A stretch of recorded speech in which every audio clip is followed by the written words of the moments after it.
god, that's enough of that. Right.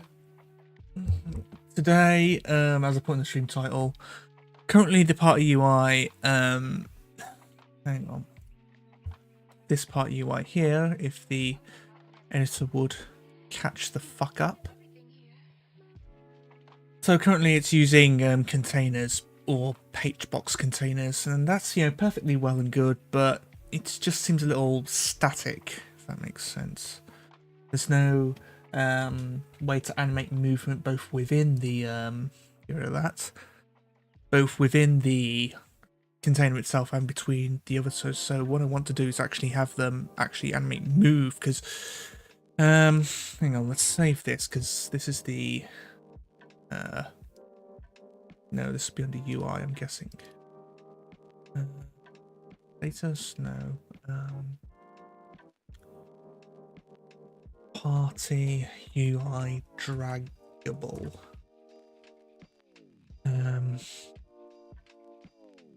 Where was I? Oh yes.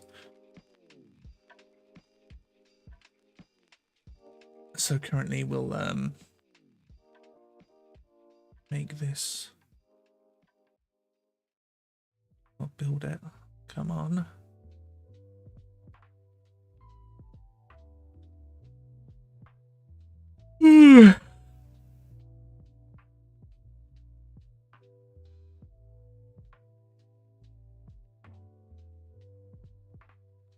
So currently, if I want to make people switch row, well, first of all, you're gonna have to click. There's no click and drag, but as you can see, there's no animation, and it's just very jarring. That makes sense. So we're going to make a few improvements to that. And of course the Godot editors being a bit of a, you know what, again. There we go. So we're going to input in. Well, first of all, we're going to position each one accordingly, because we don't use containers anymore. And then, yeah. So the main reason why we're not using containers is containers they govern the actually, let's go to our previous one. They govern their content. So as you can see, this position thing here, it's kind of obscured by my avatar, but it's grayed out. Can't change it at all. Only thing I can change is the custom minimum size, and that's not helping. That won't help what we're trying to do. So we'll go back to here, and here we can reposition to our heart's content. So what we're going to have to do is write a script that, first of all, repositions. Well, first of all, calculates the positions based on each one, and then positions them accordingly. Good news is, though, is that we are. I think I've lost my train of thought. We do know we're positioning them center aligned, so we can. That is one assumption we can make, and there's also, not sure what else, but yeah, these elements are probably not going to change, even though I'm going to put them in the staging area menu. So basically, I'm going to, if we're doing this in the staging area where you have to actually set your party's loadout, I'm probably going to get rid of this because experienced parts don't care. I'm going to be, I think I've said before, I'm going to be releasing a sort of a standalone roguelite mode before, you know, the actual main game. And also get rid of that. So what we so instead of just having this, we just put a actual full class name. We actually have written down the 12 classes that I'm going to have. So the way I'm planning on doing it is you start off with 6 of them, and throughout runs within the labyrinth, you can unlock the other 6. So because our paladin, this is basically your defensive melee, and it can dip into a bit of healing as well.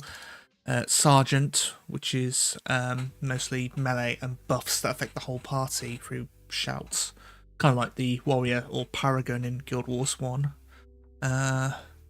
Berserker, Axel starting class. Well,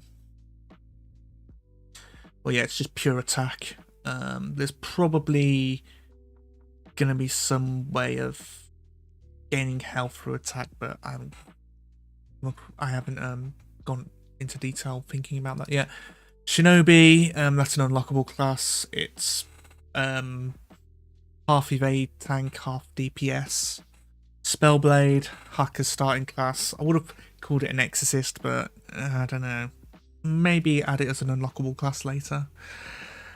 But yeah, it uses melee and magic, and it can also deal magical damage through melee, so best of both worlds. And then finally Monk. I'm going to rename this because, well, I'll get to that in a bit.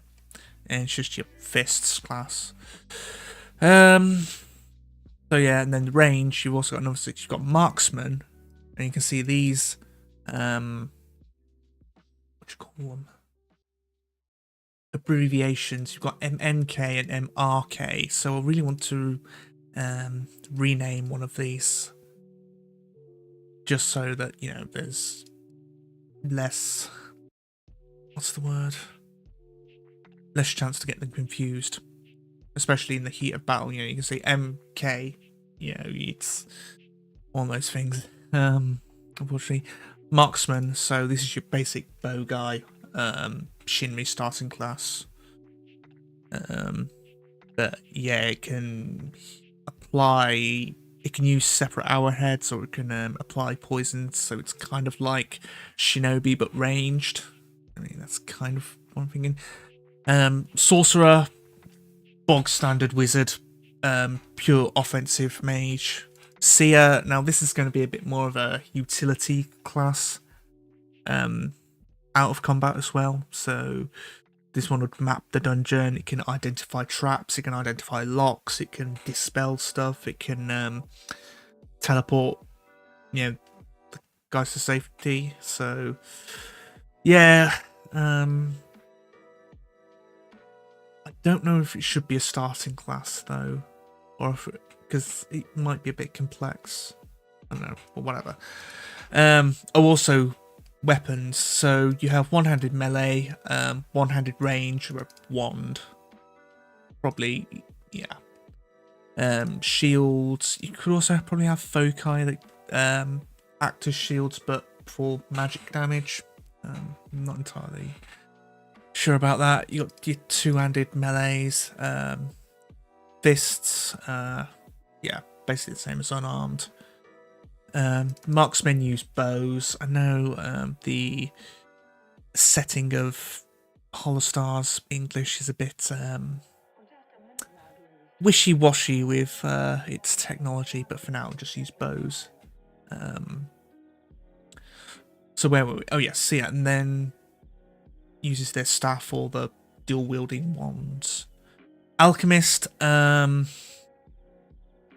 the really early stages, this was going to be Magni's starting class, but unfortunately, you know, Magni's graduated, so it wouldn't be, I don't think it would be proper. I know that Protostar Twilight are including Vesper and Magni, but I thought, nah.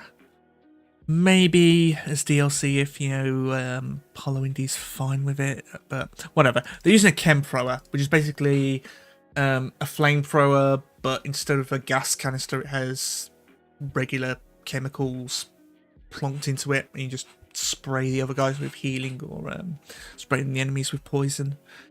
Hexmonger is debuffs. Debuffs, more debuffs. So kind of like a mixture between Mesmer in Guild Wars 1 and there was this one class in Life that had debuffs, expecting debuffs, but yeah, I mean, your Seers and Hexmongers, they also will have, you know, basic damage. They can, you know, pull their weight in combat, even if it is against trash mobs, and we don't want to waste your MP. And Kairujin, that's basically a fancy name for healer. Yeah, that's going to be Flay in starting class. There's no, I maybe have put a Gadgeteer in there, but I think that for now, you know, you'll probably want access to a healer from the start, and Kairujin's probably going to be the one.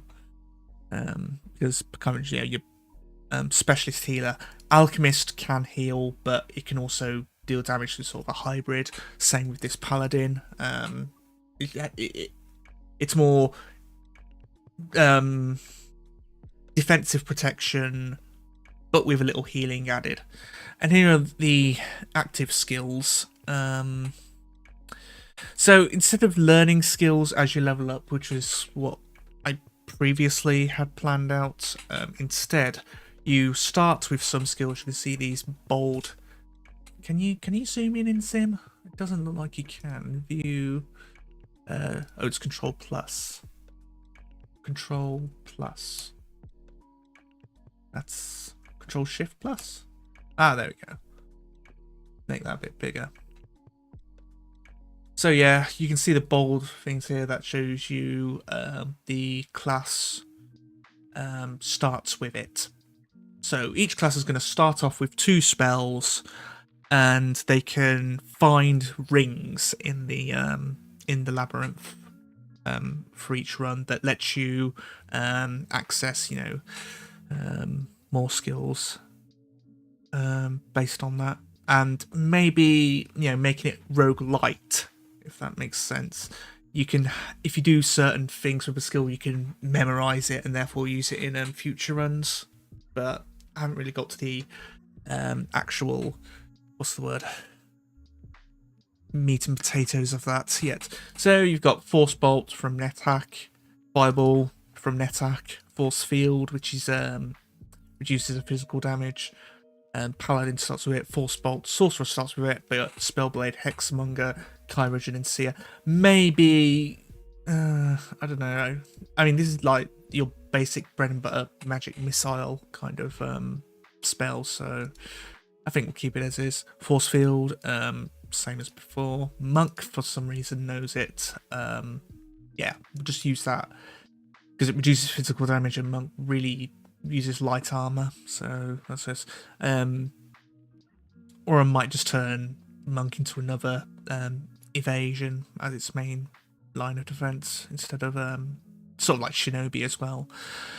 Fireball, yeah, ranged fire attack, splash damage, your bog standard fireball, sorcerers and spellblades all know that. Will-o'-the-wisp. This is going to be a AoE tick damage to the enemy squad. As you can see, Hexmonger can learn it, which is kind of makes sense. Sorcerer Spellblade, yeah. Mana Conductivity, this is a self quote-unquote buff. You deal and take more magical damage.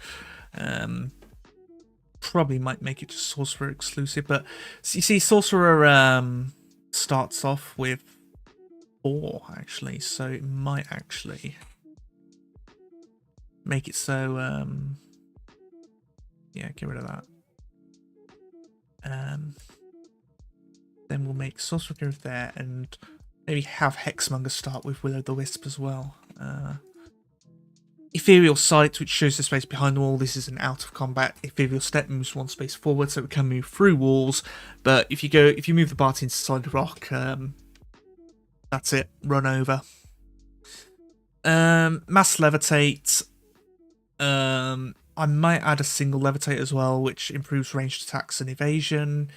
However, only Mass Levitate would protect against the pit traps and chasms, like levitating in Netak and its contemporaries. Rage is a Berserker action exclusive. Instead of acting faster, I'll probably deal more damage, but every attack or action you make, you spend a fixed amount of energy. Veil, yeah. Shinobi might have a so yeah, single ally. Seers and Chirurgeons can use that. I might actually replace the Chirurgeon version with something that improves defensive, kind of like Force Field, but for a mass version. Yeah, Shinobi can use a single ally, which kind of goes with the theme of ninja.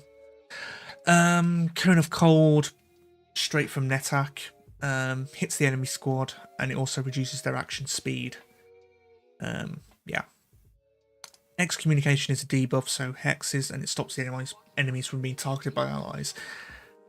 Mostly, no. I think enemies should also have access to this, because the way I'm planning it is that enemies will appear in groups rather than single enemies than what you'd see in NetHack and Dungeons of Dreadmore or whatever. But yeah, these enemy groups can, buff each other, heal each other, so, using this might help. Basically, yeah, stops enemies from being targeted by allies. So this is both, hitting them to for whatever reason, and also hitting them.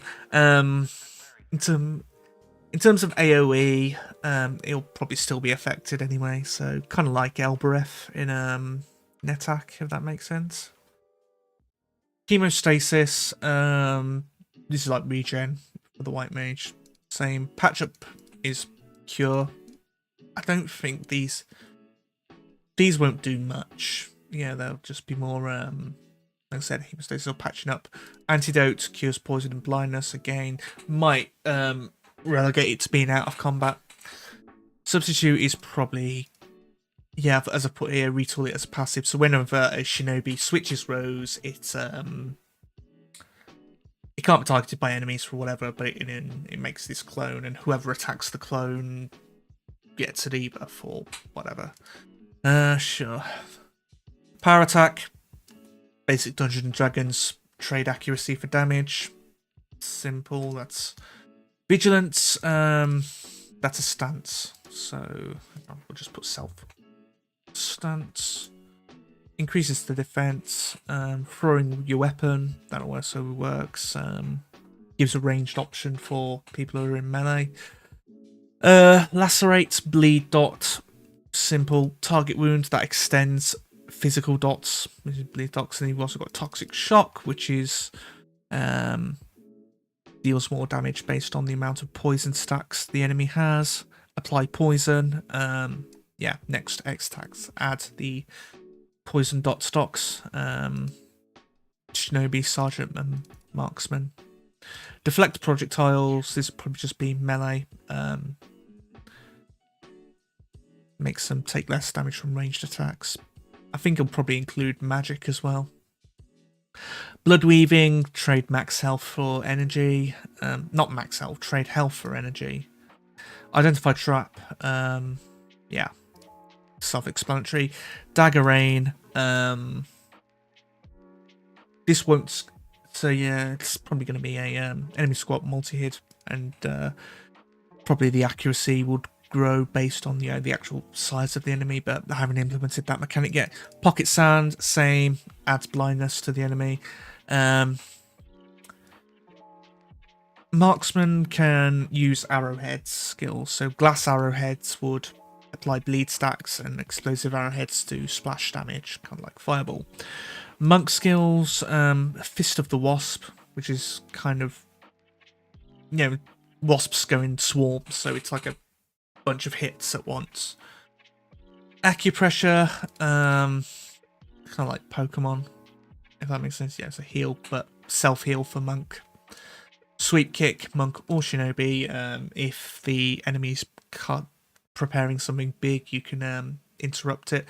For bosses, they'll have sort of interrupt protection, if that makes sense. Kind of like, I don't know if you've played Wildstar, but way back before, way back when Wildstar was a thing,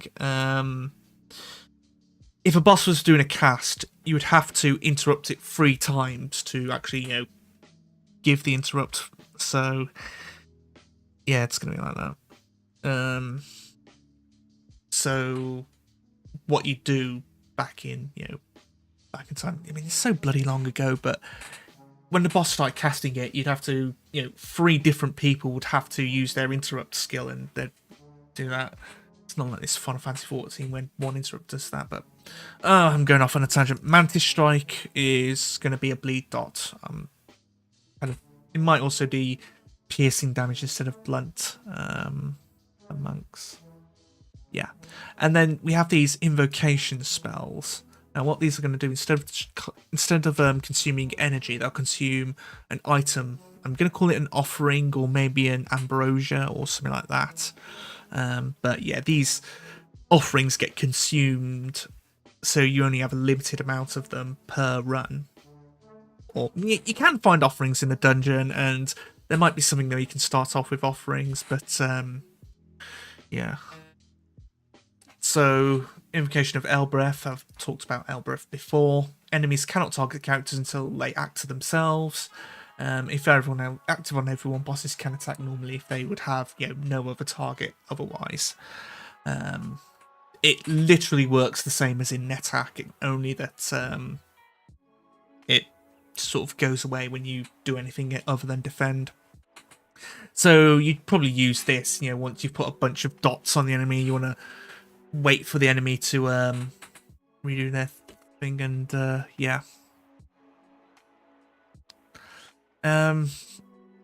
Ares, that sort of splits the damage between the whole front row, and if someone hits the back, they hit a random person in the front row instead.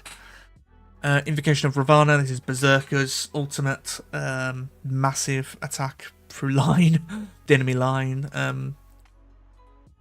I should actually call it a row attack.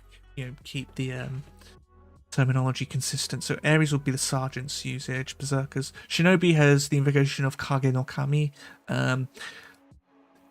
This literally just means the shadow gods.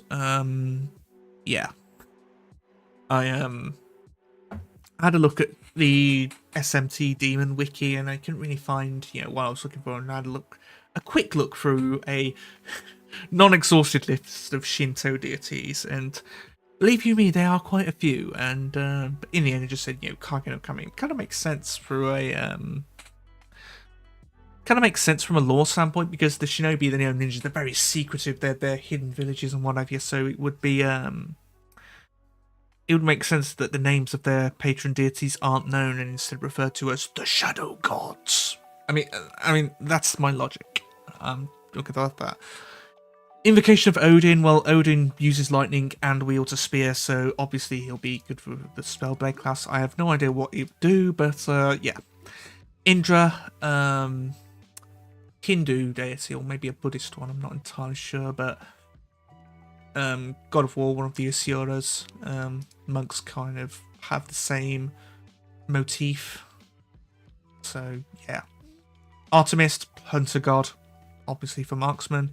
Shiva, Hindu god of destruction, so natural fit for sorcerer. Hermes, maps all space within a radius of 10, probably going to be a bit bigger. This will be the CS patron god, I might actually change this, because there are, now there's 1, 2, 3, 4. Yeah. 12 classes, and a good third of them are Greek deities. But then again, this is from Elysium, so, and of course the map is called the Labyrinth of Minos, so it might kind of make sense that the Greek deities are overrepresented. Gwyfno, I'm not Welsh, I can't pronounce that properly, but I think it's called Gwyfno. No, but yeah, alchemist.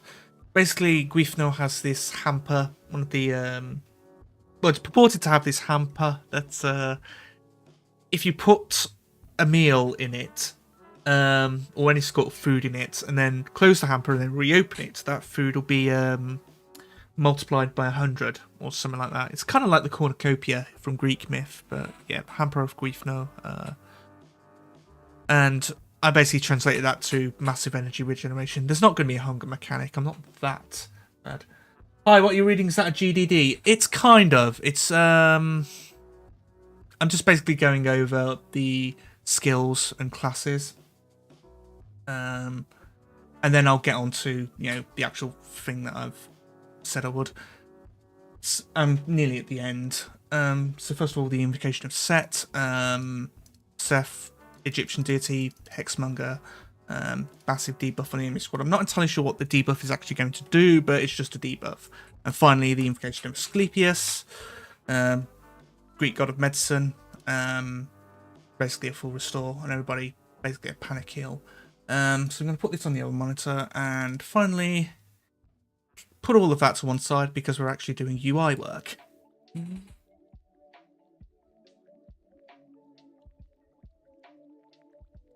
So, done. Put that to one side. So, what we're trying to do is, hang on, I'll show you how it works to begin with. So what we're trying to do is that we're trying to upgrade the row switching. So currently when someone tries to switch a row, as you can see, the effect is instant. And yeah, we're going to make it a bit more animated. So currently it uses containers, and containers, yeah, they're very good, but they dictate the actual size and position of its child elements, which is not what we want. So instead what we're going to use is we're going to sort of reinvent the wheel, kind of. Yeah, we'll call it reinventing the wheel, but yeah, we just instead we move stuff via tweens instead of just popping into existence. If it sounds like I'm procrastinating on actually implementing the skills, that's because it is. Yeah. Right. I think I've talked enough. I'll just call this party UI Draggable. I'm not entirely sure why this thing is. Oh yes, it serves as the actual area, and then these two front and back row occupy the top and bottom halves of it. Okay. Well, it's part of the area. So I think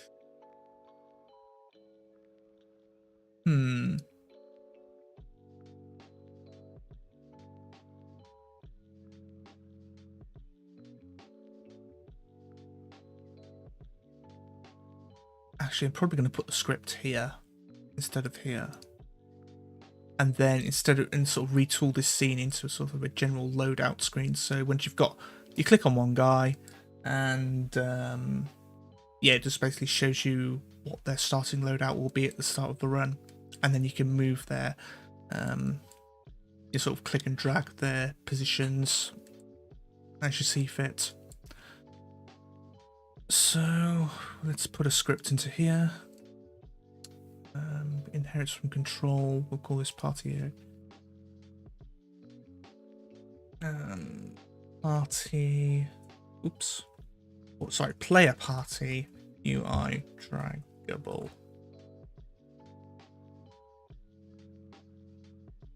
Then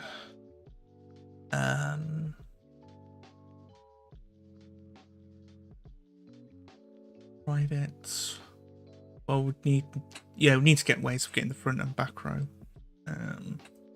Control front row, and for now it'll just be get node.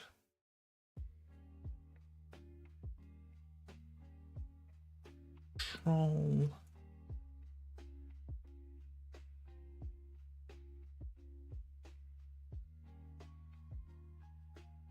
so I don't think this will be too much of a performance. Well, actually, I don't think it'll be anything of a performance hit. So we can get away with just getting the nodes in like this. I mean, if it does turn out to be causing a bottleneck, then we can just have them as their own references within the class in itself. And my advanced scene switcher is not working because reasons. Go back here and onto Visual Studio, and it's still nothing. The hell? I click here, and onto here, and then it's still. Oh. Is it active? There we go. Okay. Yeah, for some reason it wasn't switching scenes.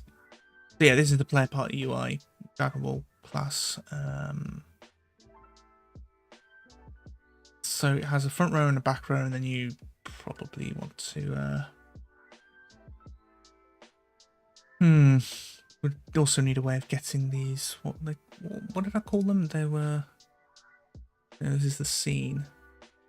Script is allied entity display, of course. So,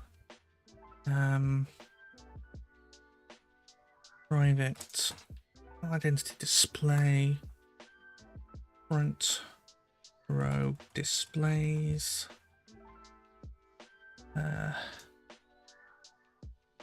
Actually, no, we'll leave that as is for the time being. Already, that's fine.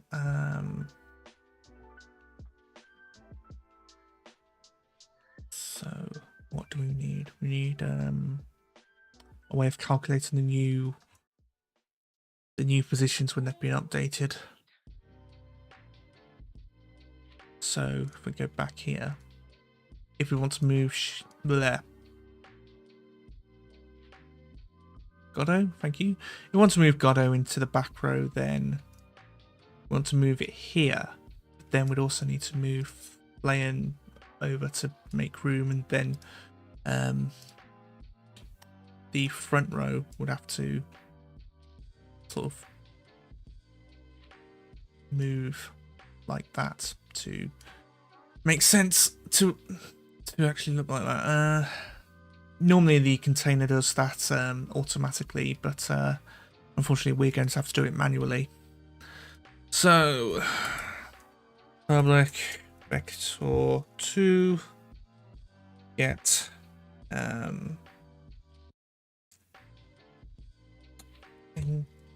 get display positions. It would be int display count, and then vector 2 display dimensions.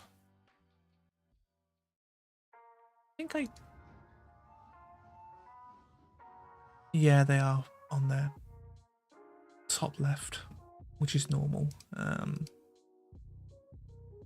So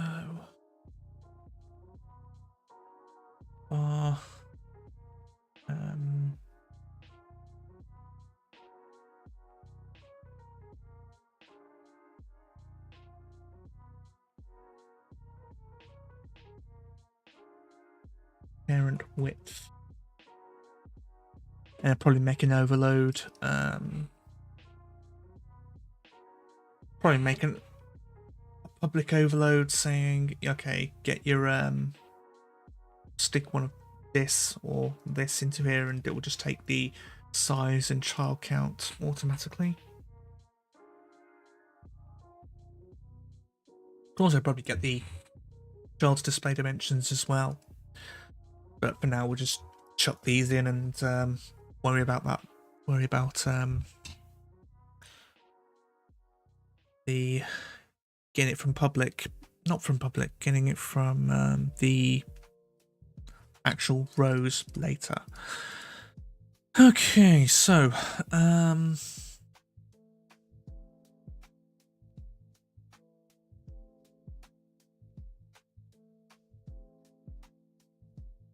think I'll do this. Might need pen and paper. So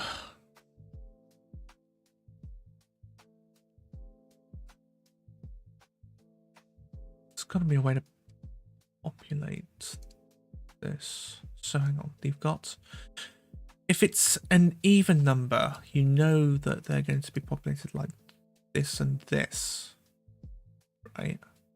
And if it's an odd number, there's always going to be one based in the center. So if there's only one there, there's going to be in the center, and then if there's two, this is going to look like that, and if it's three, it's going to look like this. So we need a way of calculating this one, and then these two, and then, yeah. So if we calculate what each one looks when there's 5 and when there's 4, we can then extrapolate that into 2. That's probably going to be the best way of doing it.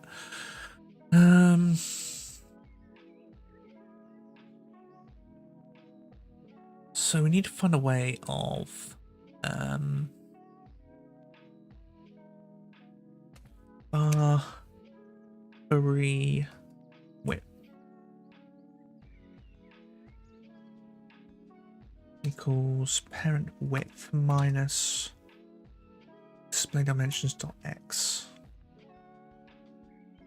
multiplied by display count. Stick these in brackets.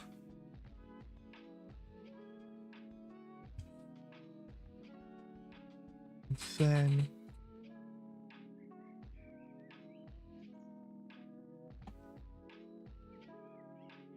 and then if there's 5, it would be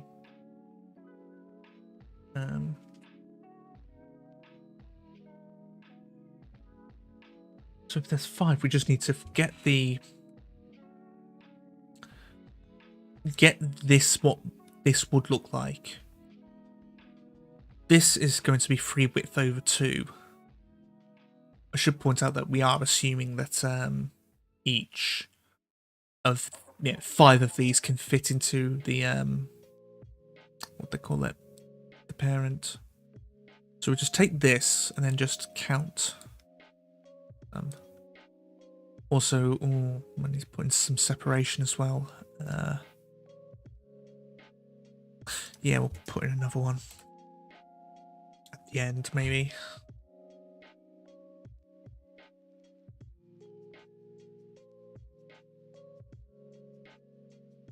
So, hang on. 1, 2, 3, 4. Parent width multiplied by that display count. No, it's minus separation multiplied by display count minus 1.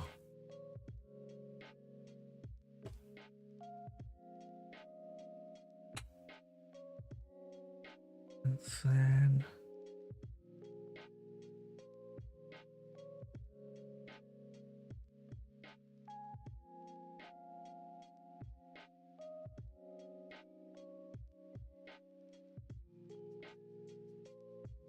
our base positions equals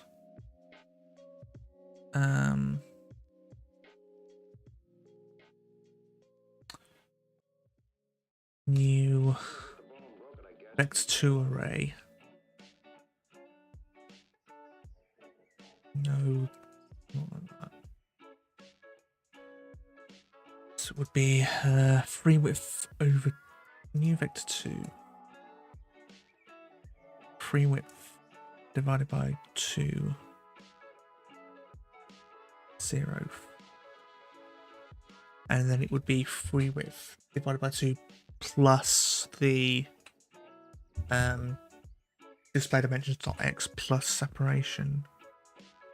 So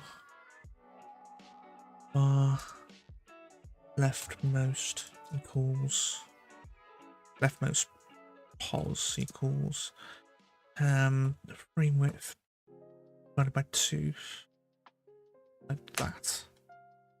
And then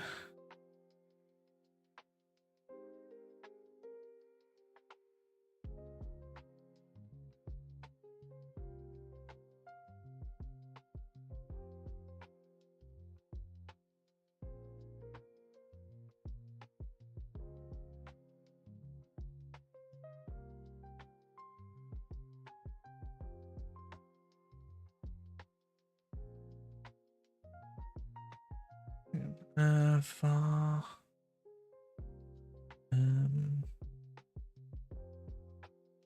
step, not wtep, step.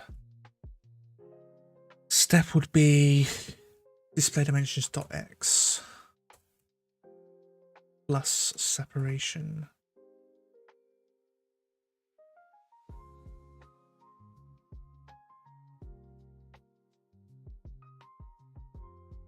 Right. Yeah, that should make sense. Shit.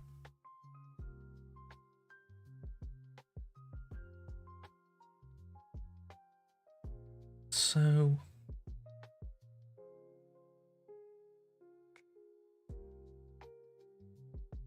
okay, so we've solved the case for 5, but then we need to solve the case for 3 and 1, and then we can go back to 2 and 4 later. So I think it would be 3. No, sorry, 0, 1, 2, 1.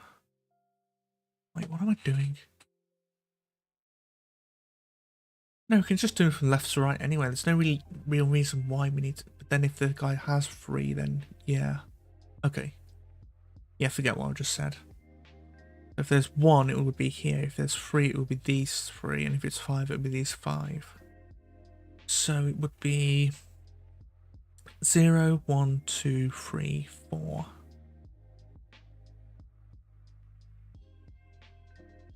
So 0, 1, 2, 3, 4, 0.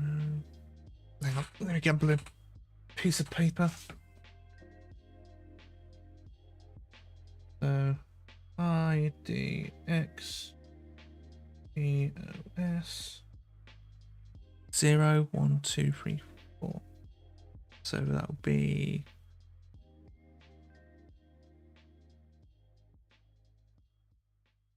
so positions will need to.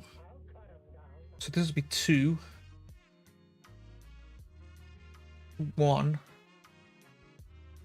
2. No, that's 3. 2, 1, 3, 0, 4.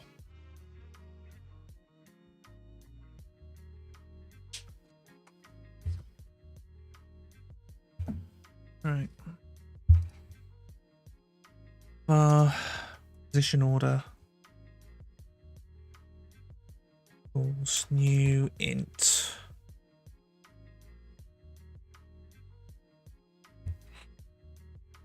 Two, 1, 3, 0, 4.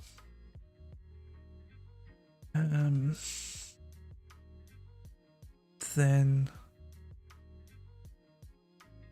base positions equals new vector 2.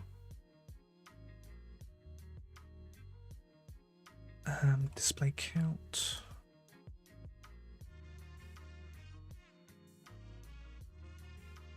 Wait, no, we've got the free width here.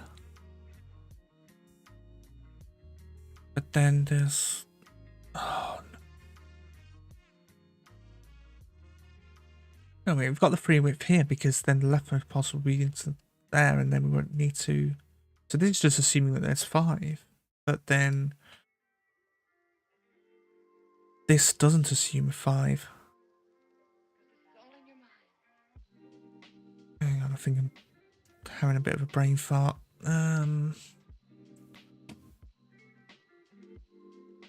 Parent width minus display dimensions multiplied by display count minus display count minus 1.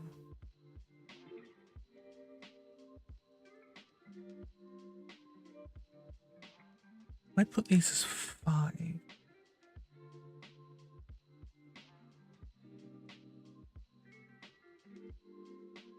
I'm going to completely forget why I put these, so instead I'm just going to put private const int max entities per row. And that would equal 5. Just, yeah.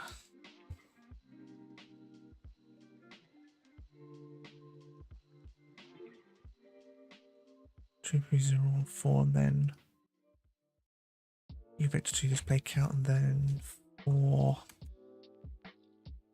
And then instead of length, it will be base positions dot length.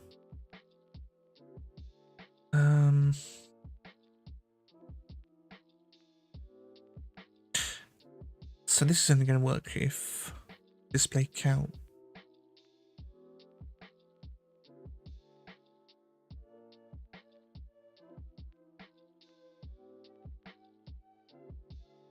because I know I'm going to forget it later.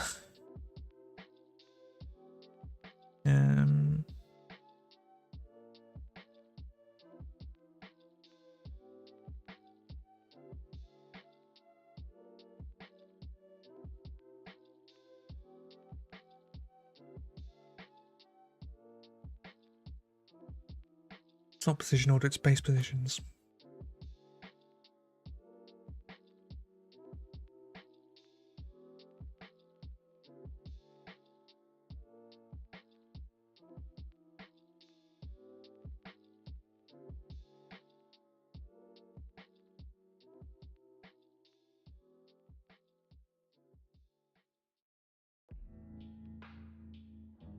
Event I is equal to new vector 2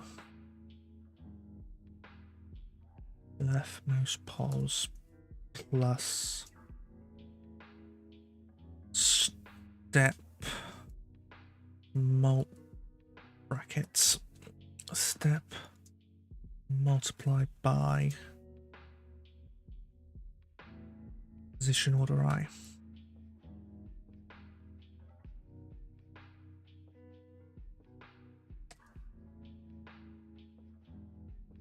And then finally return that, else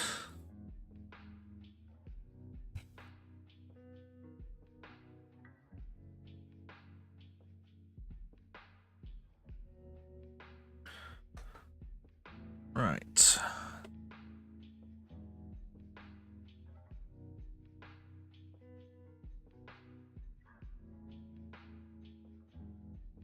Actually, just put this out of the thing.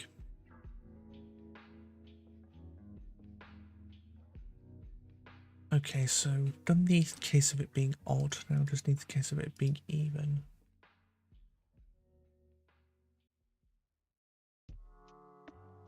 Move this to the right bit, and then we'll move you on axle. So the leftmost point will be assuming 4.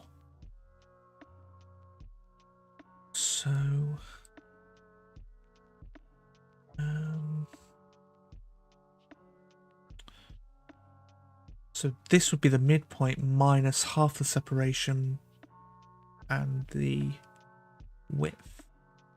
And then you just need to put it twice there. That's going to be the way to do it. So bar needs point equals, what does it equal?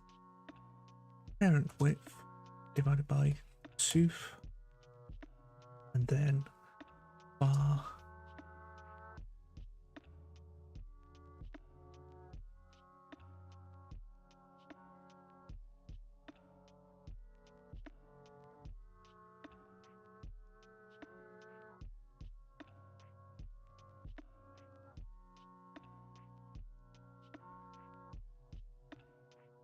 so then var position order would be no.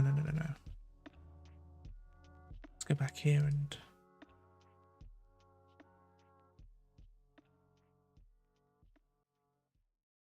come on, Godot.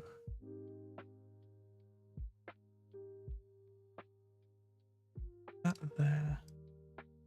It's like that. Okay, so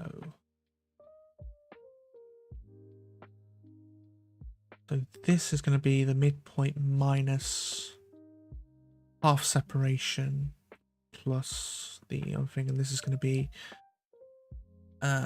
midpoint minus half separation, so minus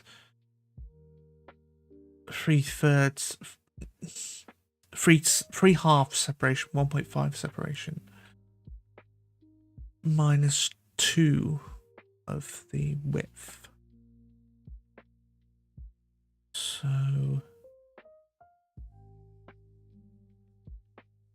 and then this would be what, half separation. Yeah, we can start here. Half separation Then there's half separation plus width plus 1 separation. So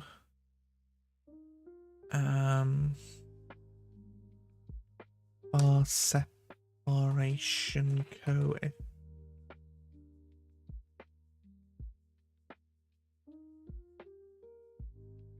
Separations by index equals a new float. So this would be minus a half.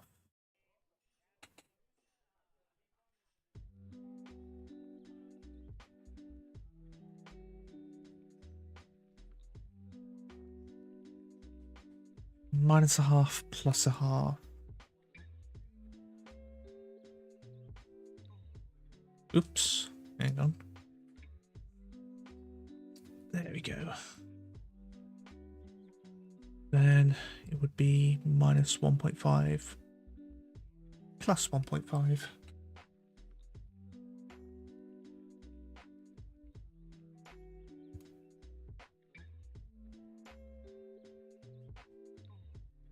And then bar widths by index. There's most likely a better way of doing this, but as long as you get a way that works, it's fine. So yeah, if you're watching for tips on your comp sci exams, you've come to the wrong place. Okay, widths by index, so this will be what? 0, 1, 2, 3. So it'd be -1, +1, -2, +2.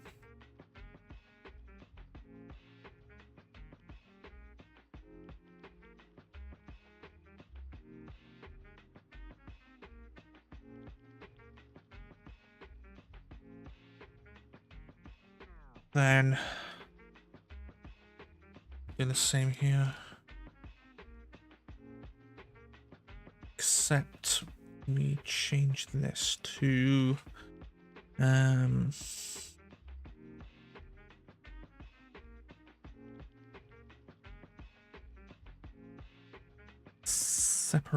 widths by index I plus separations by index I.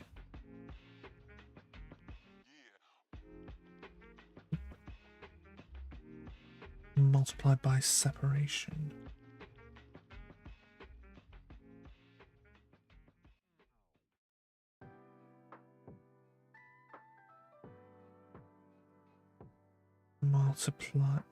Display dimensions.x.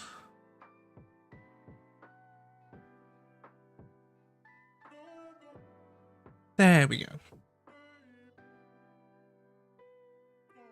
And then we don't need this. Wait, yes, we do. It's midpoint plus that. Because we are going from the midpoint of after all. Okay. Then finally we can public vector 2 get display positions. This will be bool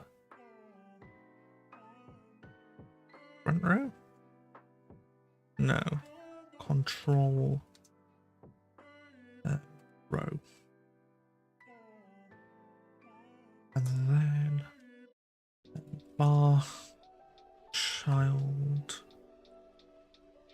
equals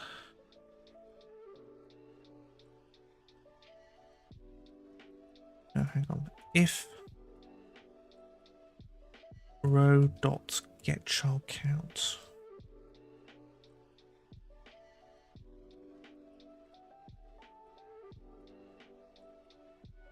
if it's 0, then just return an empty array.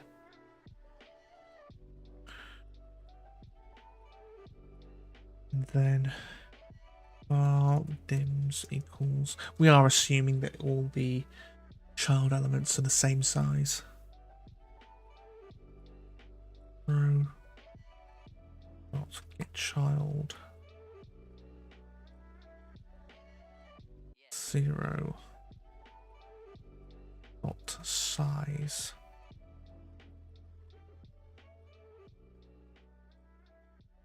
as control. Technically it's a panel container, but fortunately that inherits from control.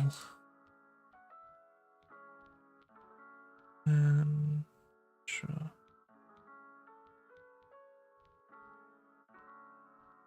Also, var child count equals that, and if the then we do our basic sanity check. Yeah, 0 is a bit of a bitchy number to work with. And finally we return get display positions.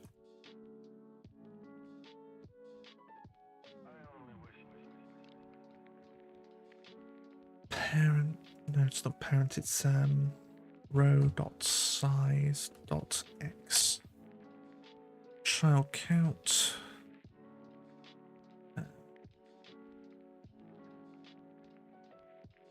I'm going to rename it to child dims, and then yeah, we also need to give separation as well. Stop it now, I mean it. Oh yes.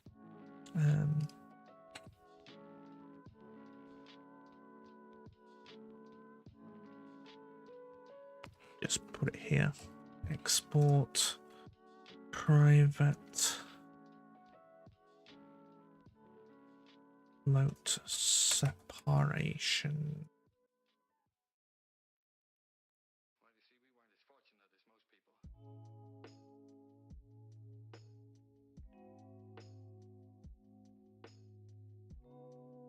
Then we also need a way of updating our positions. And then we can do the switching. It's normally public void update update entity display positions. So we'll make this private as well. Technically this should also be private as well, but who's keeping score? I don't think we'll be doing anything in process. Okay. Update entity display positions. So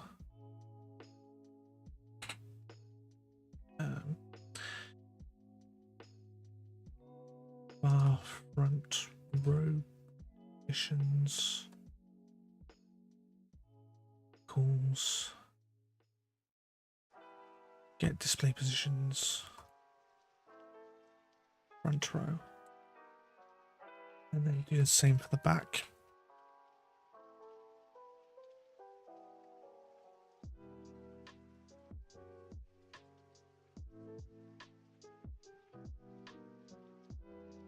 Instead of calling this get node twice in the same call, we can just store it as a variable.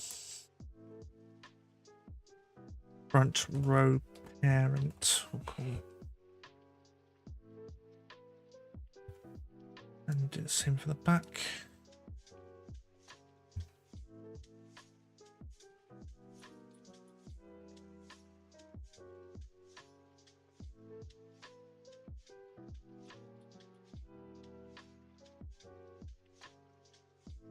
Okay, and then bar front row entities, or front row displays. we should call them. They are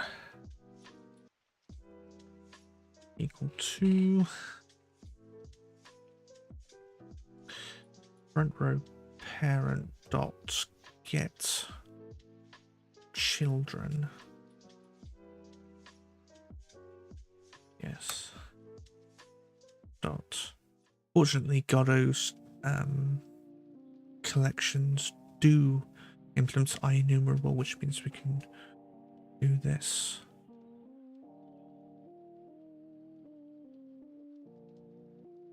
X into X is identity display. I'm going to put them all on new lines just for the time being. X is an identity display, and then we select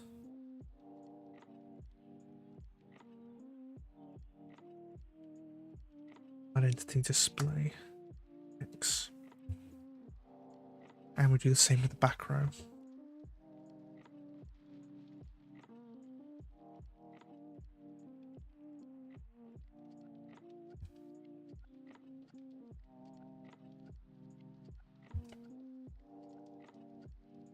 I think we can just get rid of these because they're only going to be identity displays as children.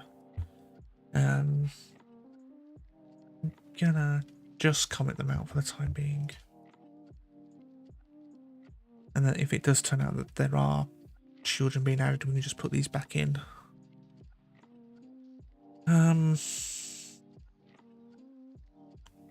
So we have our front displays and the back row positions. So then bar tween equals create tween dot set trans. Usually I use circle. This is just personal preference. Set parallel true.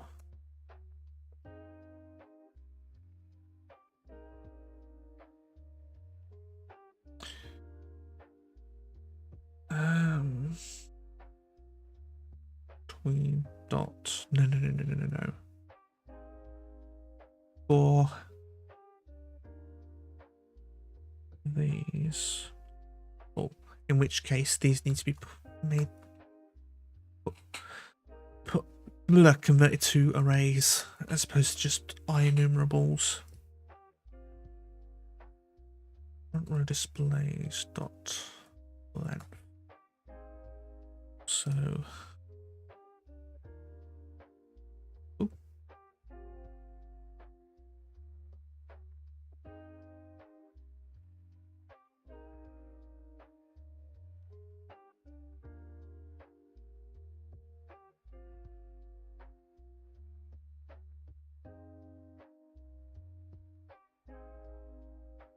can never read. Yeah, whatever.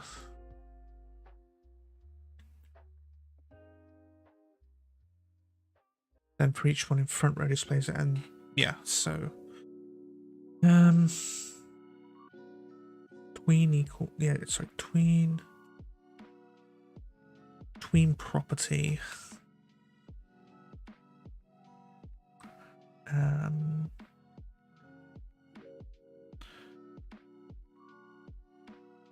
front row displays I position. This would be local position. And it would be front row positions I.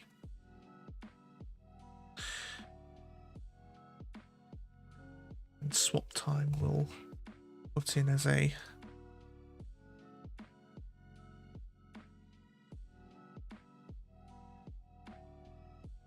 half a second.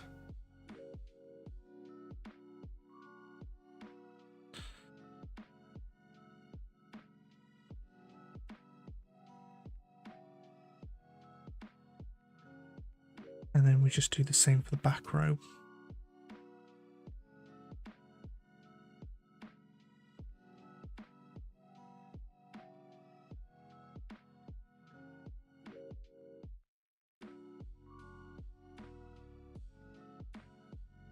Right. Add this to the ready. And then if I go into here and then right.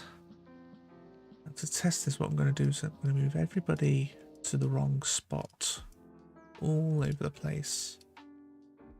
And it should,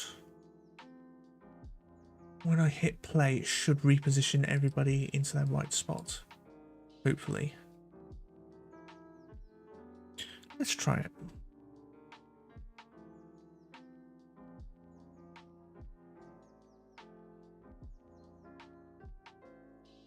Of course, this very rarely works the first time. Oop.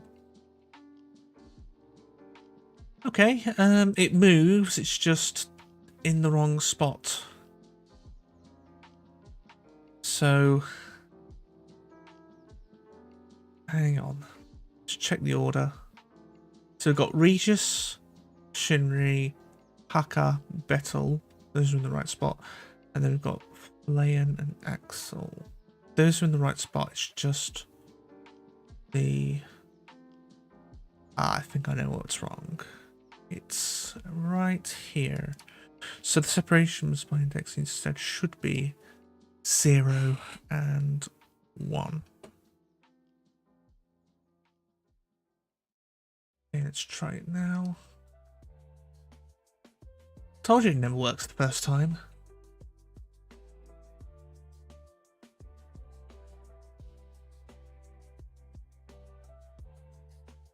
And there we go. So yeah, everything gets organised. Now I'm going to move Betel to the back row. Please.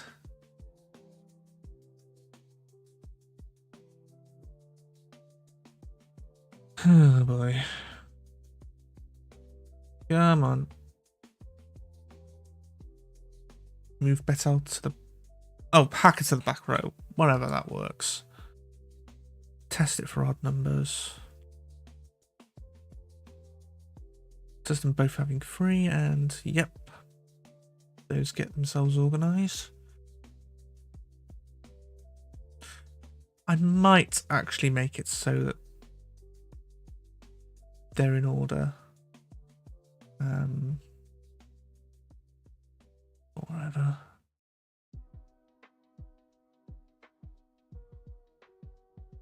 Okay, and now we'll try it with 1 and 5.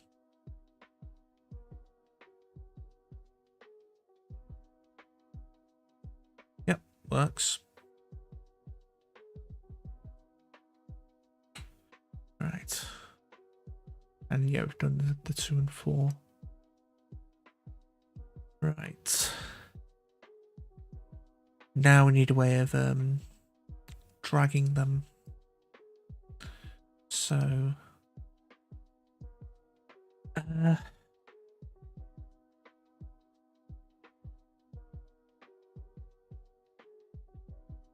it's going to be basic drag and drop. Override input or GUI input. Use this to process and accept inputs on UI elements. See control accept event. Won't trigger if clicking outside the control. Control has control mouse filter set to mouse filter enum ignore. Control is obstructed by another control. No. We want to do this in this more of a top-down method. So just be. Wait. Outside the control, obstructed by another control on top of it. This is the control origin. Controls parent is the control mouse filter set to stopper has accepted the event.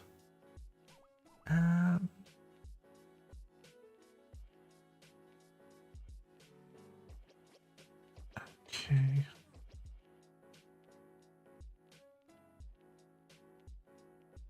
So these UI elements should probably have their own "Hey, I've been clicked" event. So display clicked event handler. It has it right here.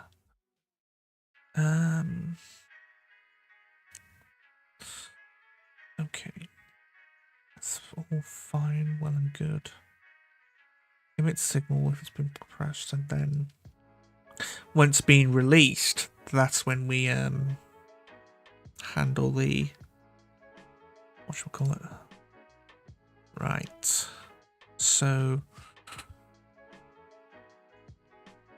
we override input,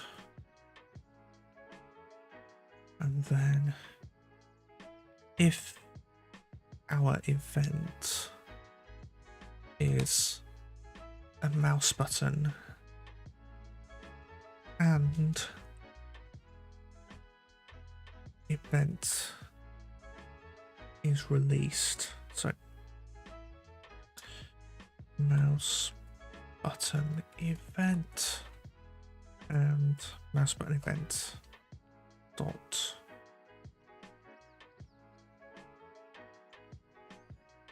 is released.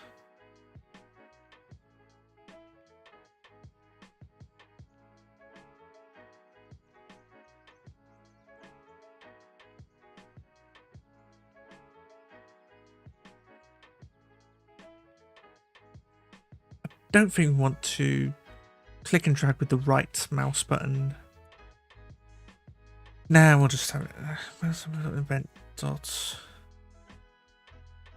button index equals mouse button dot left, and it's released.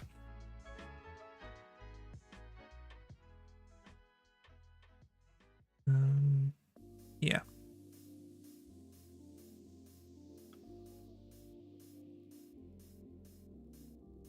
Oh, and then we can also do something like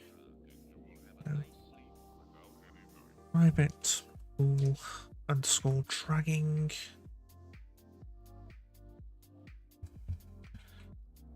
So also might play a bit of Path of Exile later.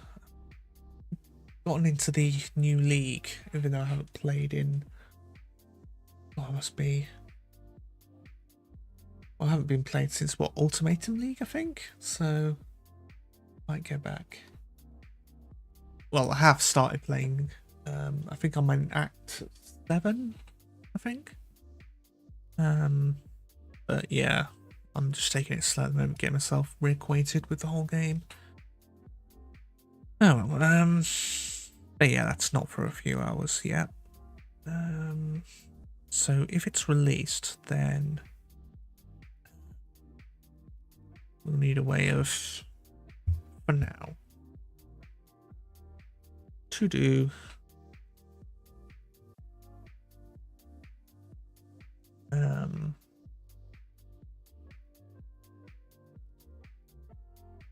handle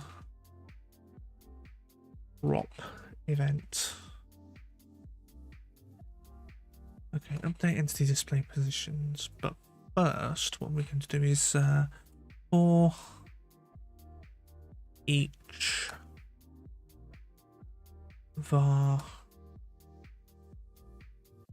display in front row dot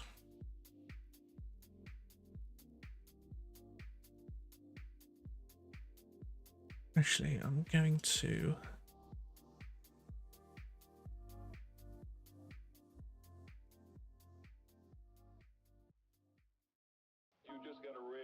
that everybody's gonna be on your tail from 5 o'clock until the day you die. right, that's fine. Don't need to convert it to an array in this instance. And yeah, if probably thinking that if we are going to put anything other than an null identity display as a child, we're probably going to want to know about it, at least in playtesting. Then display dot, what was the signal name? It was display clicked. Plus equals on display clicked. What are the arguments? Allied entity, entity, vector 2, mouse position. Right.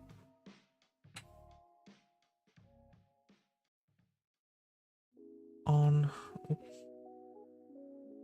entity, mouse, pause. On display, click.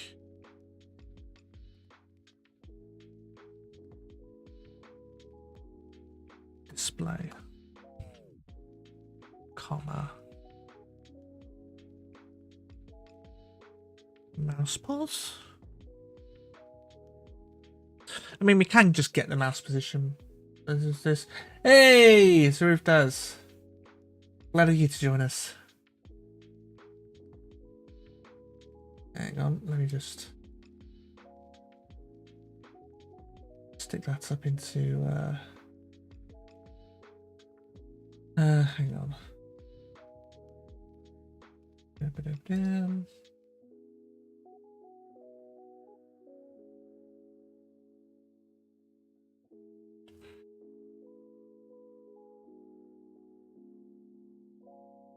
Hello, I now use internet quotes here smoother than Wi-Fi. Oh, you're still have internet quotas. Sometimes I think he doesn't give a darn about me. He's all I can think of. But yeah, no, glad of you to join us. It's a bit more casual today.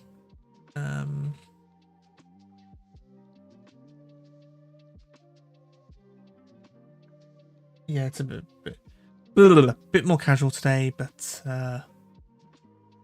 yeah, we're working on having the UI actually drag properly instead of just snapping. Yeah,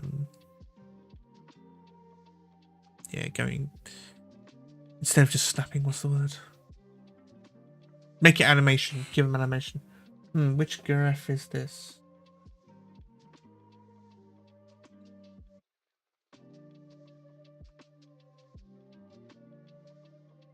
Sorry, I'm not sure what F.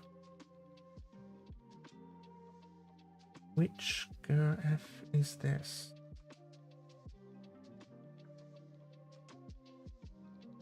I'm sorry.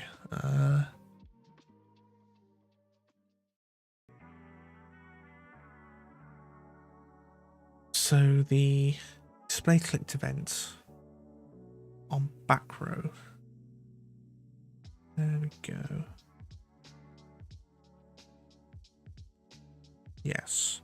What you could also do is do a union between front and back row, but that's just being a bit extra. But yeah, what we can do is mouse pause. Oop.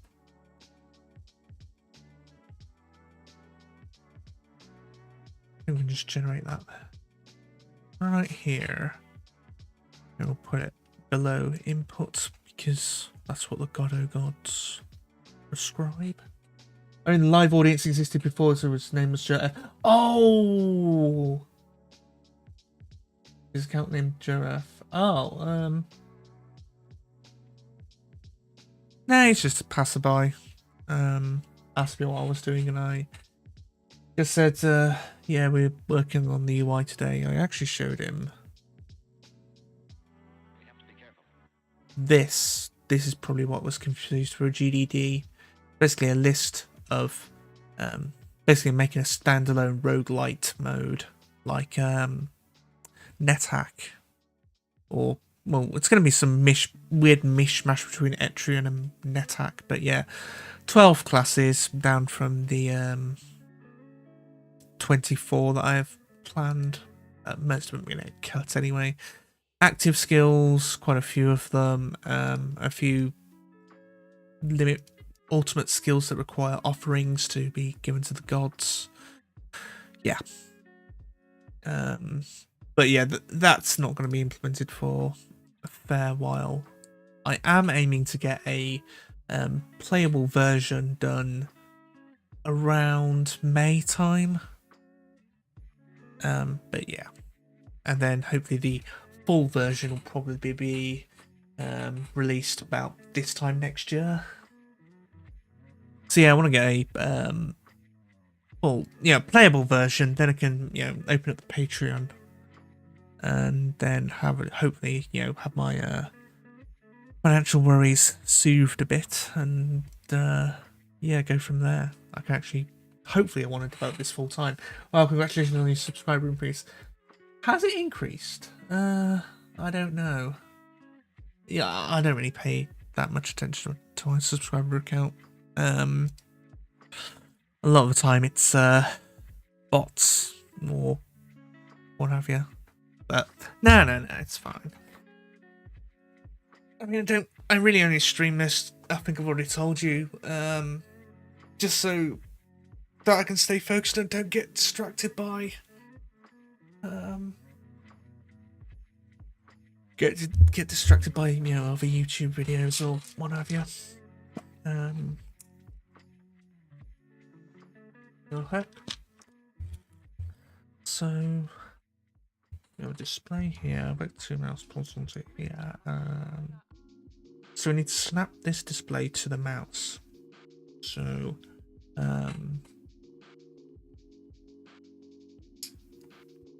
bar target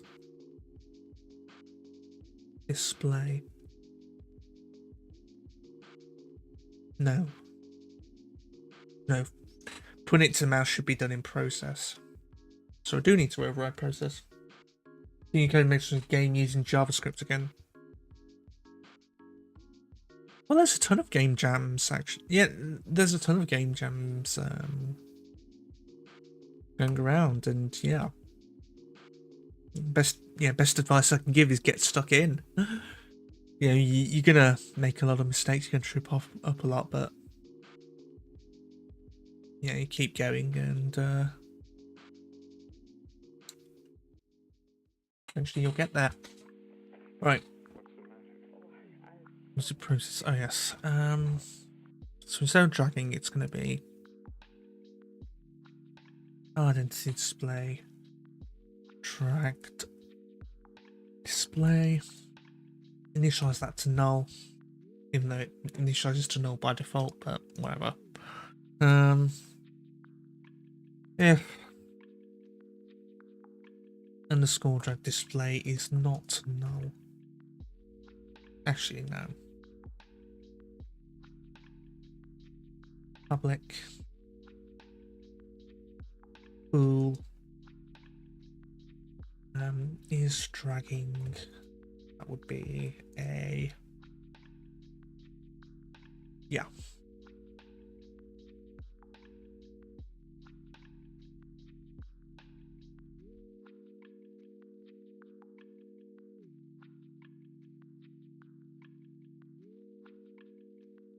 then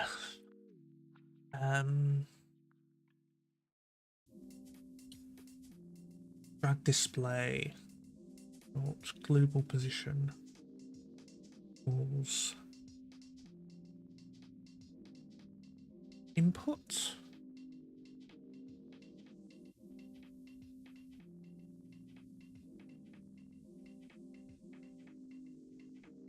Get global mouse position, there we go. Plus minus half of the size.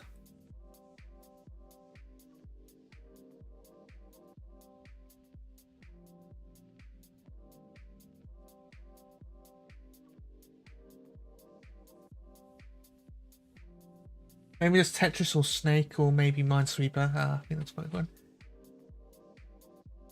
Yeah, I mean Microsoft, they pull their solitaire behind a ton of ads and paywalls or what have you, but yeah, I mean, go for it. I'm not that familiar with JavaScript game engines though, so unfortunately you'll be on your own for that one. But if you're using Godot, GD script's a lot like Python, which in turn is similar to JavaScript, but not really. But yeah. On display clicked. So then, yes.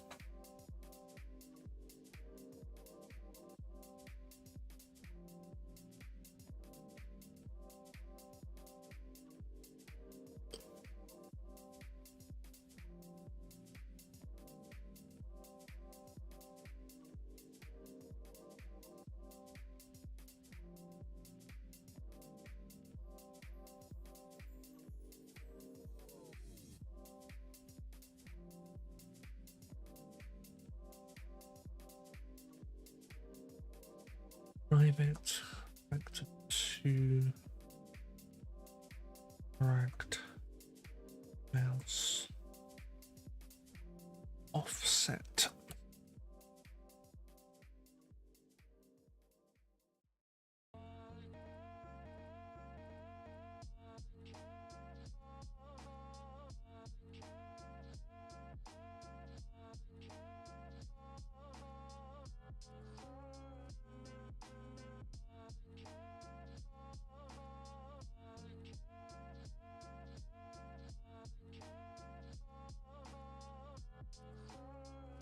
JavaScript is a slightly different language to the Engine was for UI interaction, not to create a new programming language.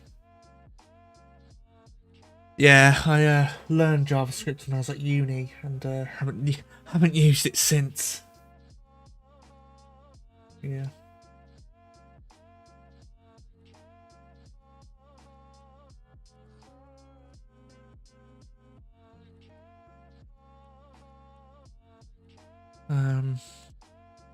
On display click, yeah. Right. Do we have the dragging? See if we can do the dropping. So yeah, when we click play, all of this organizes itself into a neat row.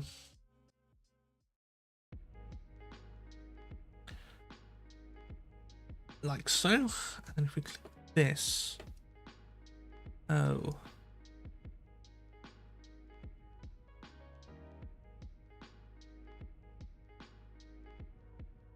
Oh.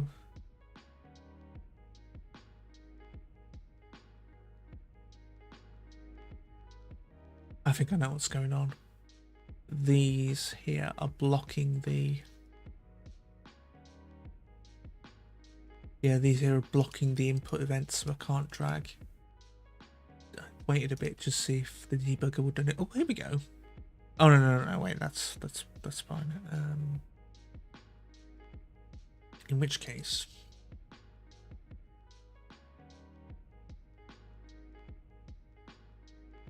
just gonna put and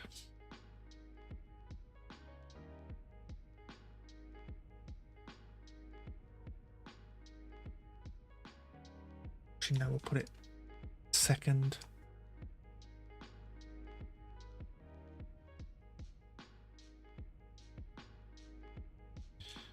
And just dragging, there we go.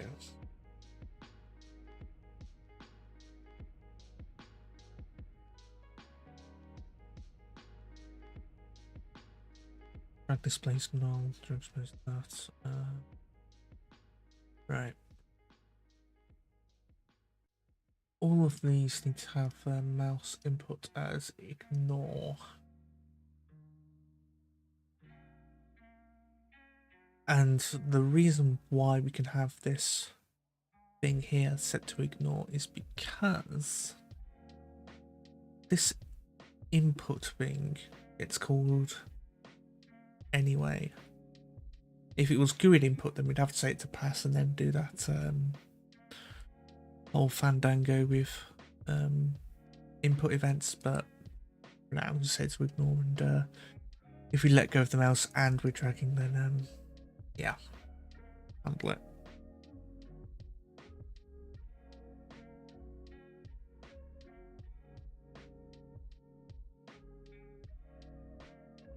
Oh. Oh.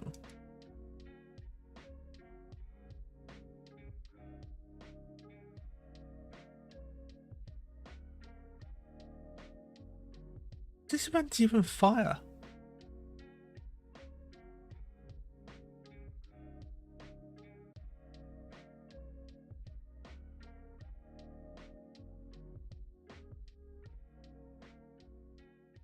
No, it's right here.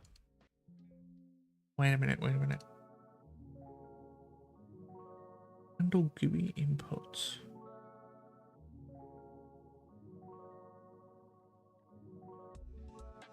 The hell? If it's an input mouse button, then if it's right and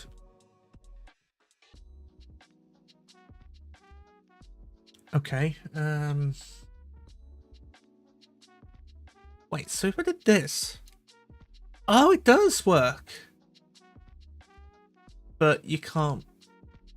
Okay, so you can click and drag, but you can't. You have to do it with the right mouse button, which is probably. Yeah, if I change this to just left mouse button left, that's probably going to break the battle screen.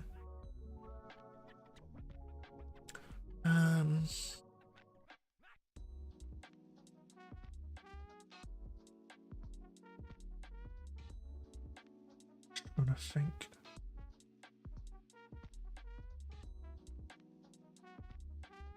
If our base party UI, come on.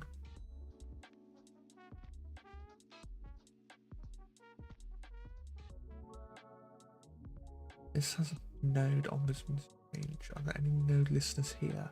No.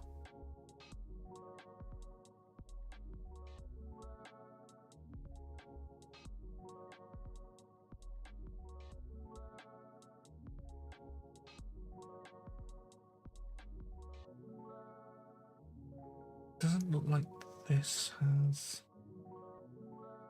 the problem. Oh.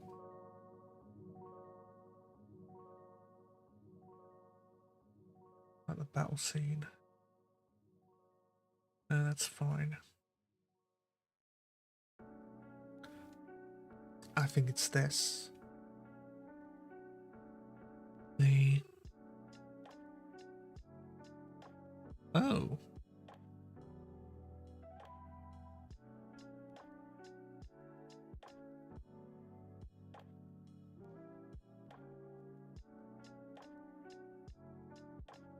Right.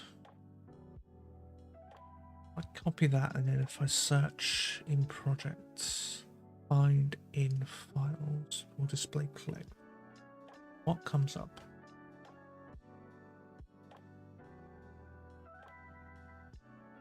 Nothing. The hell?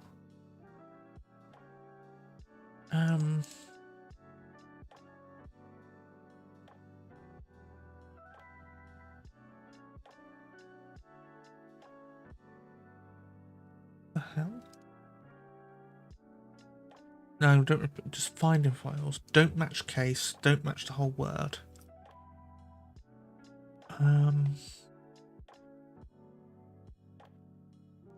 Right. Here we go. This is the part you play UI Draggable, right? Identity display has its display clicked. Enemy display has its also the display clicked. Player part displays this. Right. No, that's all. That's all right. That's all right. So what I'm going to do is add the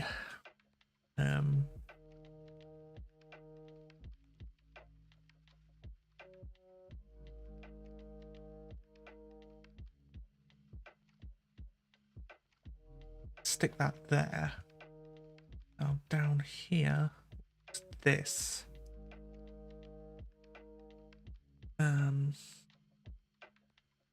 Button event. Results button index. But this is an integer. Ah,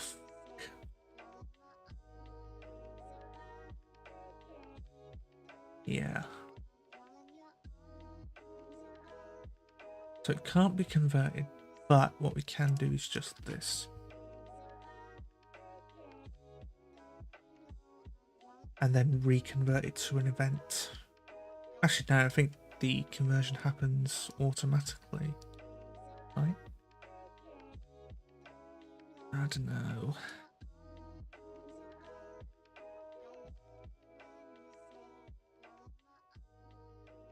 Okay, and then in this.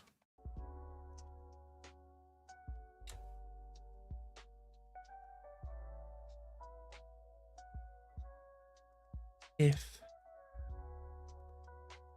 button equals mouse button right, then show it.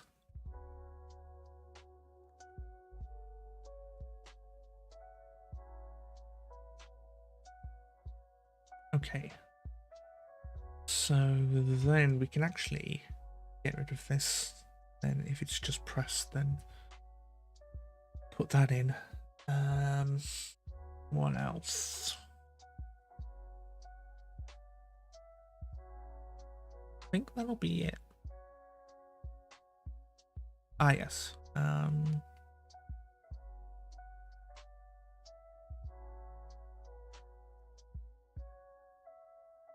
Okay.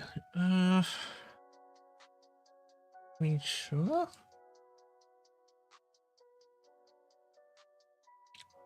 No, about chucking it in, just converting it into an integer, then just chucking it into the thing. It might throw an error.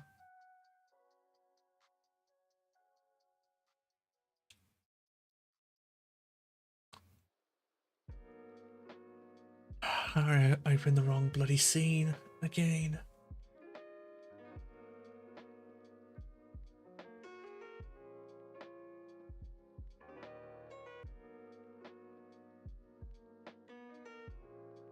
Come on.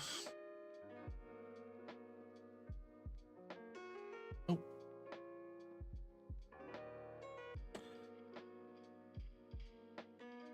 Right, open this one. See what happens.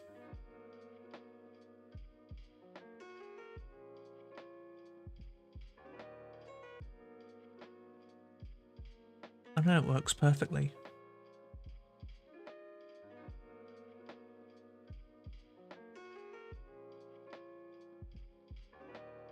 There is a bit of a weirdness going on when it comes to actual overlays, but I think we can fix that. Okay. So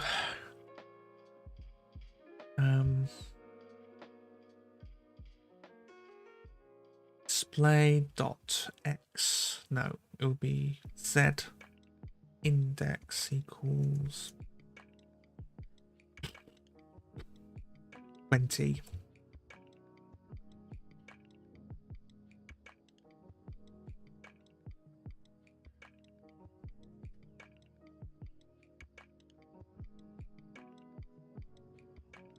Private int dragged z index.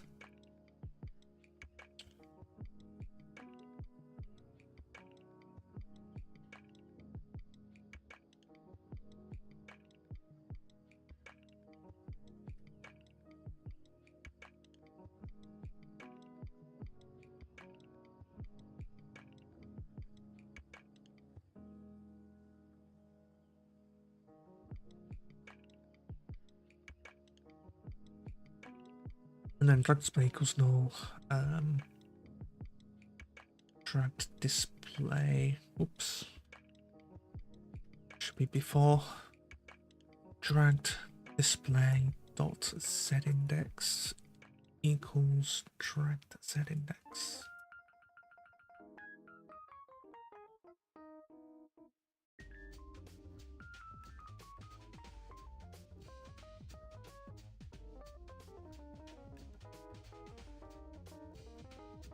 Right.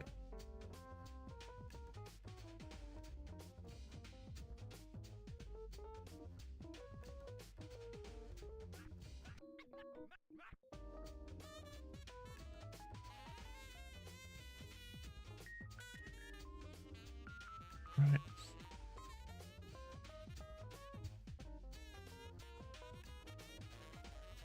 if I'm going to work out where the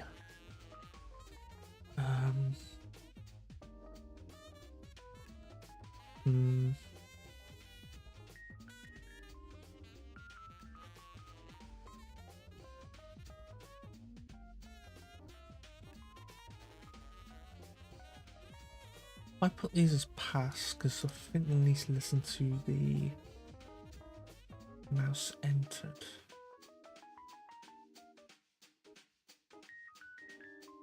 See if it works normally. Front row. Mouse entered. Plus equals ed.print. Front row enter.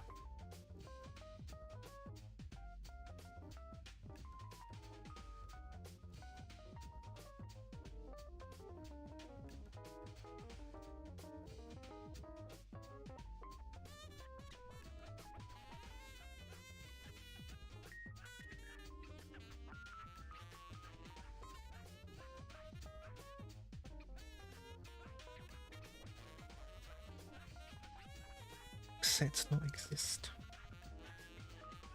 Okay.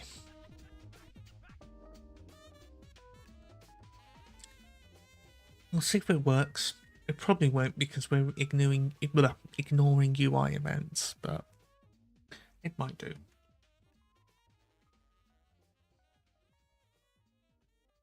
Wait for the UI to actually start showing.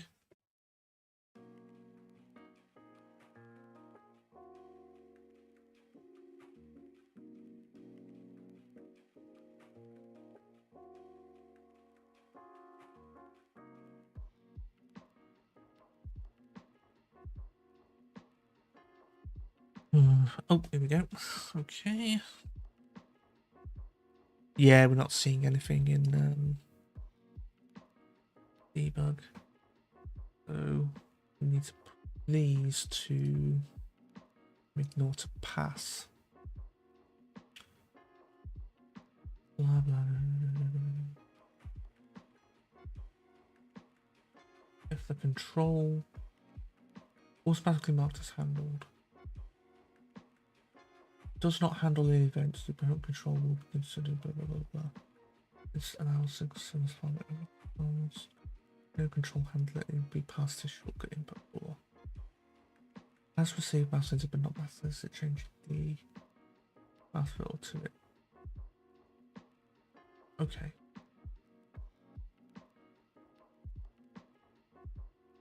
If I put them on pass, then does that block everything else from happening?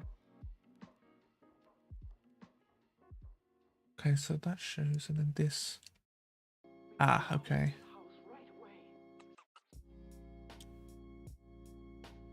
So we're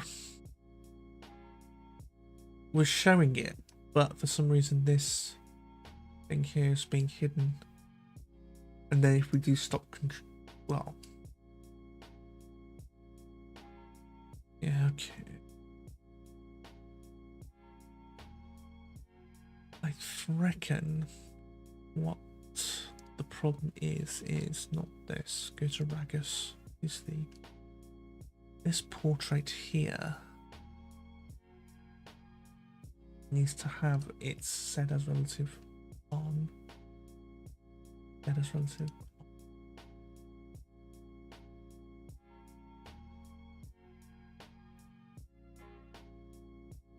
Like that.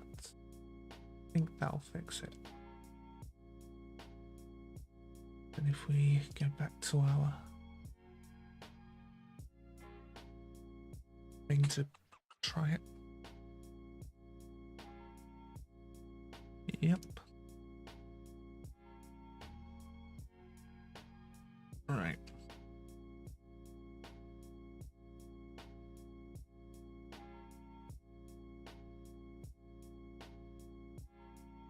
Private all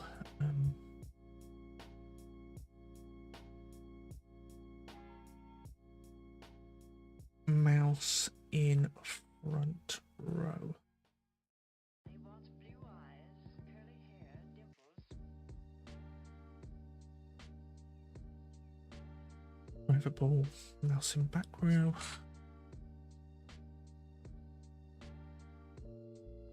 Then we can just redo these.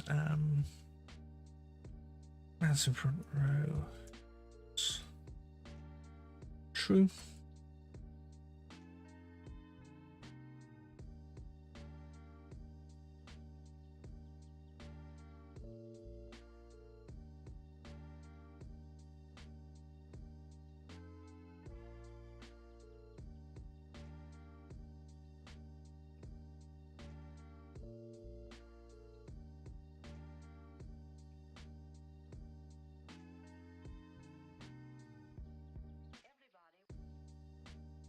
And then finally, no.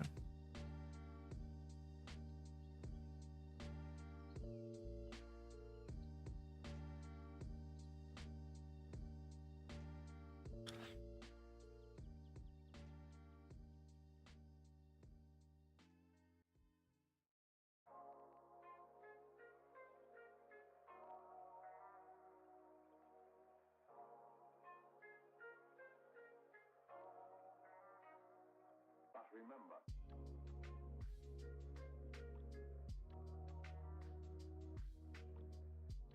back row,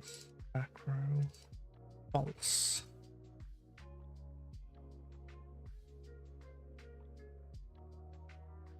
Right, then if mouse in front row,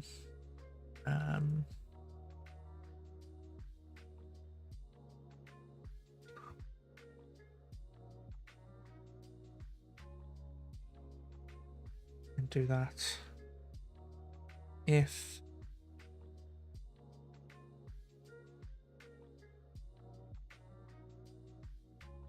mouse in back row, do that, and then else. Oop.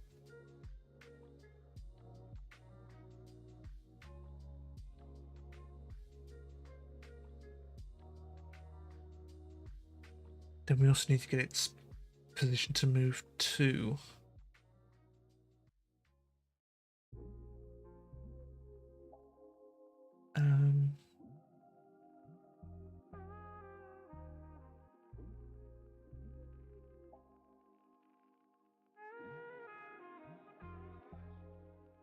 If mouse in front row.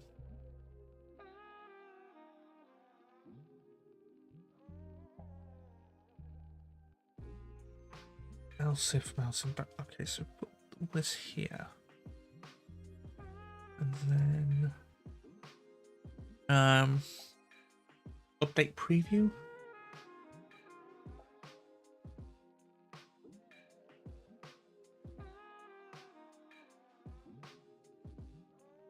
I'll be doing this every frame.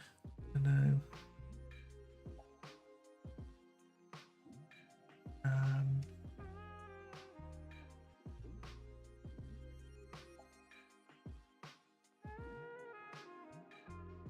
Front row.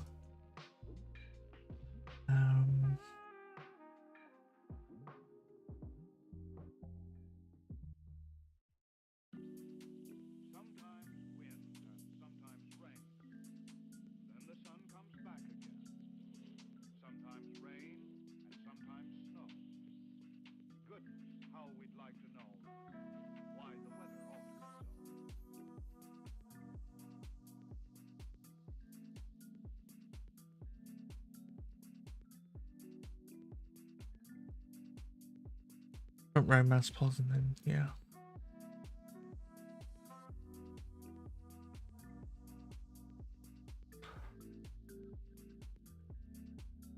Else clear preview.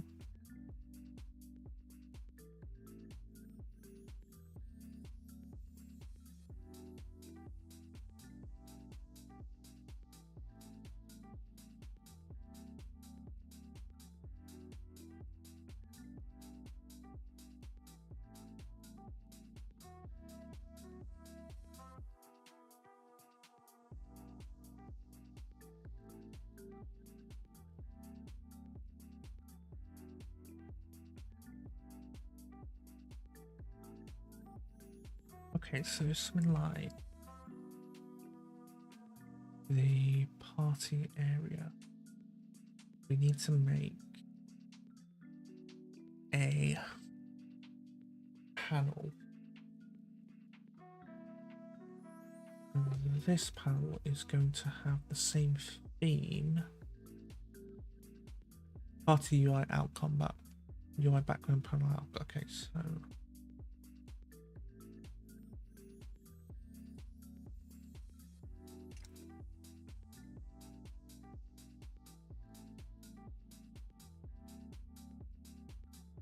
that, and then the theme variation be the same.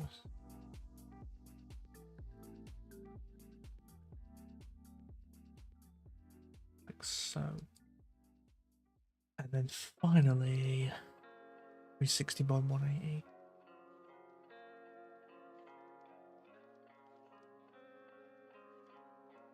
That's a preview of what it's going to be put in.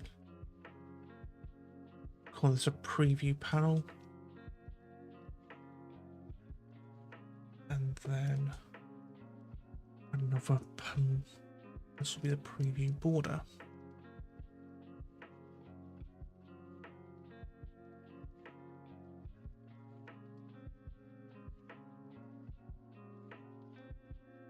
And this is full rect. Yep. Styles, panel border. Kind of, but not really.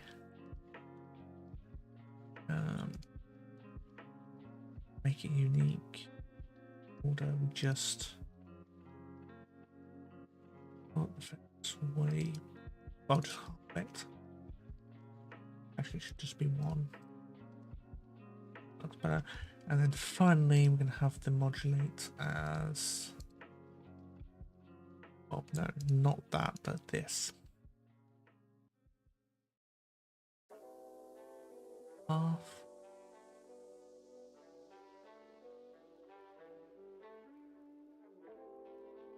Yeah, okay. Okay, private static read only.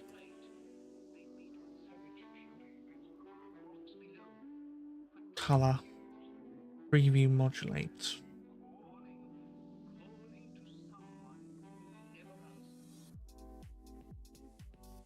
Actually, no, I don't need to. I can just set them visible. Right.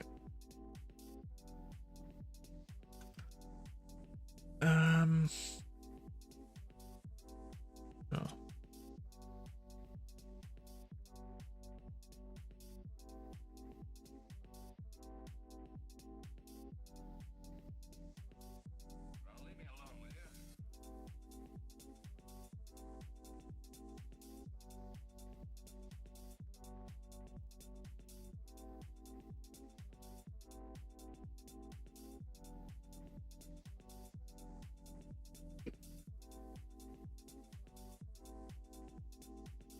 Okay, and then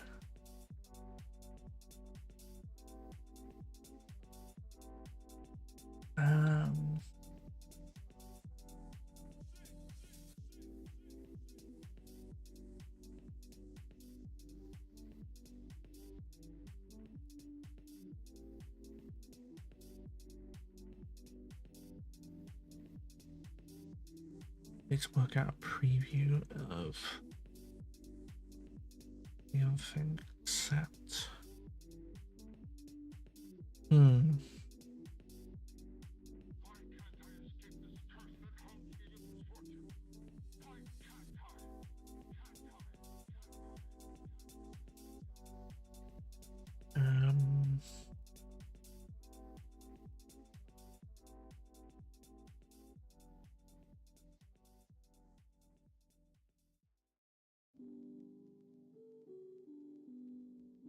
If row, 1, 2, no, row positions equals get display positions.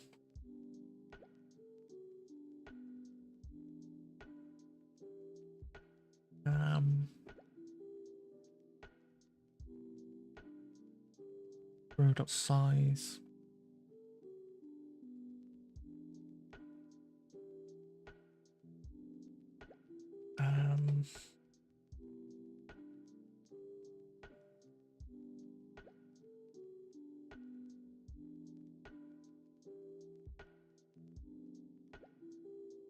Oh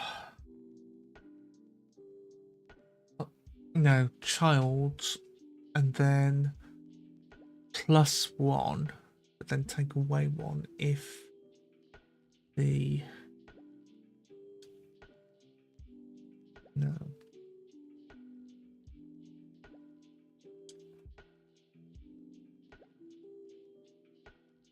Display count equals row dot get children dot where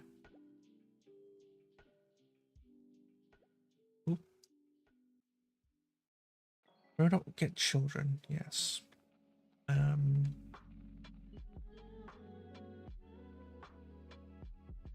Where x does not equal dragged display.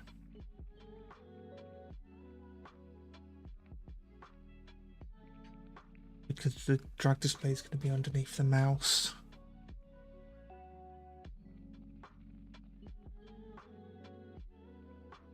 Then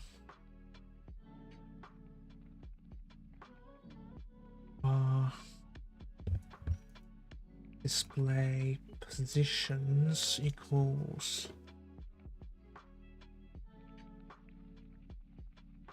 get display positions row dot size dot x displays dot count.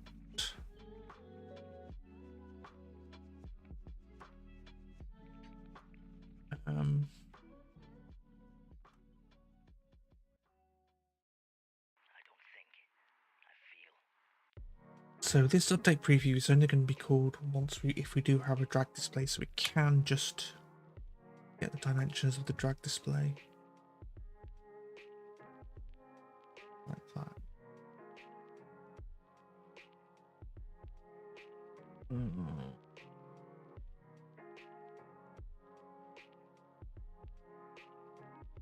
Yes. If mouse is in the front row, then do that. If mouse is in the back row, then put it in there. Update preview. But yeah, the drag display is always going to not be null, I think.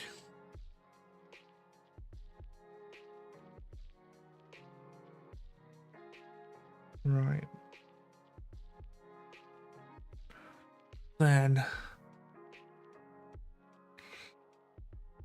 we need some boundaries then.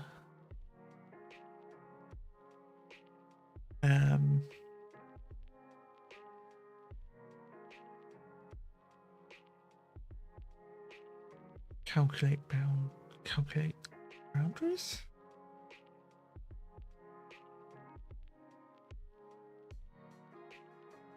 No, we don't need that.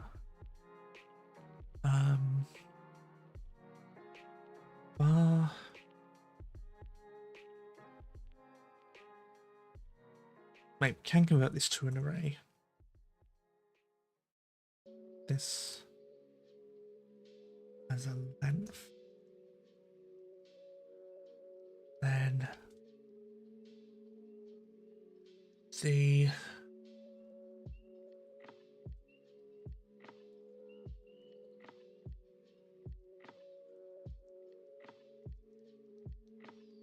length is no.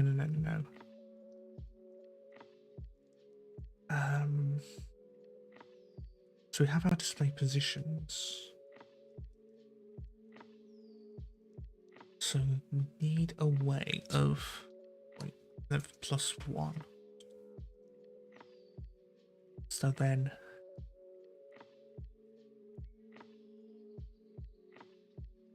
int preview index, and for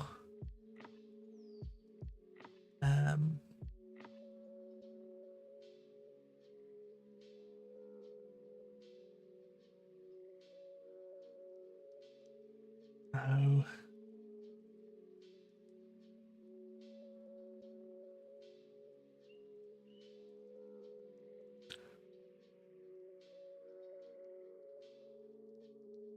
oh,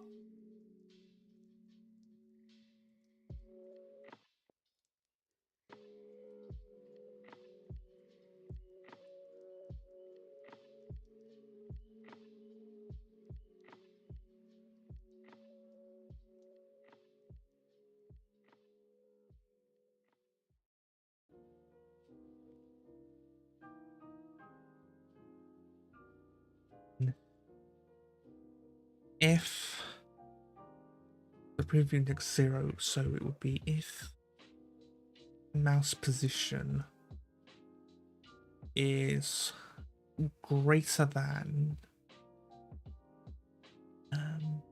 display positions preview index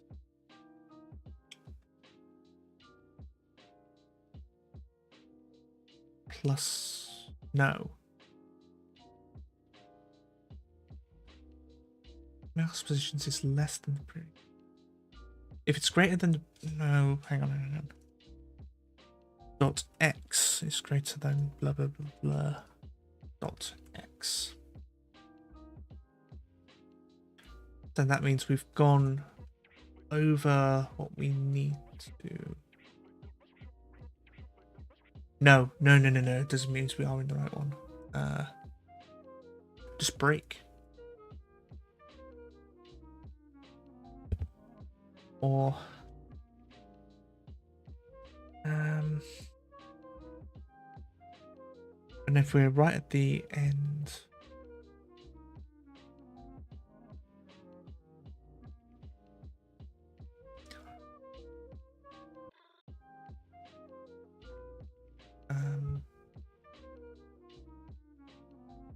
if hang on, mouse pos x is less than or equal to display positions preview index, no, 0 dot x.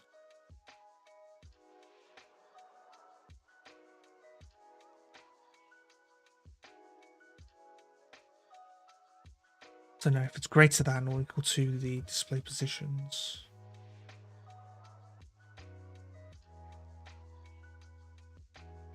No. It's greater than the display positions, that means we need to carry on.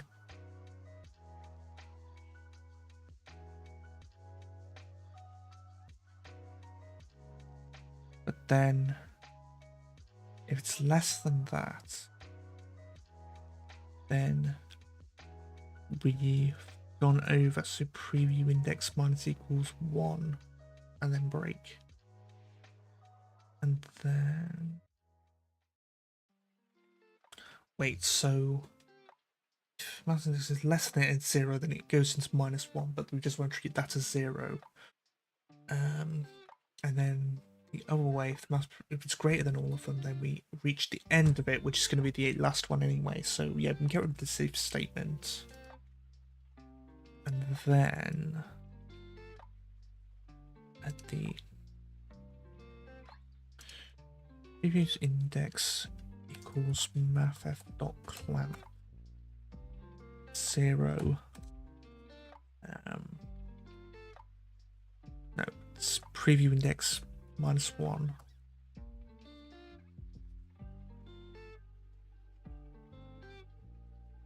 Minimum 0, maximum is displays.length.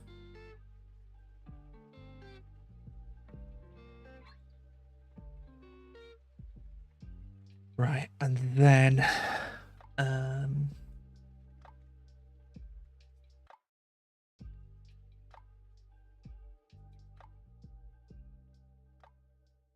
for this.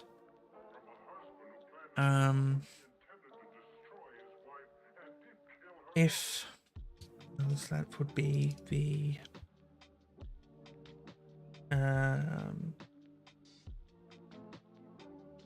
display positions length.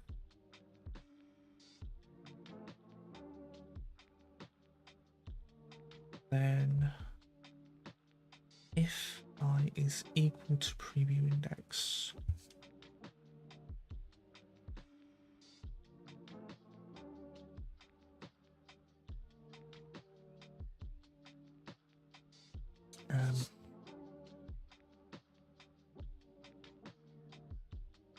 private control preview, that would be get node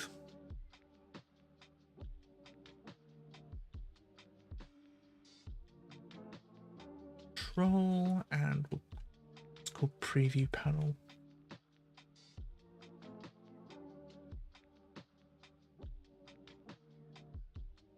Then preview dot position equals display positions I, and then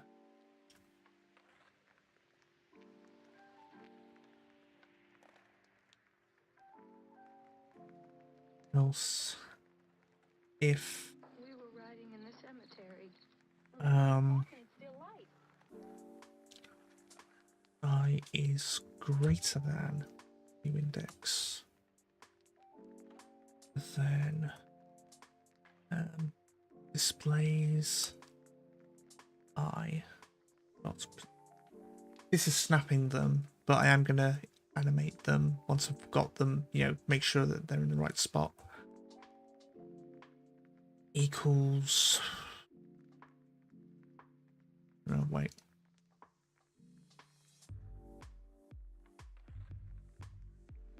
Global position equals row dot position plus that. Because this preview is not a, it's not a what's the word? It's not a child of the row in itself. Displays position equals display positions I plus 1.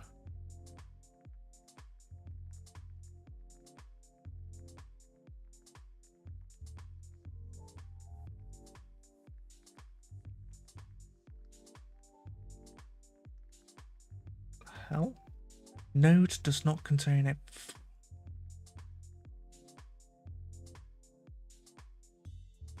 X into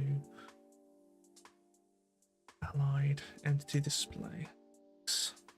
There we go.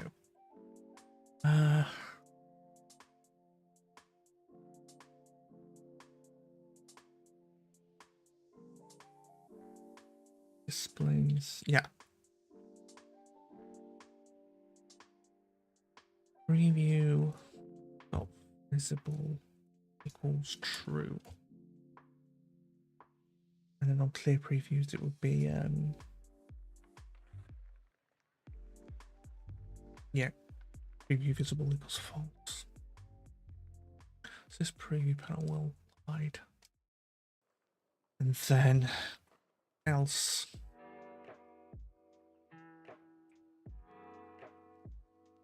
I is less than preview index.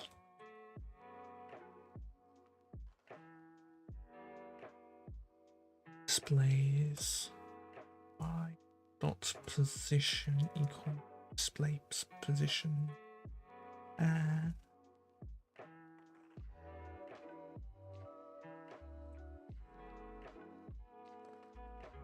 Right.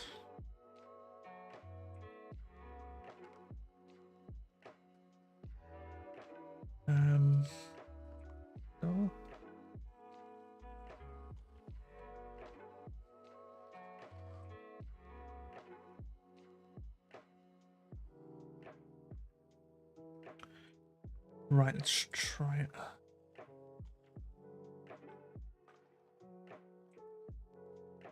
So now I'm just testing for the rows to be in the preview to show in the correct spot. Of course, yeah, we'll generate this. That's fine.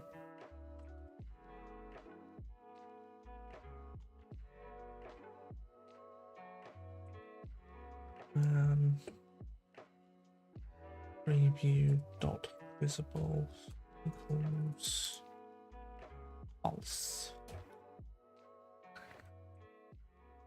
and then we'll work on putting everything back to where it was. Yeah, probably just gonna have a flag saying, "Hey, you need to revert all your, not revert, reposition things," and then if they are, then they will be. So, oh, nothing's being shown.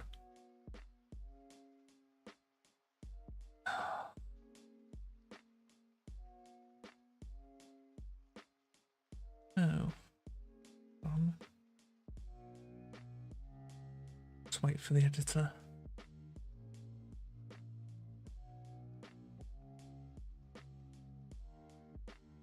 Right.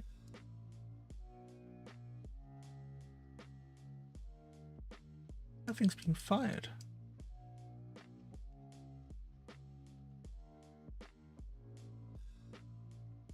But if I put them in the... Ah.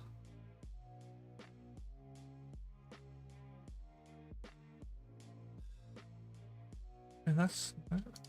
Ah.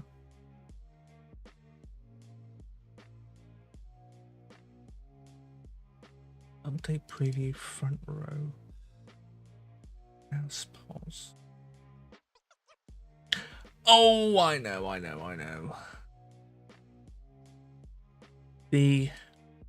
When I'm dragging something, this, because it said index has been put in up, it's when I'm dragging this, and there you are. When I'm dragging this, it's blocking the UI from handling the other things, so this clear previews is always getting called. At least I think that's what's happening. So to fix this, when we're setting our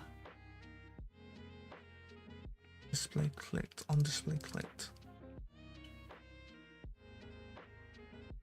we drag display dot mouse filter equals ignore, and then when we reset our, it would be drag display dot mouse filter equals mouse filter dot stop. These are all stop, right? It's more powerful than anything yet known to man. Say, don't you think it's strange? Stop.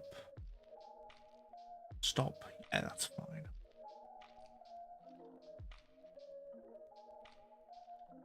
Okay, now let's try it.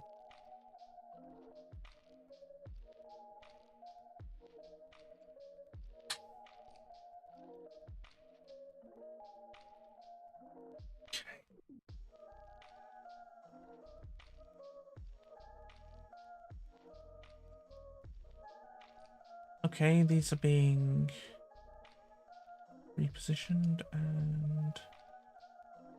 and then it just stops.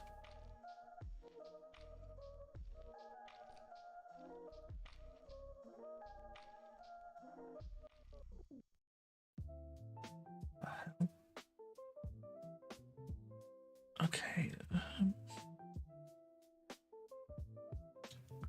This gets called ready, which is fine.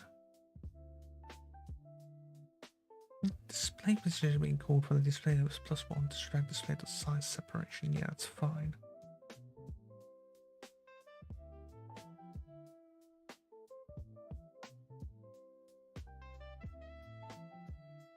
but the position isn't.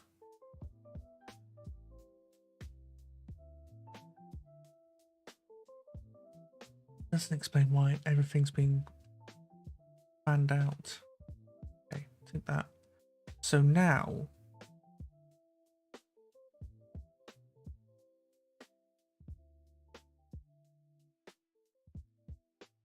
right, mouse is in front row, so it should be giving us a preview, but it's not.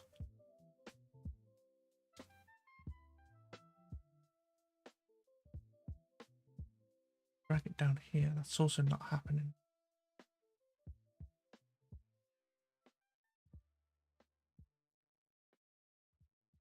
Hmm.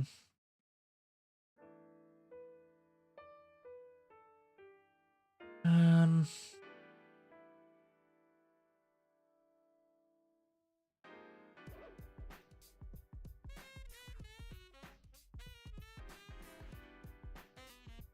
That's the stop, but the inside this has been called an ignore.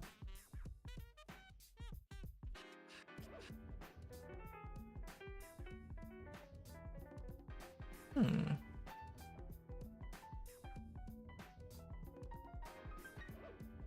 Come on, back row. Let's pass. Hang on.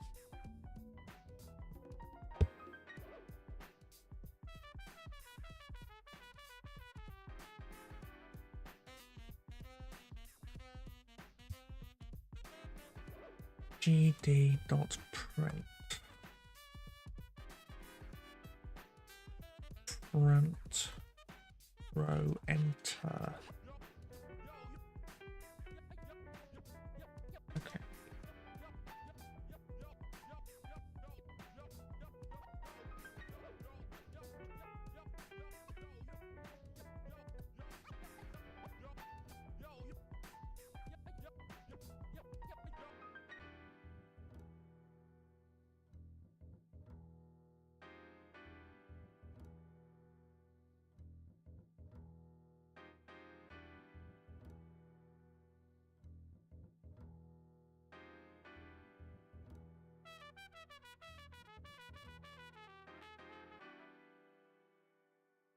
Make these exits.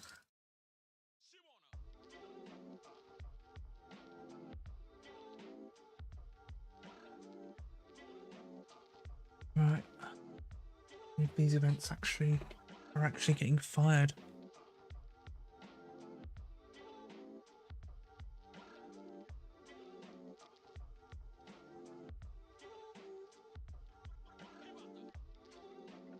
Wait for the editor to catch up.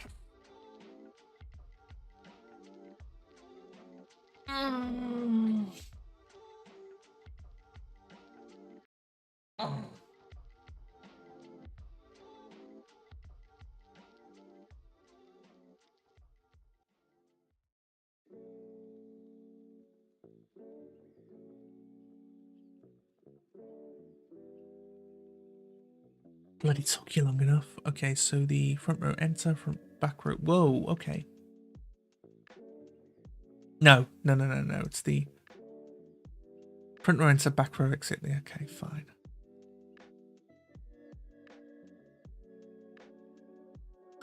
Okay, so front row enters onto here, and then we get this. Wait.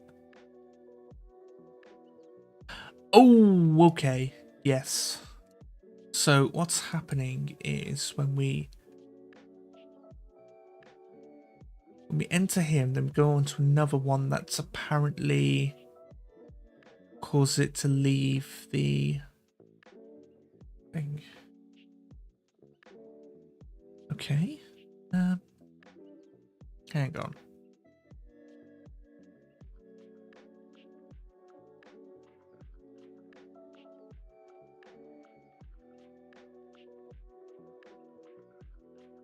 I actually redo these.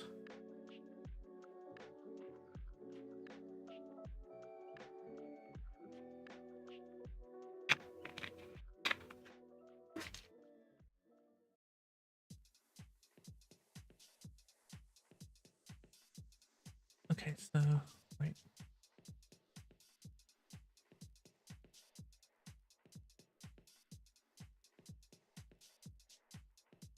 Supposing that creature, the one you killed, was capable of taking ideas, Come on, editor. transferring to its own.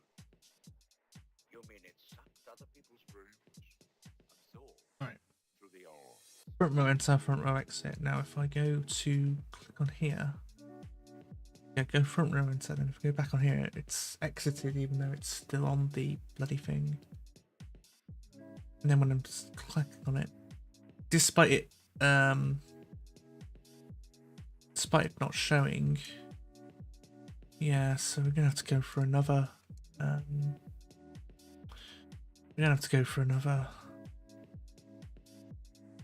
what's the word? Approach.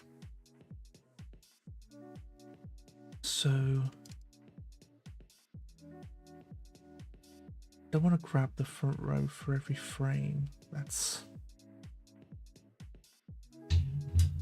so then don't do it every frame. If at event is input event mouse motion,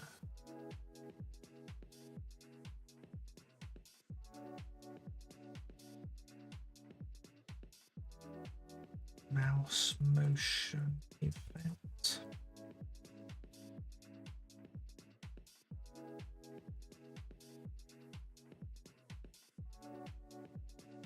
and is dragging.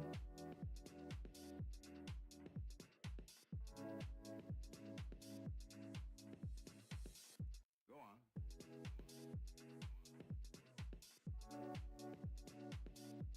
Then it should have an is mouse in front. Wait, what if we...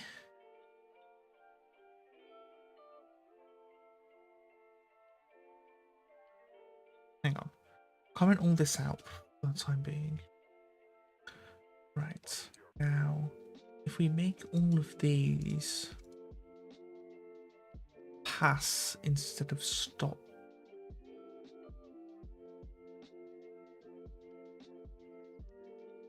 So, yeah, these will be the same. Pass. How would that change things?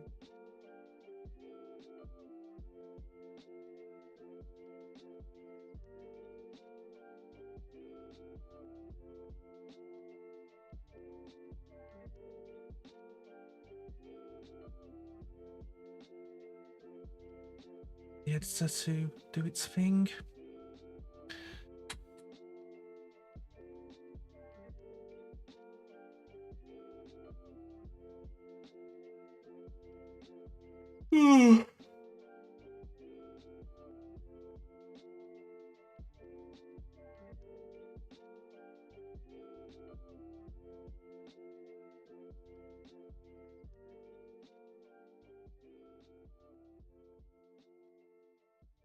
Yeah, it's still going that front row exit on there, and then it just stop. Okay. That's an unterminated string, fair enough. Okay.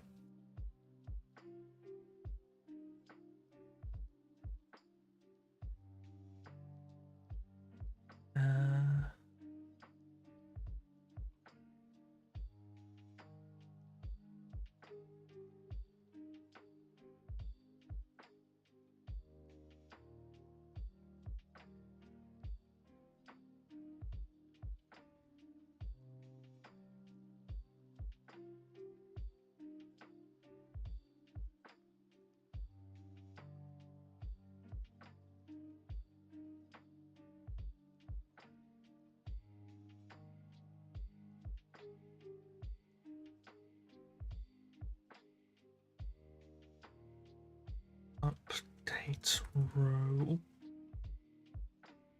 row rectangles.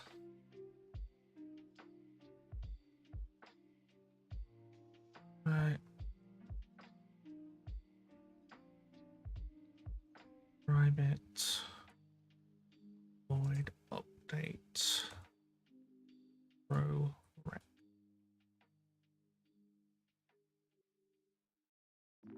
front row rect equals front row dot get global rect.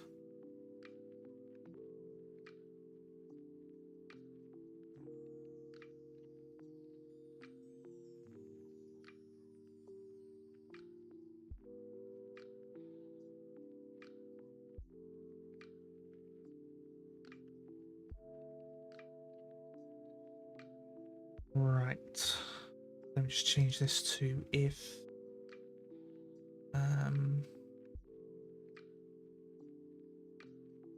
mouse motion event dot global position rather front row rect dot contains no has point.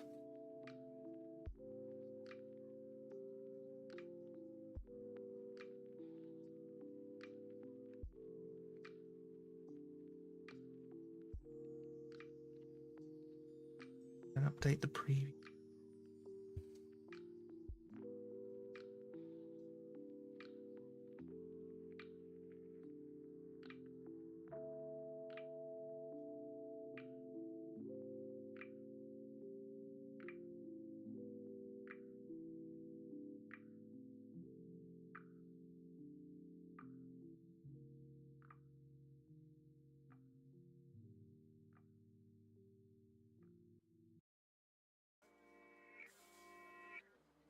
And this we can just comment out for the time being. And all of this we can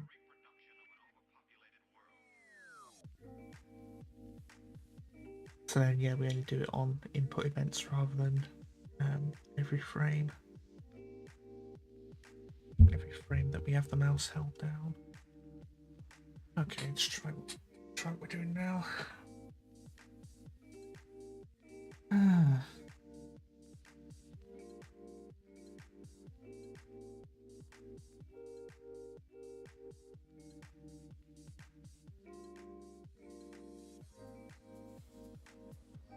Okay, it's showing, but it's in the wrong spot.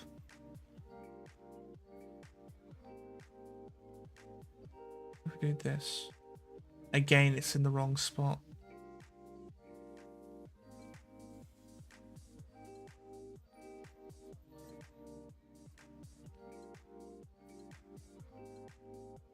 Preview dot. Oh, I know.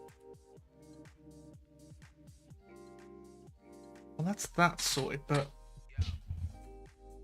it still doesn't explain why everything's in the wrong spot. It's +1. Yes.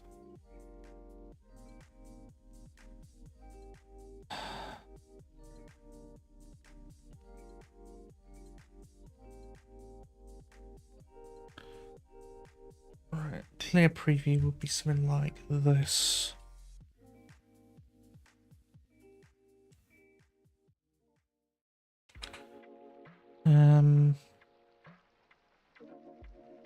No.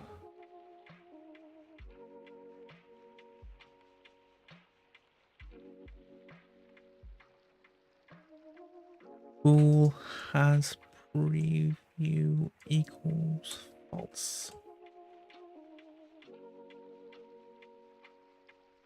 No.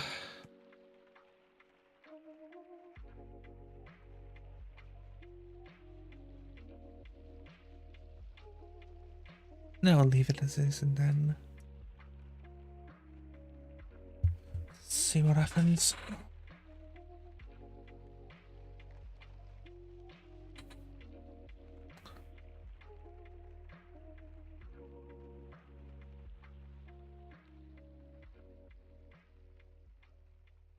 Ah. Right.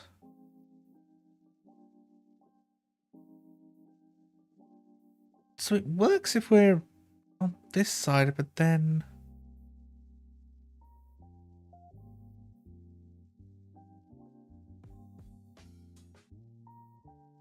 the preview's in the wrong spot. Although the space made is fine, except when that's a thing. Update preview. Position equals display position size plus 1. And then, oh, okay. Yeah.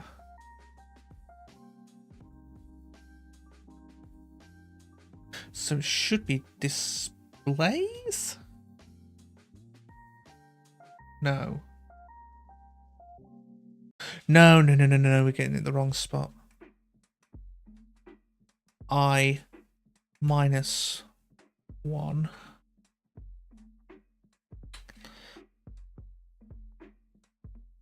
So, yeah. We do the I for the preview, so we'll be +1 on this display, so we have to -1 to make that.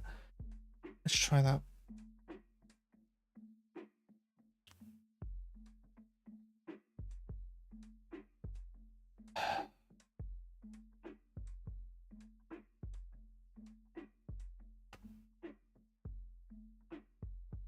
Actually, while I'm here, I'll have a look at that subscriber increase that was also because I might be bloody bot followed again. No, apparently I have the same amount of subscribers as before. Okay, fair enough.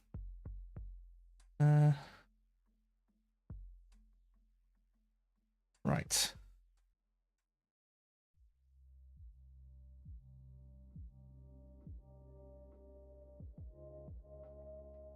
Okay, so the preview's in the wrong spot.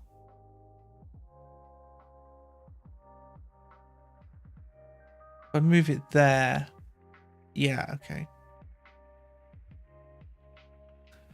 If I move it right there, and then the why isn't there? And if I move it back here, moving it back isn't a thing yet.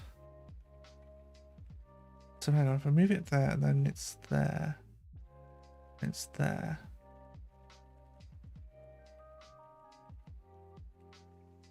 Huh? Okay, so it's only true if I equals 1. If I equals 0, it's the same.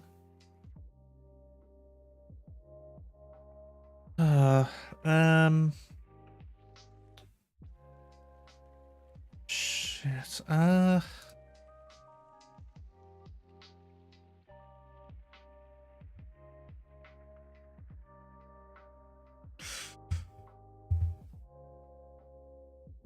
Right.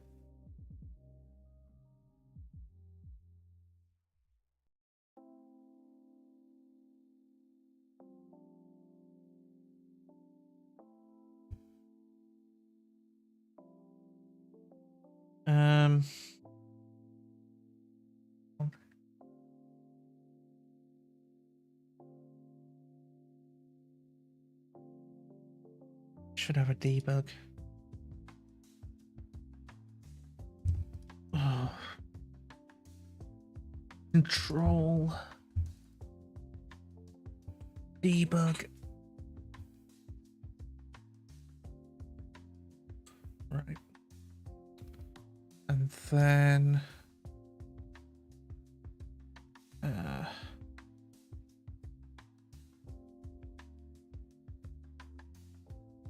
label.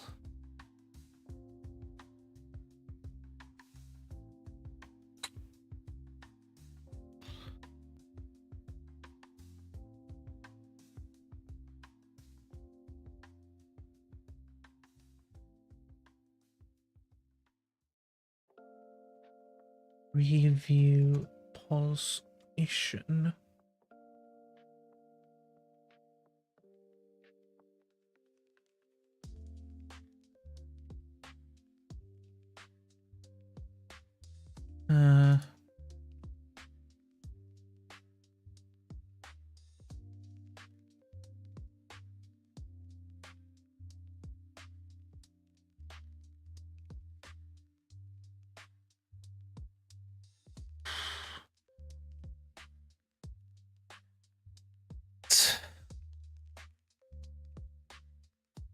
Um,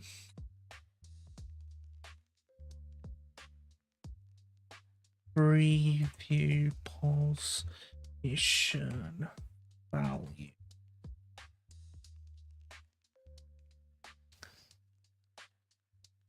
Okay.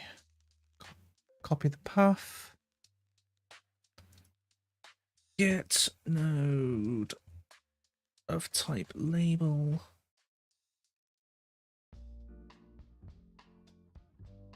Dot value text equals preview index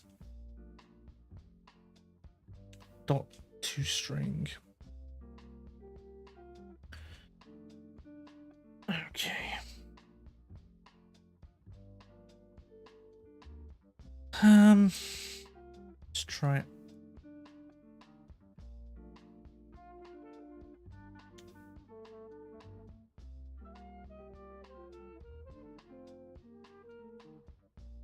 Preview position 0.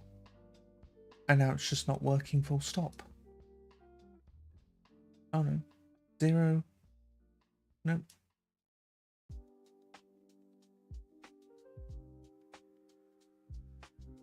Oh boy.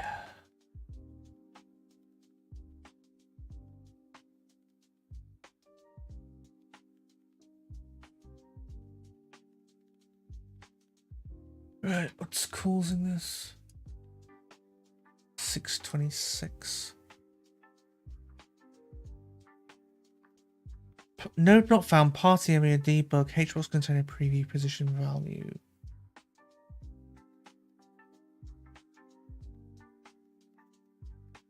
Oh yes, this is the path from root and not path from party area. That's why it was given the wrong value.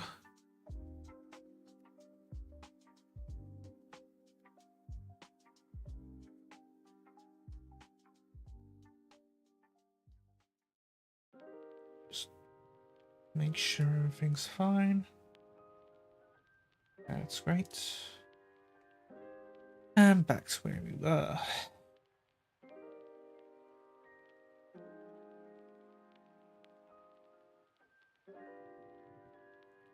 Okay.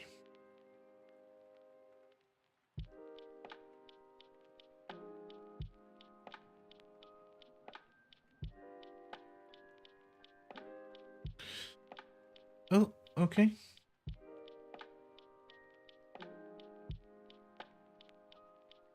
All right. Hopefully this will work.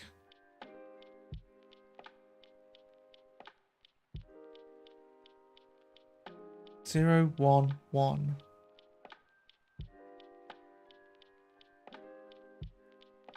So it should be 2 here, but it isn't. 1, 0, 1.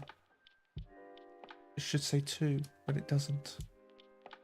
0, 1, 2. Wait, wait, oh. 0? No. This should say 1, 2. Ah. Okay, so the displays are get children where X is not the drag display. That should say all of them.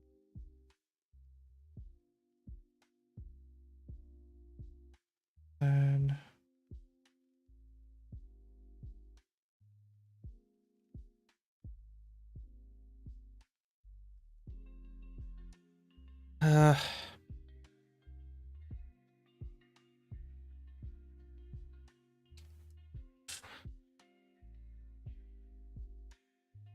preview, call this preview position.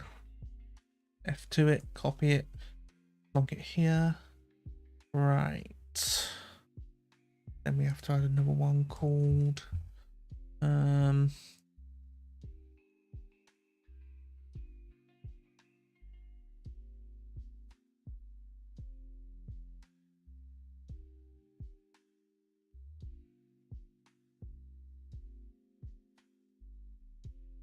row selected.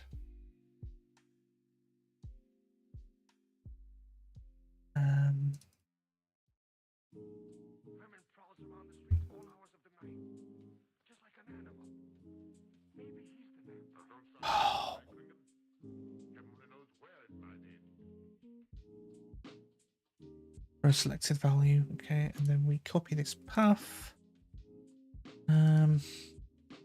Get node type label text equals row. No. It will be right.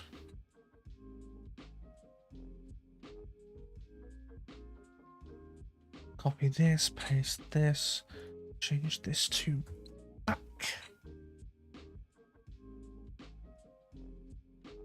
Row selected. Front back, okay.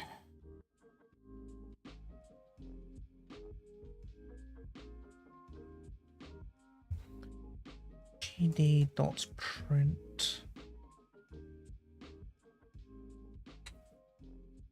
display length.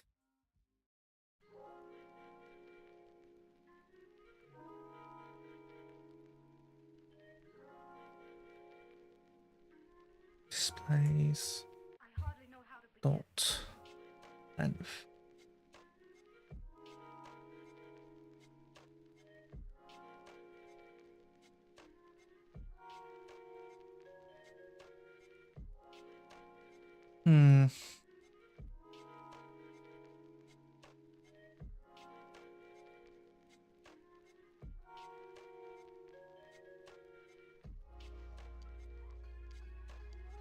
Right.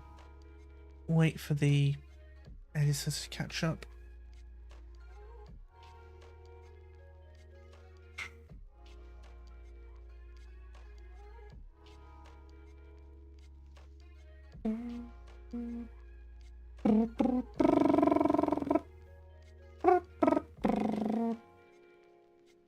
Oh, why does it take so bloody long? Right. Row selected. Oh.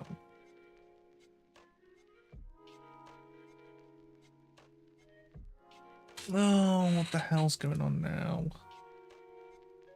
Oh, I've done the same thing again, haven't I?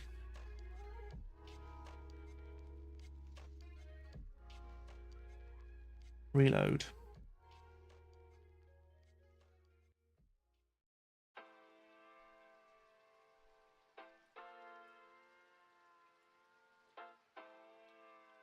Right.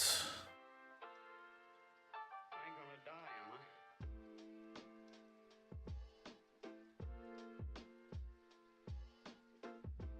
I? If they're moving properly, they're just not.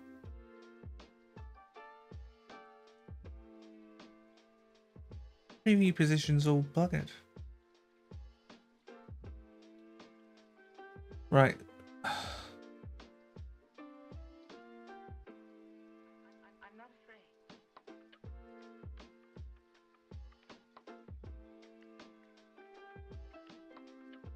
And this is two.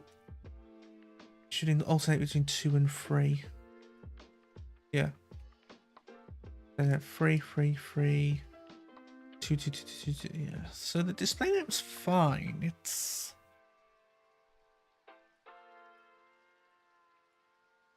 Display positions.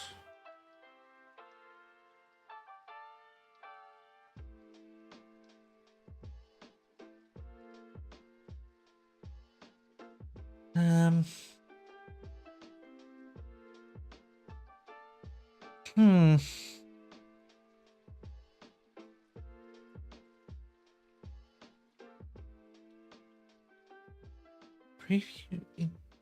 So there's something wrong with this. Preview index equals 0. Preview index is less than displaceable preview index plus plus.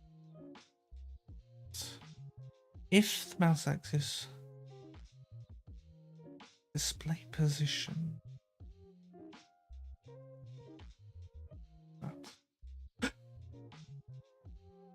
no. Display position axis, so if it's less than that, then clamp it. Then it would be display positions preview index.x. But the mouse position is taking global. But that wouldn't, no, that wouldn't do anything because the, no, we are chucking in global mouse position, aren't we? Ah, wait, that wouldn't do anything because both of these are at 0 anyways.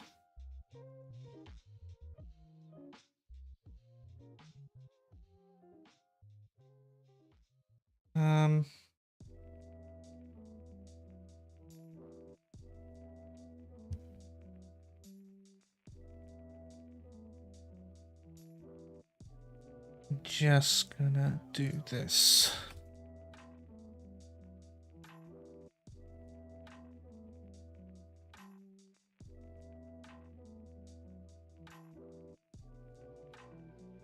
All right.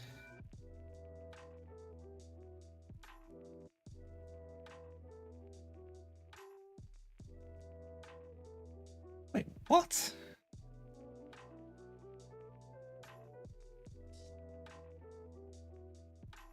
No, no, no, no. We're going out the wrong way. We're going to have to convert that global to local. So instead, mouse pos is a global.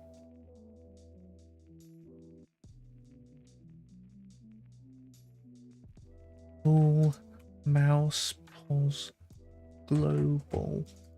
No, no, no. We should do the conversion here. So global to local will be mouse pos.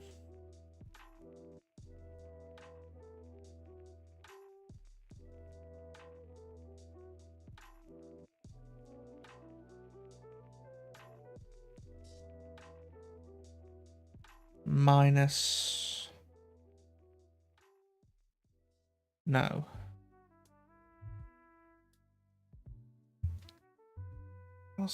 Point mouse pos, update preview front row, mouse pos.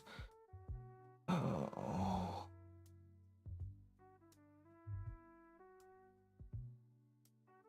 If you're doing local to global, then you would add the position.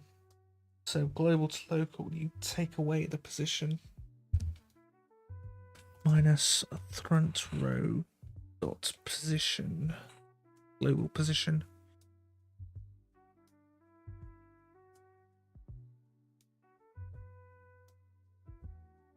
I don't think that's going to do anything though, because they're both situated at 0 on the x-axis. So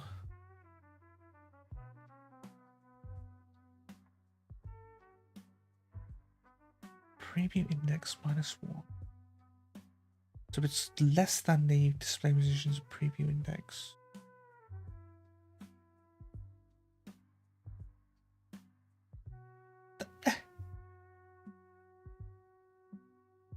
No.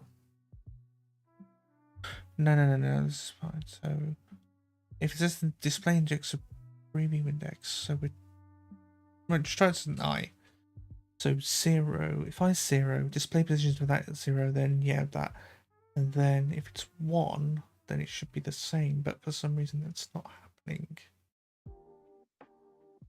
Why would it not be happening?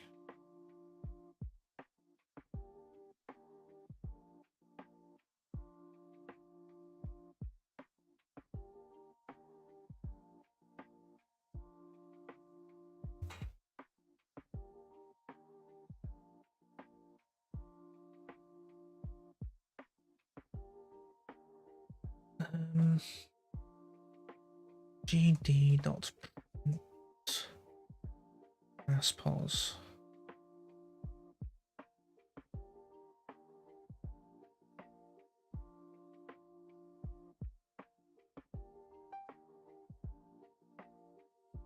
No. GD dot print.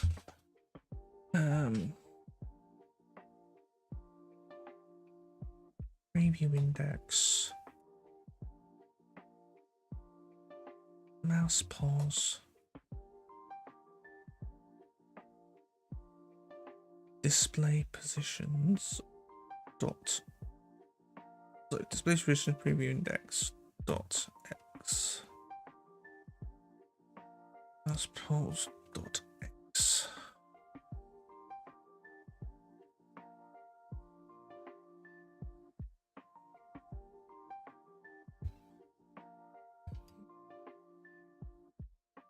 Let's try it.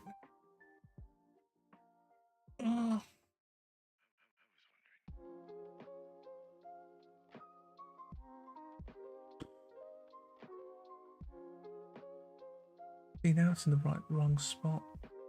If I put it there, the preview's in the wrong spot, but everything else is in the right spot. Which doesn't really make sense because we're iterating over the previews. Preview position equals 0, but then the preview's being shown in 1. No! No. It's because I've... Oh, of course. It's because I've... Assuming that they're going dun, dun, dun. But actually, they're going dun, dun, dun. Okay, so in that case, we do need to convert it from going from left to right. What's causing this debugger? Okay. I is less than pre.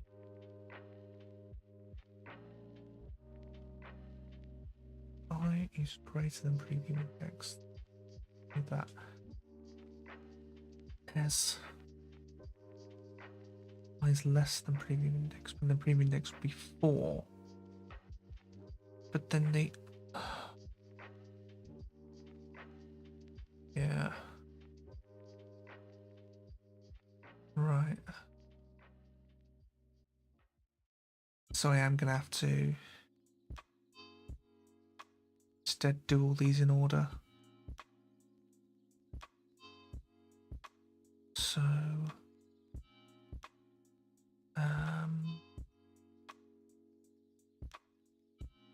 I think I have these written down somewhere.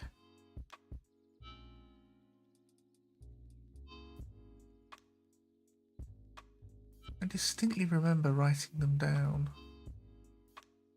Or it might have been something else that I'm confusing it with.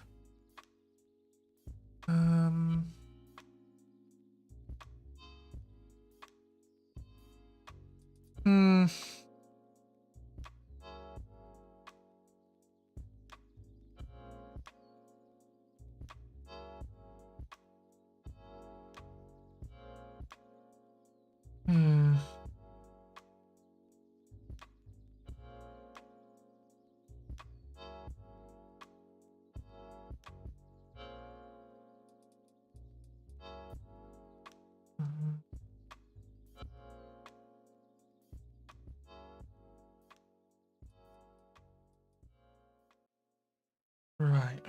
So if it's 1, it would be 0. Then if it's...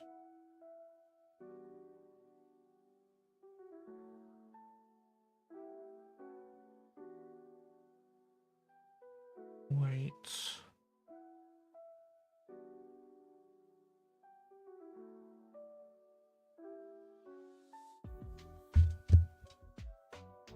Private 2D arrays.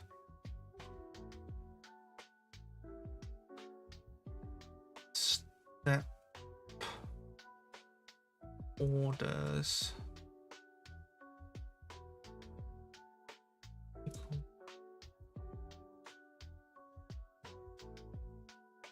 New int.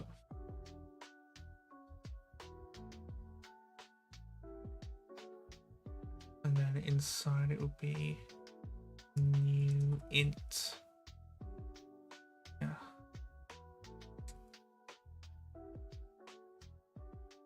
Fuck. Have the regular opportunity to prove your fitness to provide. I know a lot of regular kids wound up in jail. There we go.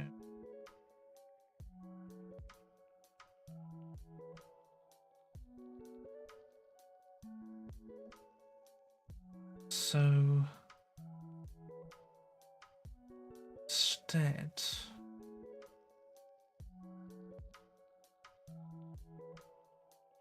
so these will be the positions. So 0 and then, but this only works with the odd numbers.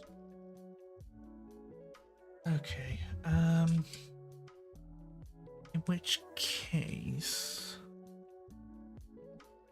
hang on.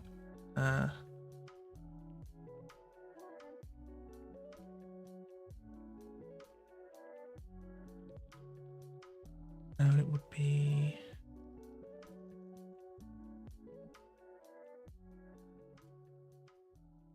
Two. Why must I be tortured again by all this?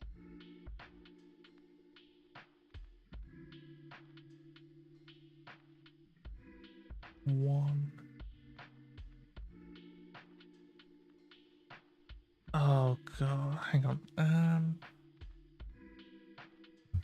Okay, so the positions are in 2 and 3 and 4, but I actually want to do them normally. So it could be if there's, hang on, if there's 1, then we put it in position 2, and if there's 3, then it would be 1, 2. So just need to start to be 2, 3, 0. So 2, and then we work whatever it is for the even number 1 and 0. So these separations by index as well. So the by index. So you start off at 1. Okay, so it would be what? 2, 1, 1, 0, 0. So if we try and work out our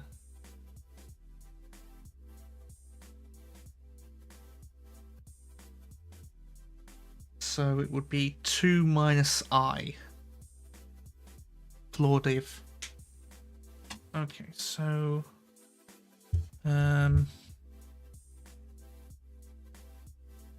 private int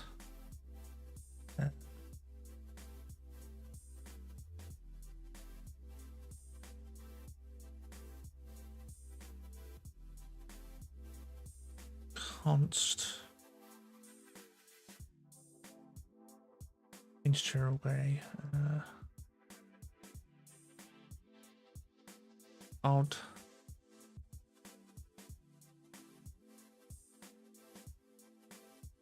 number position steps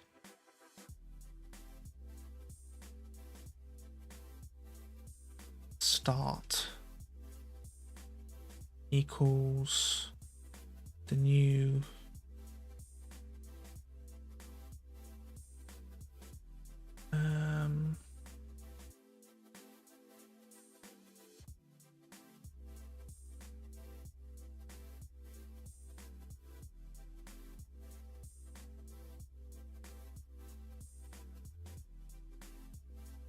two, 1, 1, 0, but that's not what we want. We need a length. Would be what? 1, 2, 5. In which case would be 3 minus I floor div. So 3 minus 1 is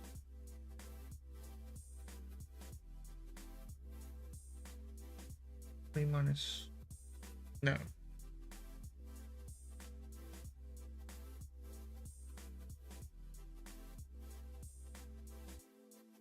Not 3 minus length, it's 3. Oh, divided by 2, right? No.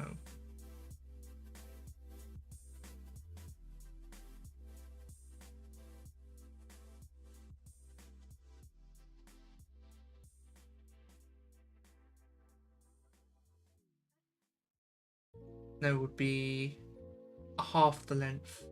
Yes, and what can I do for you? 2 minus 0. So length is 1. That'll be what, 2. So, 2 minus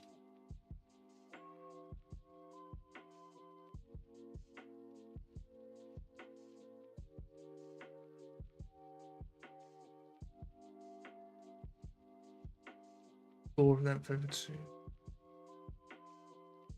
2 minus length over 2 would be, no, 3 minus, that'd be 2.5. That would be 2. Yeah. Then a 3. 5.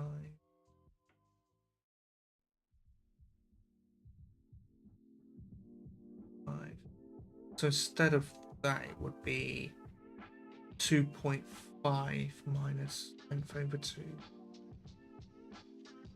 2 point.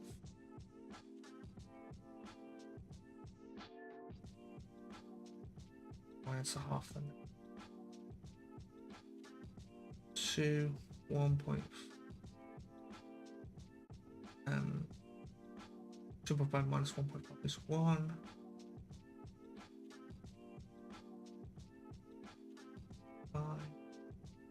Right.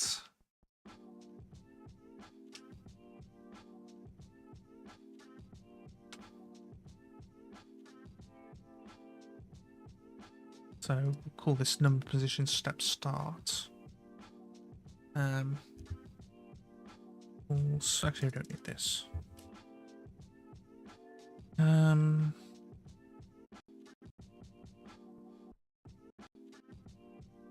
on, if there's 2, we start at position 2. So no. If there's 0, or if the length's 1, so we start at position 2. That's correct. No, it isn't. Don't you think we really had the place to ourselves? Oh, just the ocean, the beach I couldn't get.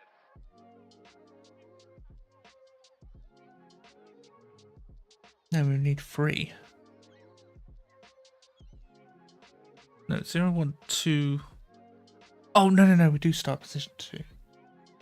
Step 2, yeah. And then if there's 1... Sorry, rev length 2, we go here. 2.5 minus length over 2 is 1.5. Floor that, and that becomes 1. So we start here. And 1, 2. That's fine. No, it isn't. We need to start it here. There's 2. This is really pissing me off.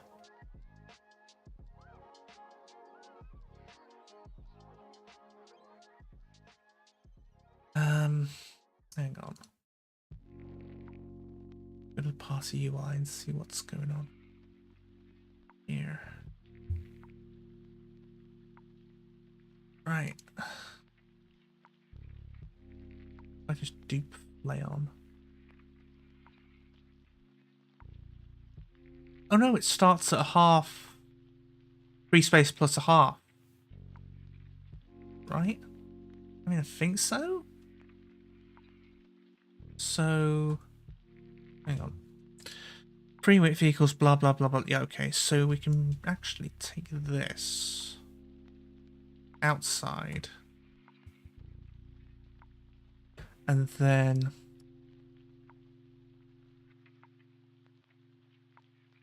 leftmost pos equals that. And then if display count percentage 2 is 0, then we add half the display size.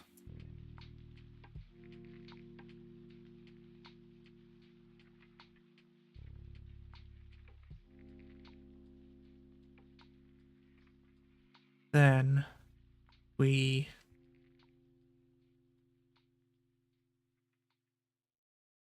okay, so we have our starts. Now we need a sort of an offset.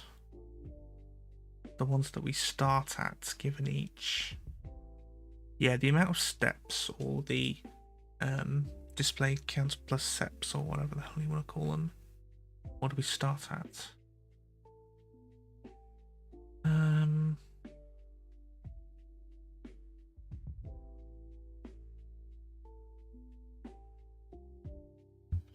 So hang on, if it's of size 1, then our index would be, if we were at size 1, we want to start at 2 steps. 1, 2. I can put this back to 4. So if we just have 1 in there, we want to start at the second step. If we're at 2, we want to start at the first step, or index 1, let's say. Then for 3, we want to start here, which is index 1. Then for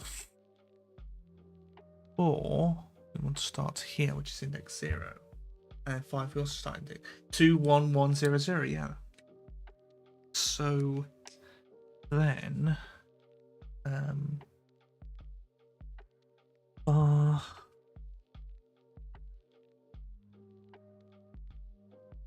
start step equals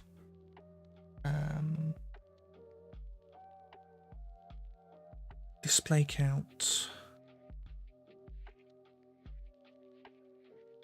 so 2.5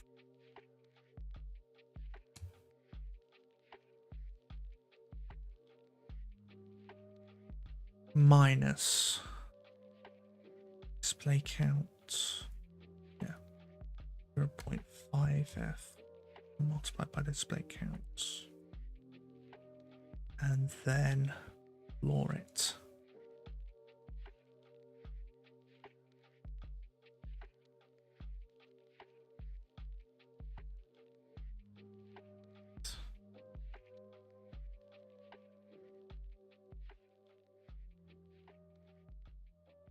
So then, or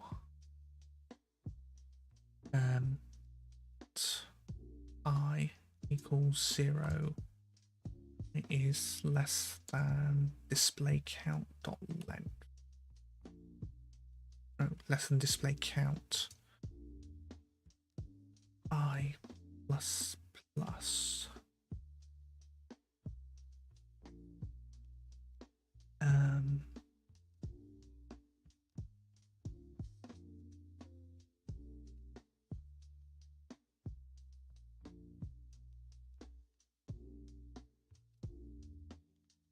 Ret equals new vector 2 of size display count. Then we do that, it would be ret I is equal to leftmost pos plus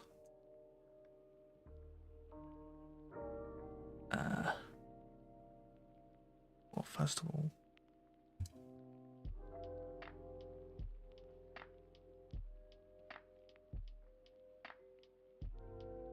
leftmost plus step multiplied by start step plus I.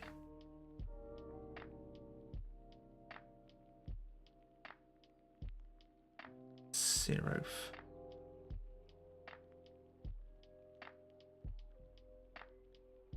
And just wrap that up in an actual constructor.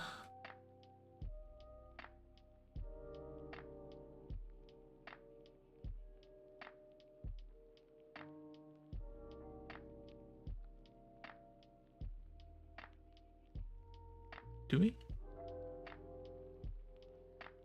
No, the bracket goes here. Plus step multiplied by the start step plus I. Yeah, okay. So we can get rid of all that. Now hopefully that really simplifies things. Hopefully.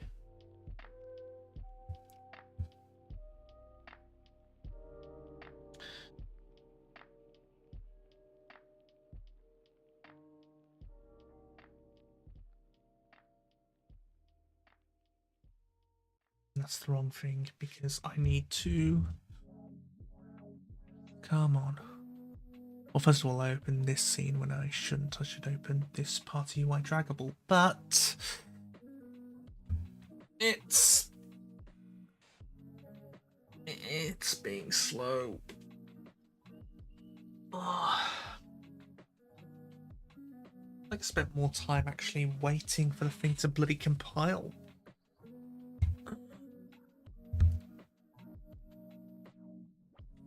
There's surely got to be a way to profile the actual building process. See what's causing it to take so bloody long, because it usually doesn't.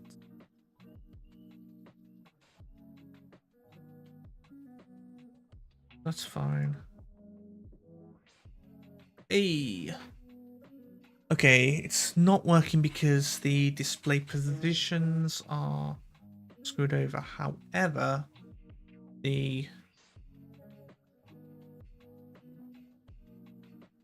Right, that's fine. Preview position and the...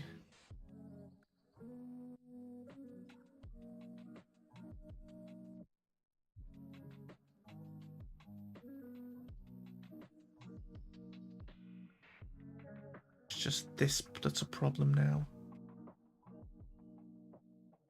Yeah, so this should be 3, but for some reason it's still 2. Which means that there's a problem up here. Yes. 1, then 2, then 3, then here's the error. Display positions. Hang on. Display positions equals there. Then less than that.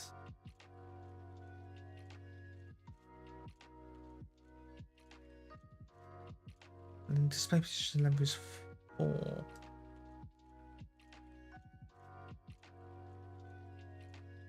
So, but the display position to preview. That's fine, but where is the... Aha. Yes, we're iterating over display positions. But then... Oh.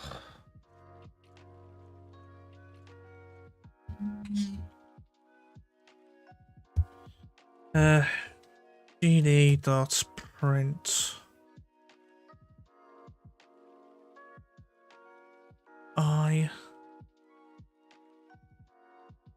preview index.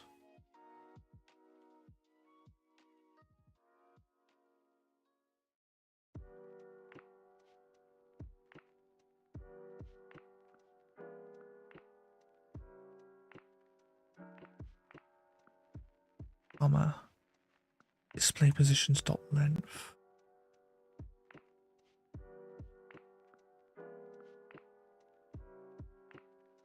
We move this out of the loop.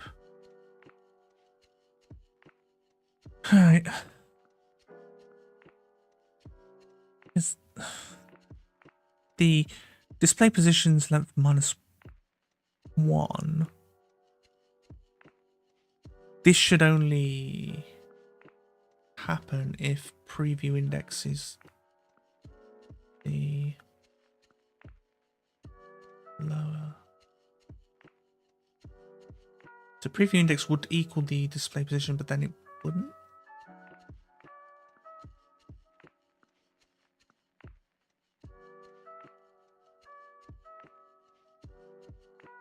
Yeah, preview index can only equal the 1. So preview index will be at the end, but then if it's not at the end for some reason. So if I equals preview index, which would be the last one,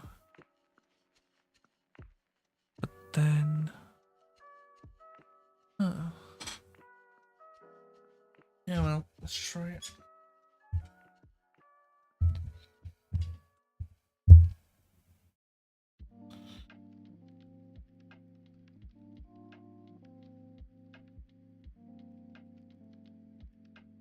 Free. It should not be free. Oh, it's a... Yeah, I'm being a dumbass. It's... Yes, preview index plus plus goes in there. Now, because it's free, it's greater than that, and then it goes out... Oh, God.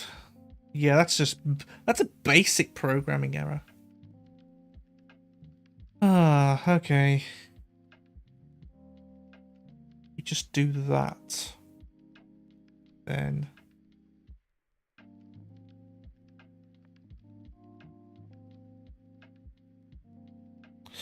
So really, we could just put length -1, but... yeah. We can just put it out of the loop, that's fine. Okay.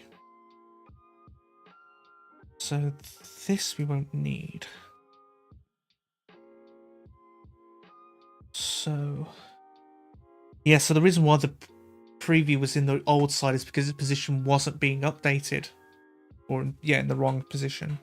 It was in the right position for the previous thing, but now it's in the wrong position because, yeah.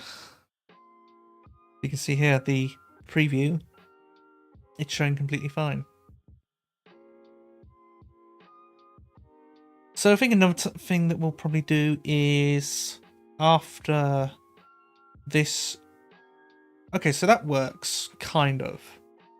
Now, all we have to do is when the this hand drop event here, or when we move out of one, then we'll need to move back into the other.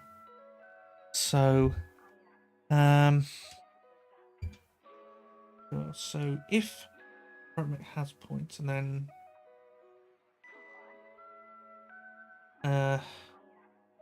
we'll put this private bool front row needs update.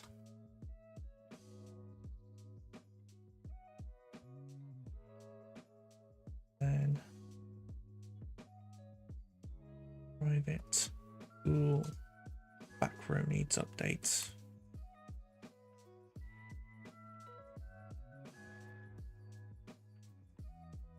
This saves us from having to do it every frame.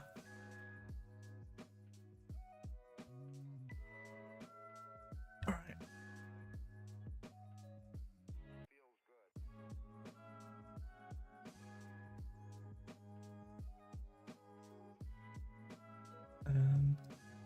Then if back row needs updates.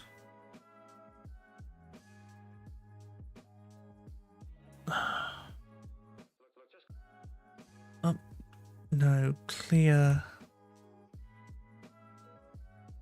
preview back row.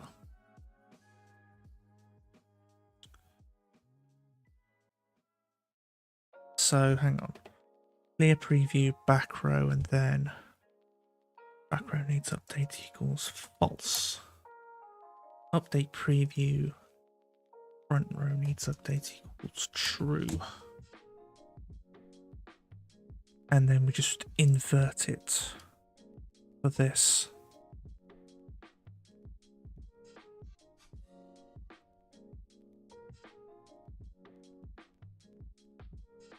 So the reason why we're setting back row to true is because we've put a preview in there. So technically we should probably rename this to needs preview removed. Actually, yeah, I think I probably will do that, come to think of it.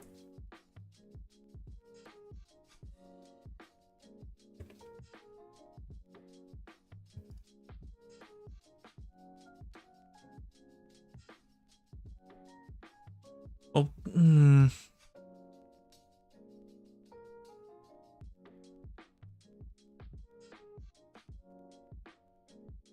Come on, if I replace on 4 things in the same file, it should not be taking this long.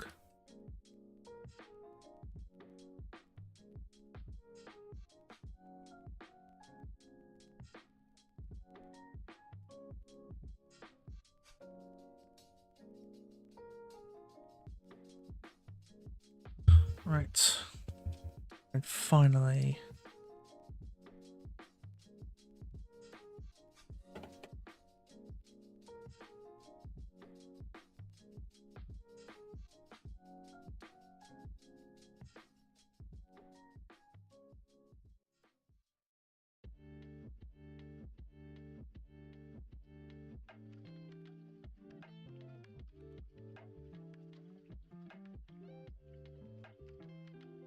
in which case we don't need to.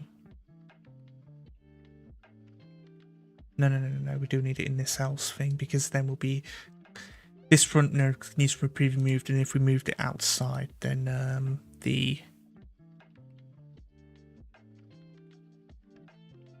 then it'll clear the preview and the same thing, and then in effect nothing will happen. So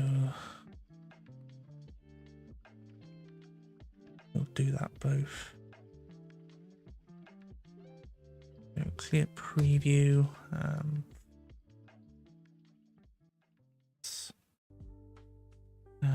What would it? Control row. And then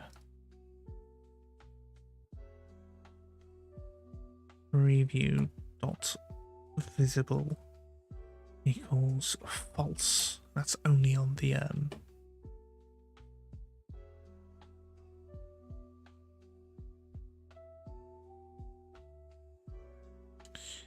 right.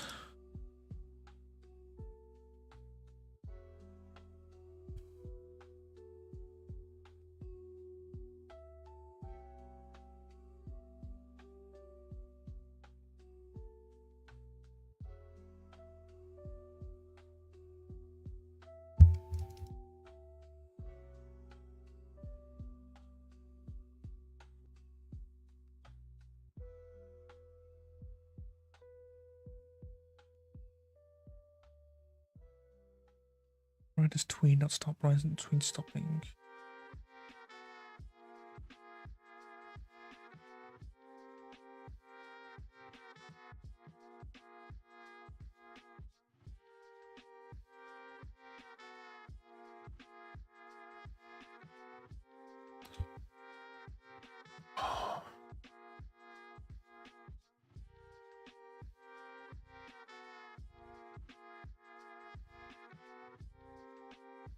Substituting resets the tween to its initial state.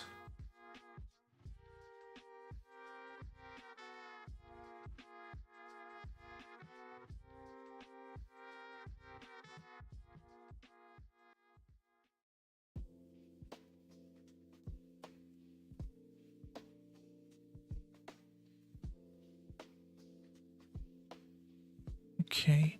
Oh, here we go. This is what we mean. Kill. Right.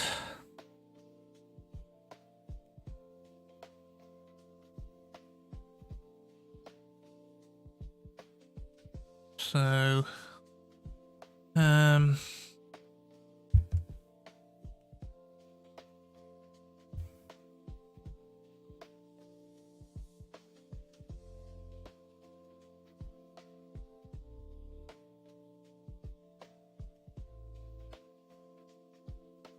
private tween running tween.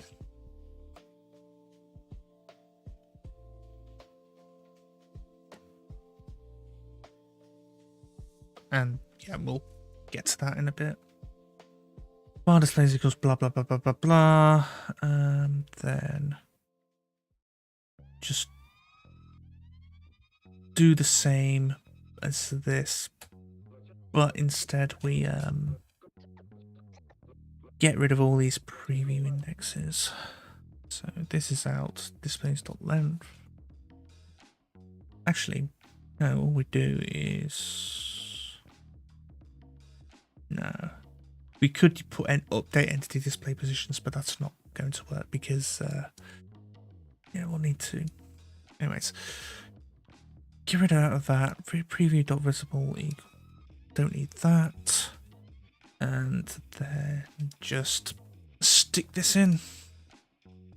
Easy as you like.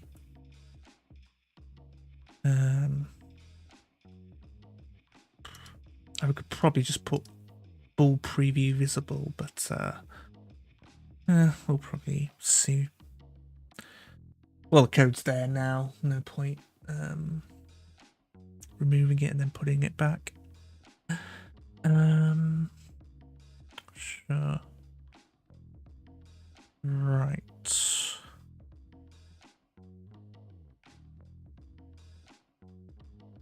So front row and the back row, those can tween at the same time. So we'll put this as front row. Or maybe not. No, because then we'll have to... Okay,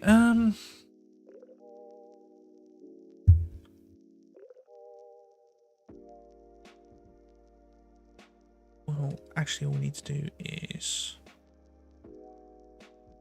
replace these with the thing, so boop. Space, and then instead of front row positions, it'll be display positions.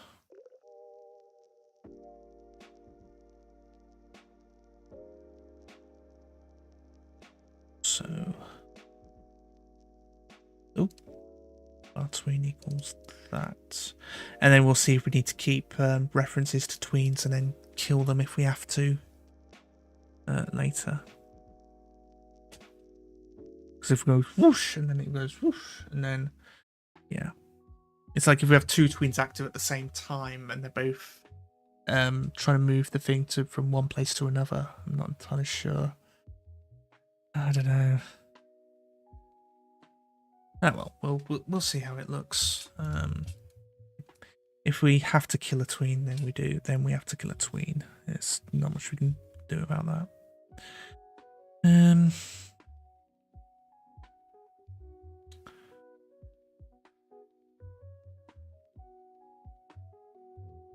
So actually, what we can do is make these. So, and then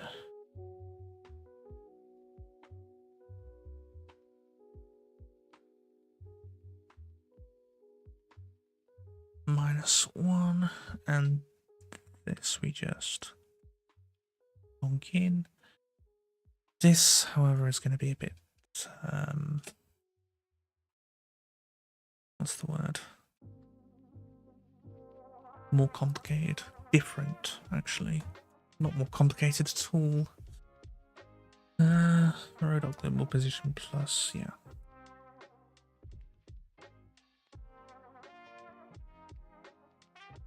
Right. Let's see how this works now.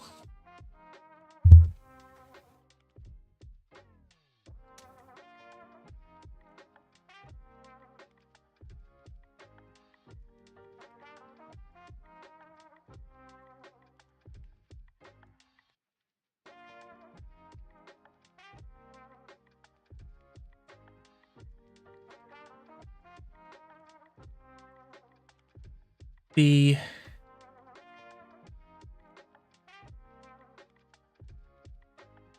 is there something wrong with the circle tweener or what?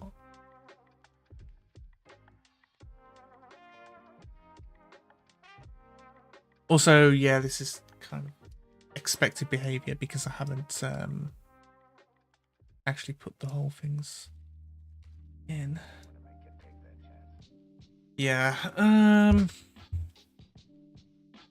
Right. Yeah, circle's not a good one in that case. Try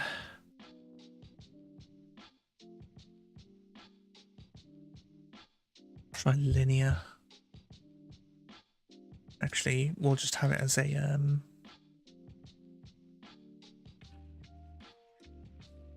field private tween dot transition type transition swap transition. So we control clickers create tween, and then we just put in swap transition. We can then CREATETWEEEN. So yeah, we hard coding we replace with swap transition. Yep. Yep, that's right from the start. Okay. Back to where we were. Go back to here, rebuild, so we can actually specify this queen thing. I go back to. So here's the tweening cheat sheet. So what we currently had was circ, and that was just like, vroom. I think it might have been actually an ease in out. Oh no, I'm not sure. Tween property. Blah blah blah blah blah blah blah blah blah blah blah blah blah blah blah. Okay. Set easing. Default value is ease in out, which is the pink one, which is that's not what we want.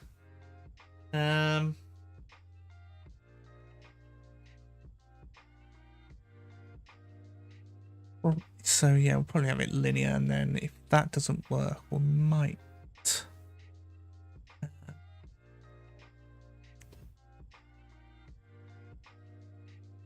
set easing to ease out, maybe.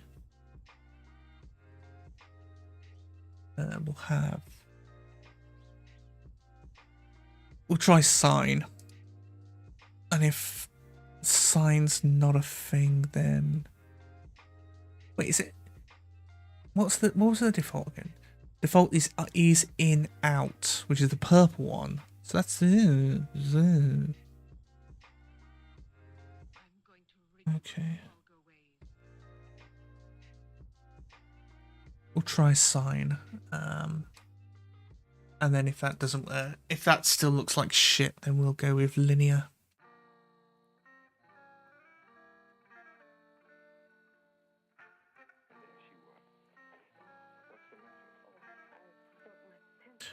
I actually think the swap time's actually too long. 0.25. Try that.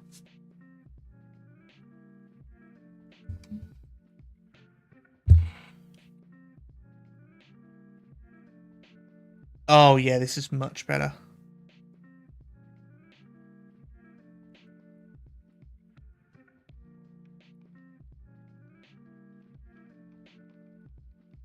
One thing I'm not entirely too happy about is the preview going alongside. It's a bit it looks a bit naff. 2 1 0 0 1 2 3. Set that there. Okay, so we have a preview position and we have the back row. And we have the thing that's being plonked in. So from there we can just yeah, go from there.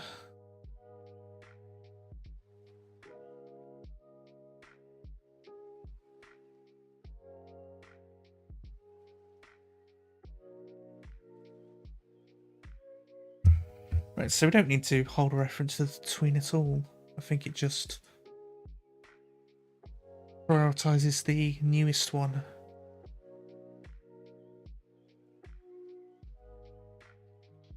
Either that or the tween stoves don't last long enough for them to work properly.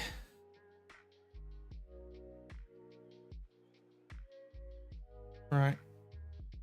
I do need to put the tea on, so I'll be a bit, and then once we've then, you know, for the last part of the stream, we'll implement the actual what happens when you let go of the mouse button. Because, yeah, if it's mouse motion, then blah blah blah blah. So yeah, all this stuff here.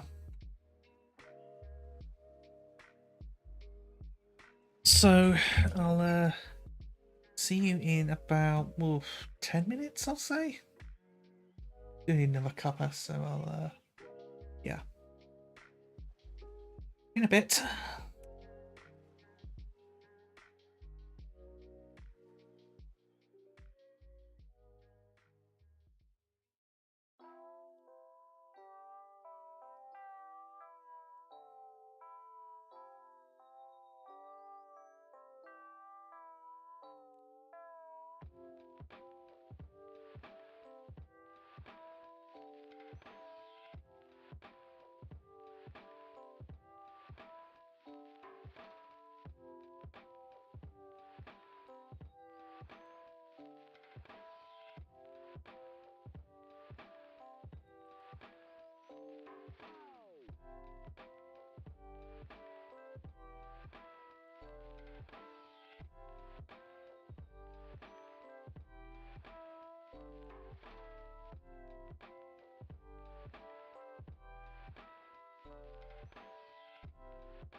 10 minutes is a long time to be away from you.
Going back, but give me a sec. The cat wants some attention. Yes, on me. I didn't close the door.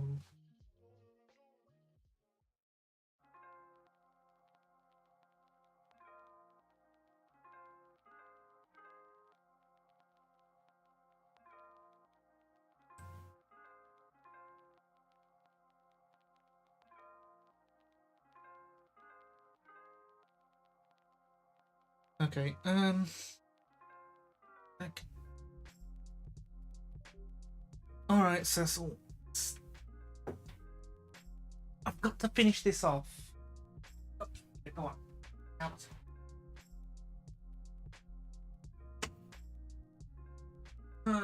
Okay.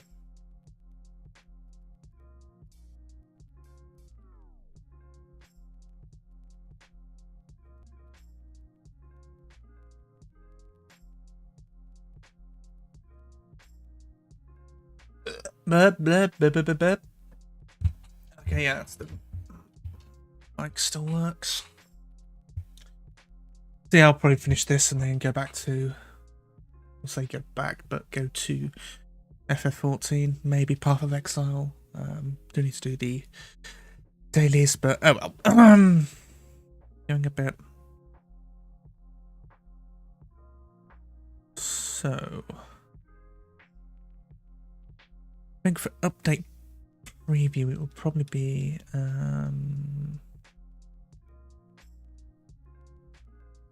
a new way of storing the preview position. So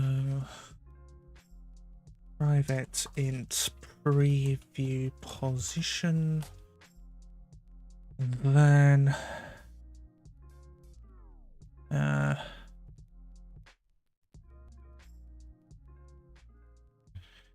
if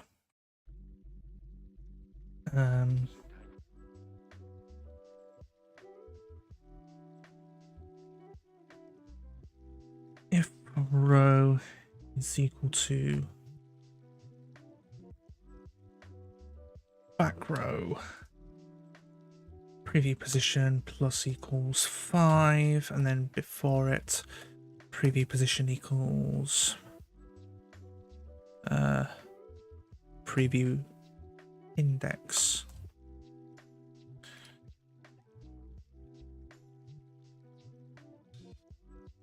Right, so once then we need to insert the right, so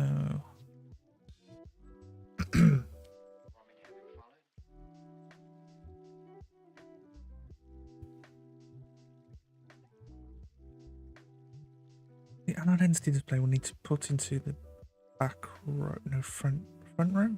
Yes. If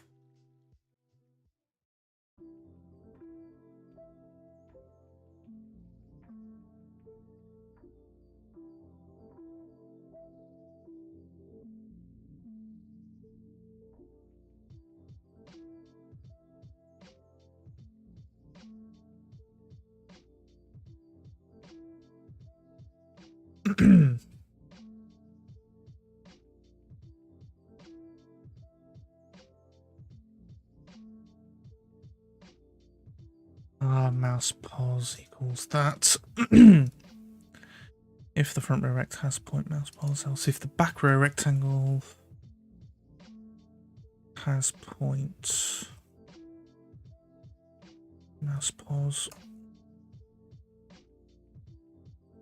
So the preview position would be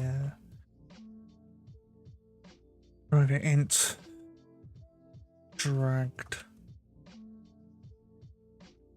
display position.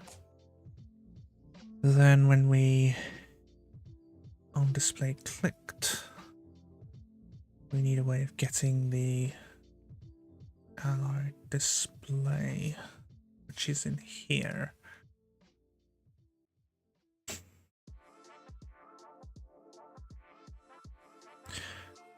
Right.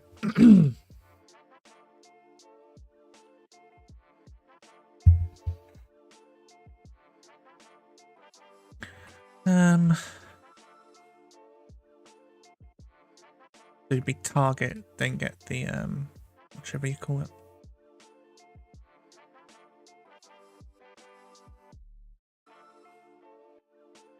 Target.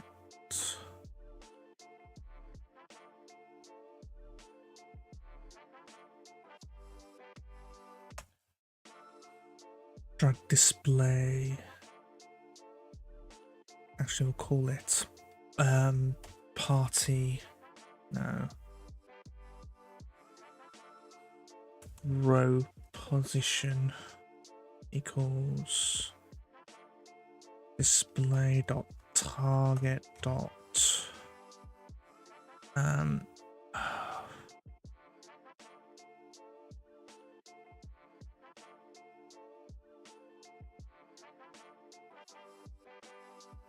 position in row plus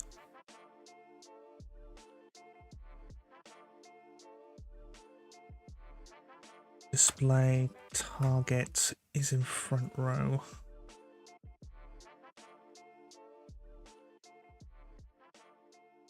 Zero or 5.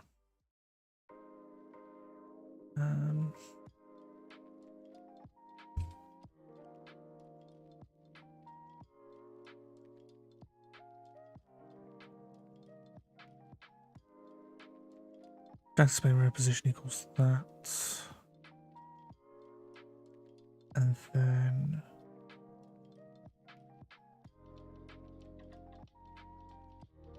update row rex and update entity display positions, which would be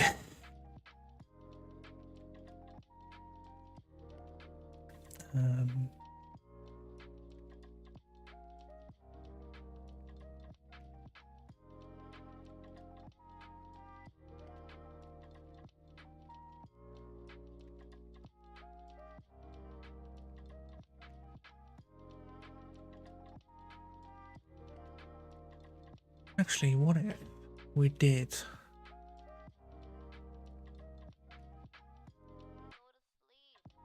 instead of having them as children here, instead what we do is get rid of all this, add displays, no, control,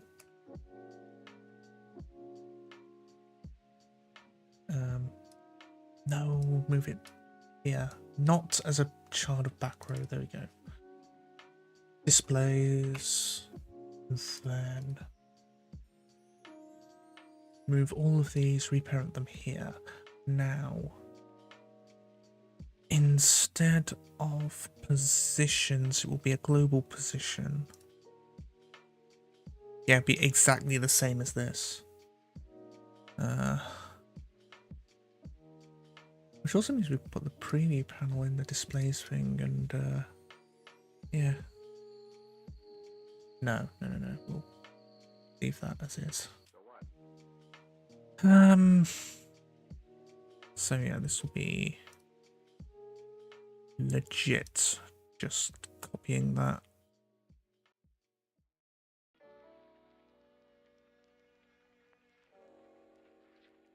Right, and then oh,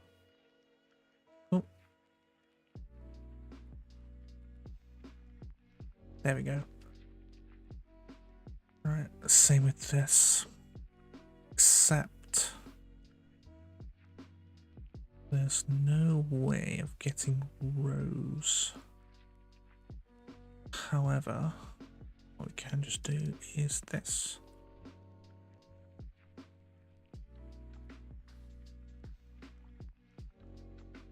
However, I'm probably going to be rewriting this anyway.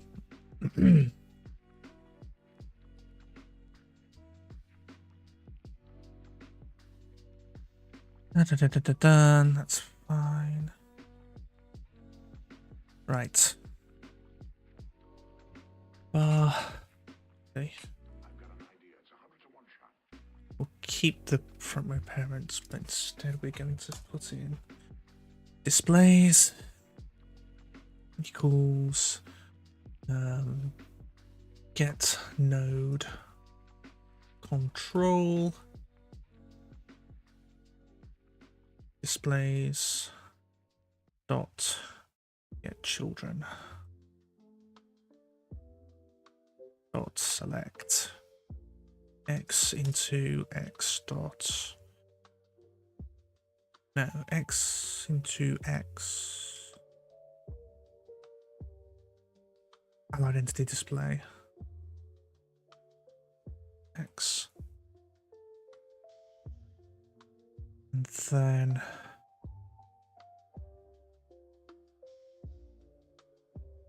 front row displays is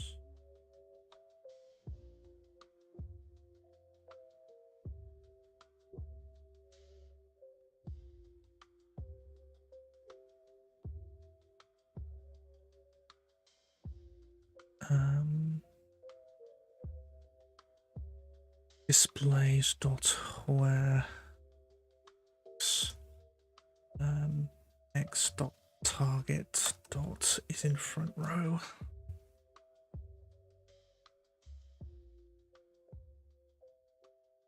to array.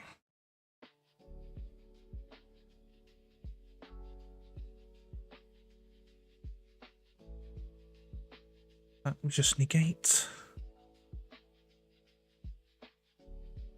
That's easy. These can go.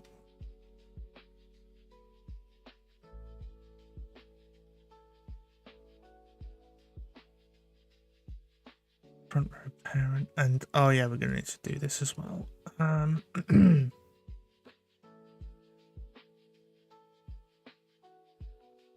Int display count. And actually, this is going to be not usable. Get rid of this. Front row parent dot size dot x. Front row displays dot length. Front row displays 0 dot size separation.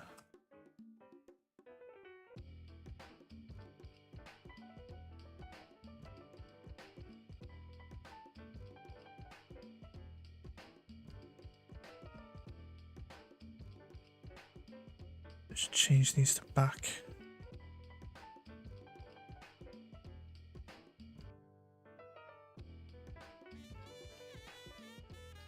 Like so, and just leave everything else as is. Oh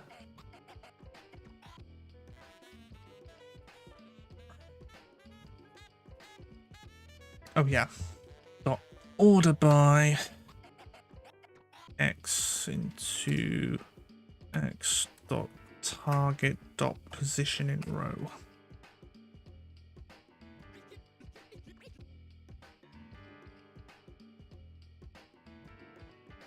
X dot target dot position in row.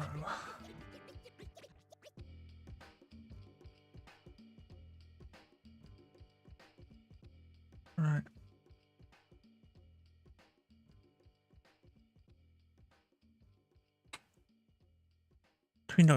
Between properties, so that'll be front row parent, front row displays. Oh yeah, also.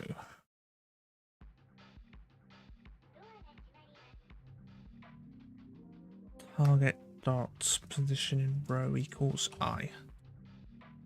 This helps clean up any conflicts.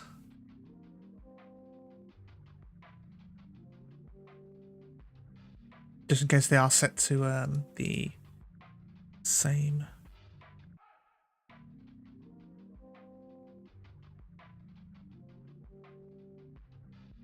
Also, we can just cast them as normal. There's no way that the int is going to be what's the word? There's no way it's going to be negative. Okay.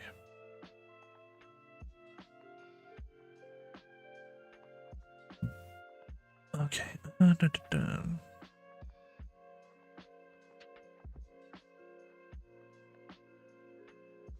Oh, position, club position, front row, back row. Yeah.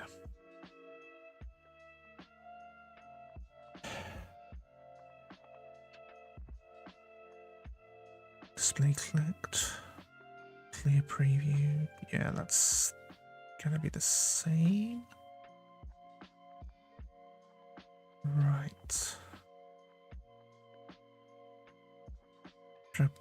Preview position is the good, yeah, so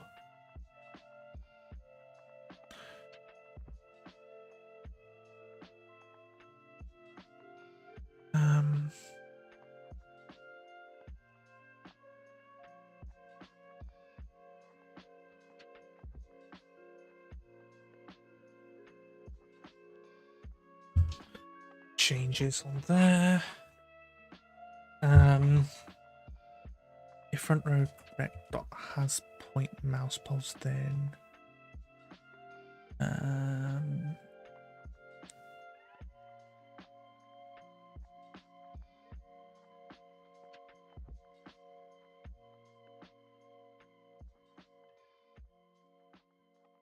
just leave that as is.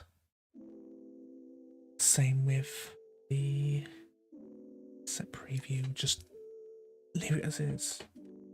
What is your verdict? Find the defendant guilty. Combat player party, no, instance player party dots.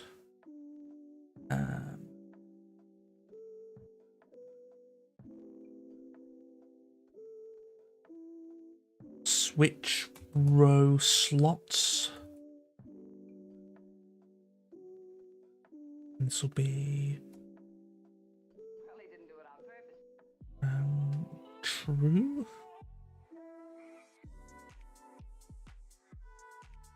Now switch front row slots. This will be drag display row position, preview position, and the actual positioning row will be changed in there.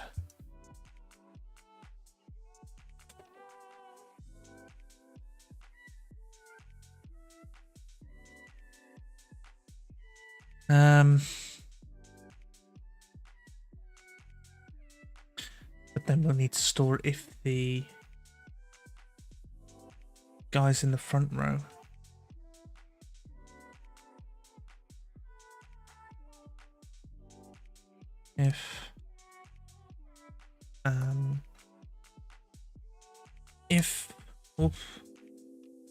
if drag display target dot is in front row, then combat instance player party switch row.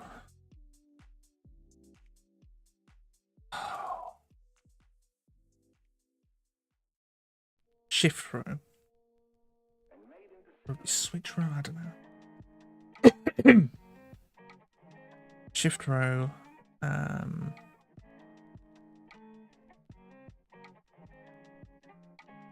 display. Target. To front row, but we're going to the back row, so that'll be false. Preview position. Else. Do the other thing.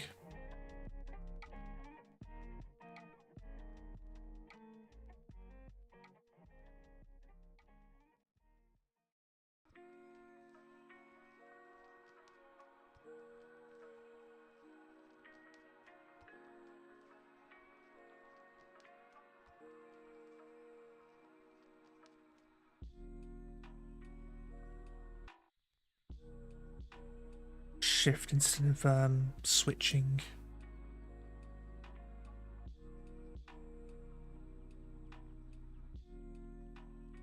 Switching means you swap it with Shinri, but actually we're inserting.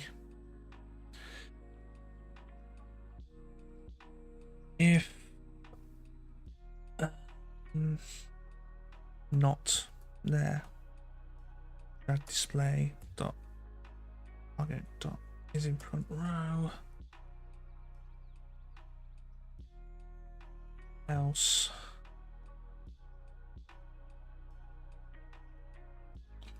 do that.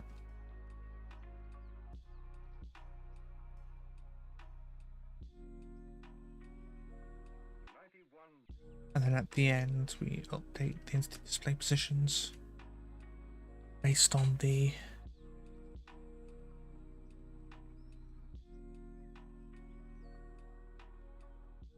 actual change, in which case we can just get rid of this else statement. Don't need it.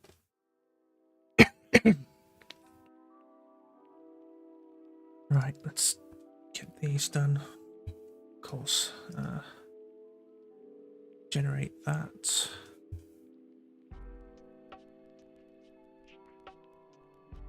And then no.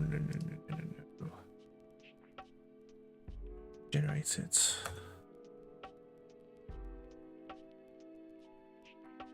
Right. Private void shift row slot.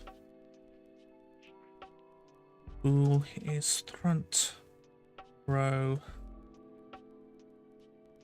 int old slot int new slot. If old slot equals new slot, return, because we're not changing anything or we're shifting with ourselves.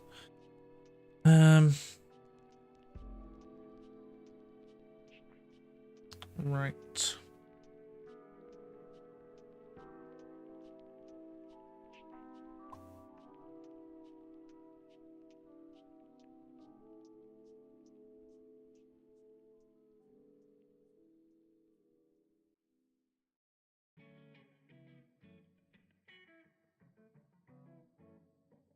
Radio. Bed with the lights out, or even under the covers if it gets cold.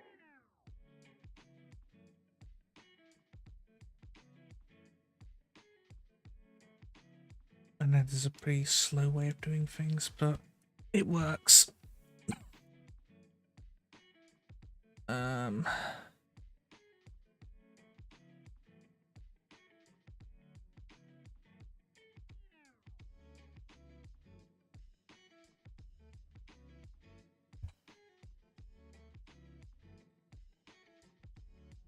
Front, remove that old slot and through insert.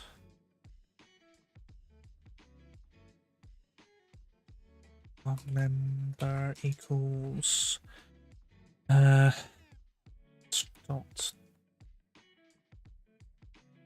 front old slot. Front, remove that old slot, front insert new slot member. Then member is in front row is still true, however member dot position in row equals new slot. No, wait, it will be update row positions.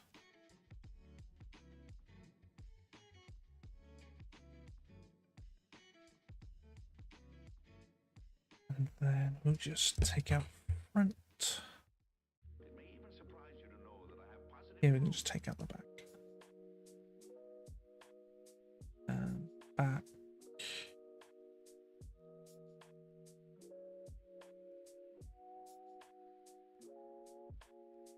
Yeah.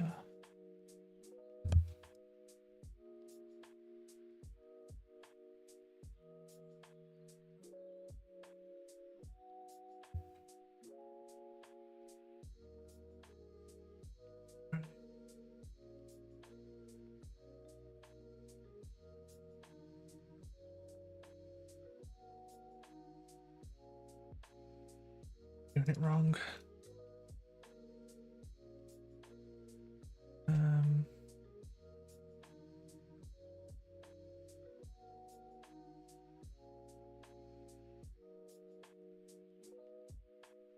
Actually, now we'll just get rid of this. But we will have this.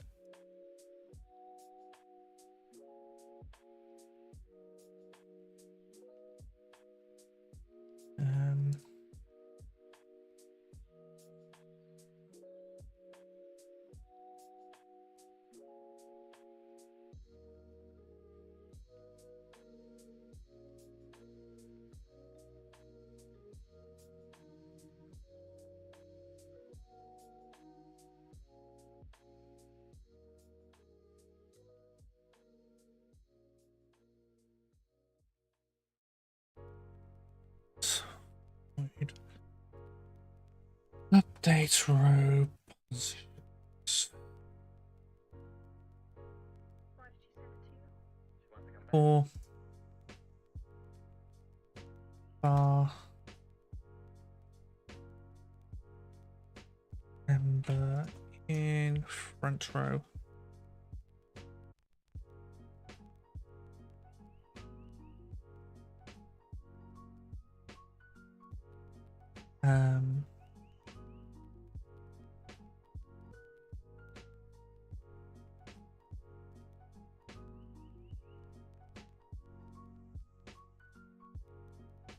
I know Godot has its own assertion. Oh no, this is GD script.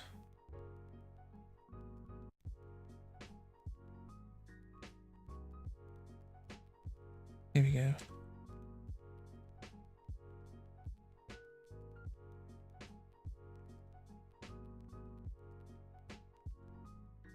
System diagnosis. Okay.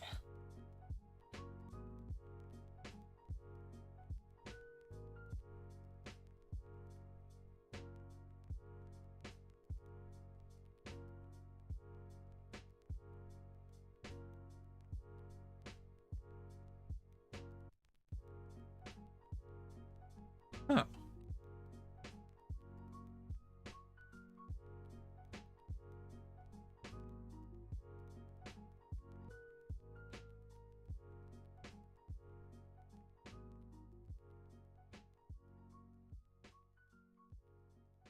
The hell? Okay.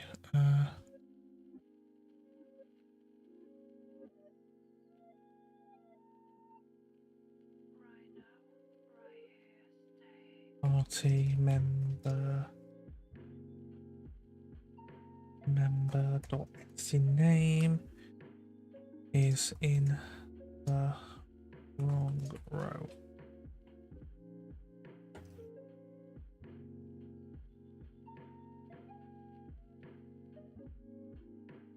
Member dot position in row. So this actually should be a for loop.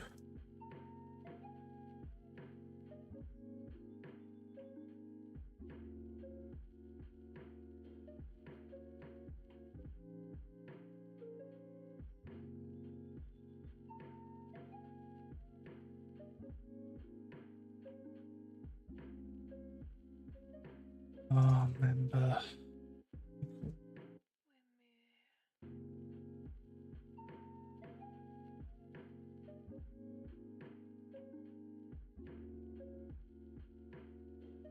Just do the same for the back row.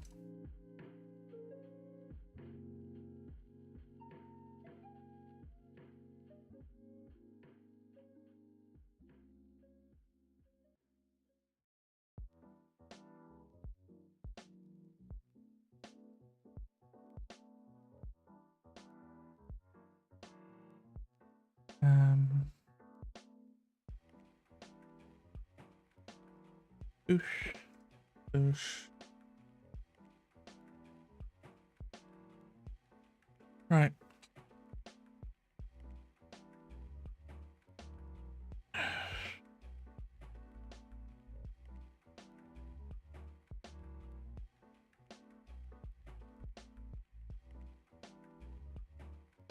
Right. Let's see what happens. Hang on. Before I do.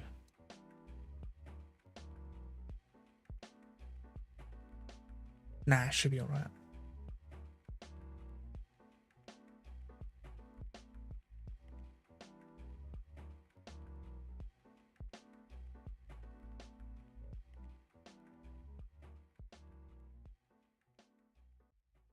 Oh.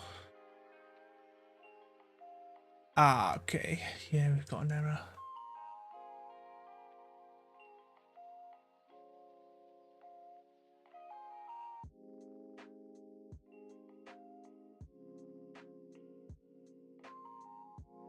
Okay, try again.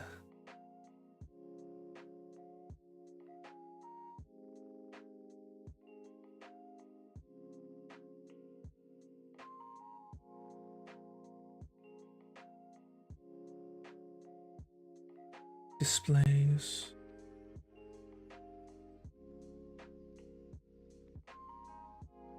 Object reference not set to an instance of an object. Huh?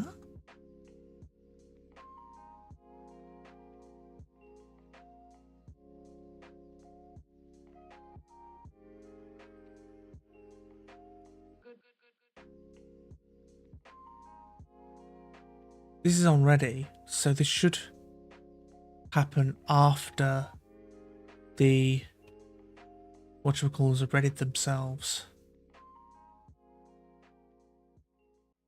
So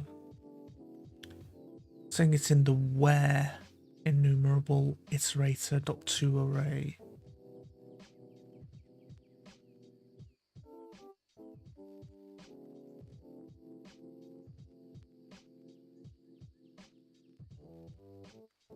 What?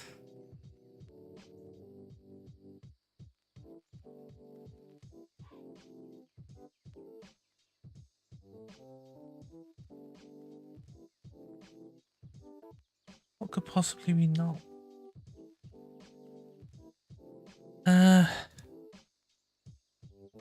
No, because I've got the bloody... Oh, no, this isn't it. I need to wait for another build and then... Oh, God.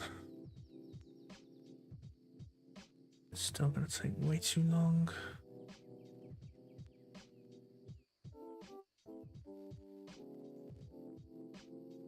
Because I actually have the main scene set as something separate, yeah.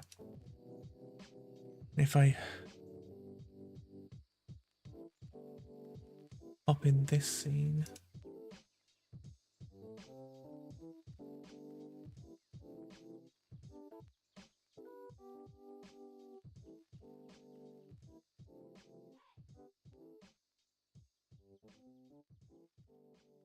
Oh, come on. There we go. Right. Party UI draggable. This. Set as main. Now do it.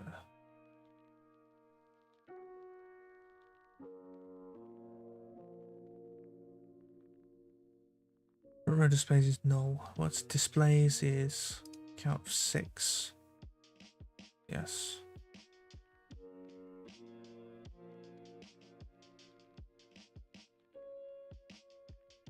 So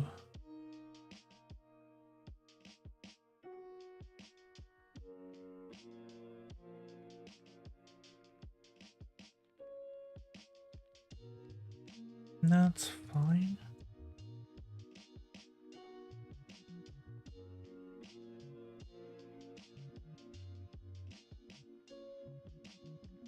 And that's also fine.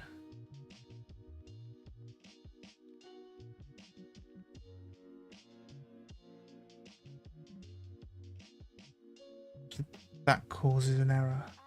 Have a good day, okay? The hell? Object reference not set to an instance. Allied entity place target get return null.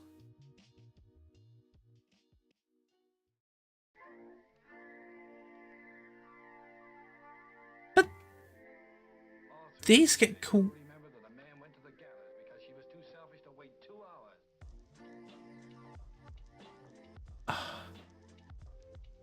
No, this all goes in before,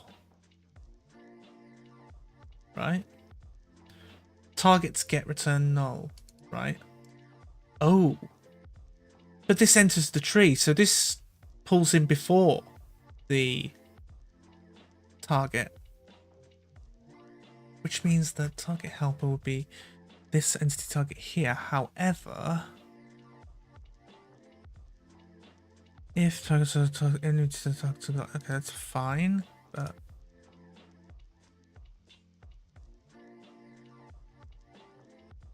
get if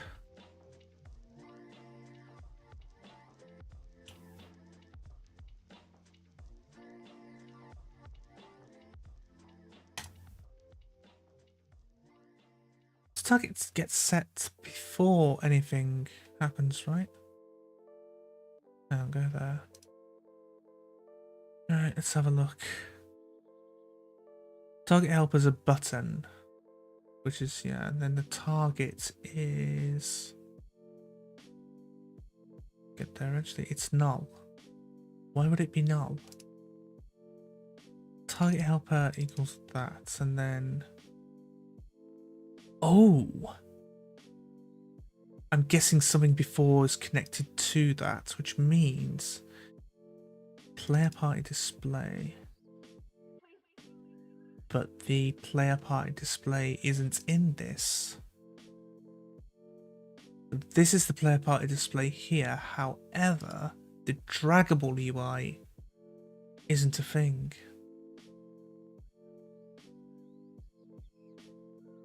So, what I think what we're going to need to do is something like this. We're going to need to populate each one, and then... So... Where's ready?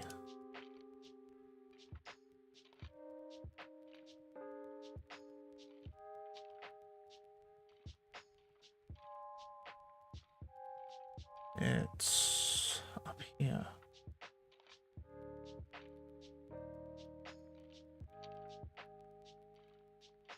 Also, these display clicks aren't being done, but what we can do is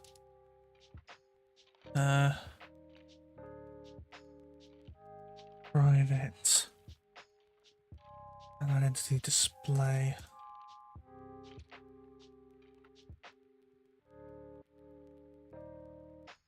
Enumerable.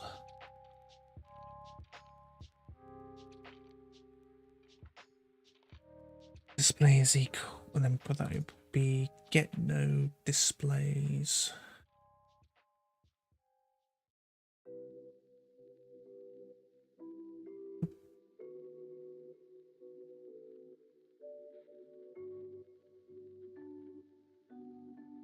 Dot get children.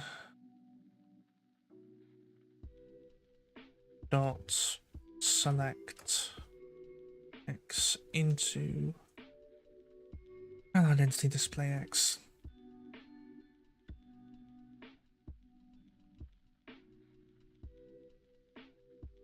This is, yeah, generic.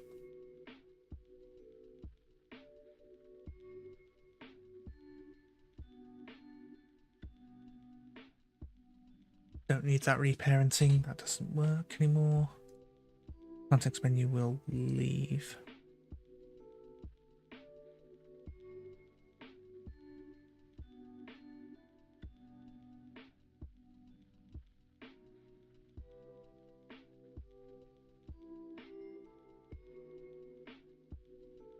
If button is equal to mouse button dot left, and then we'll see if the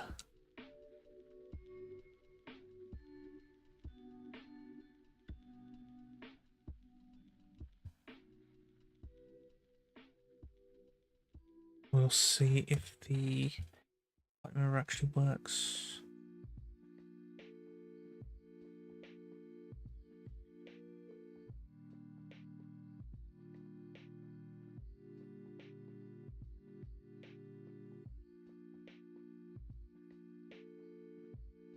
leave that be.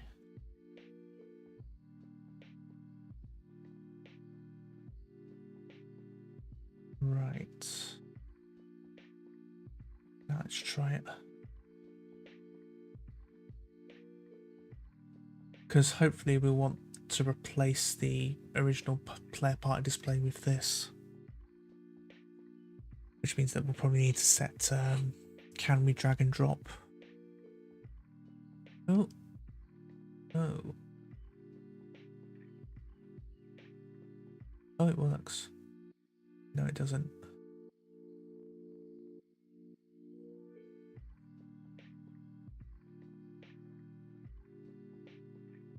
Oh, come on. Show me what's wrong. Damn it.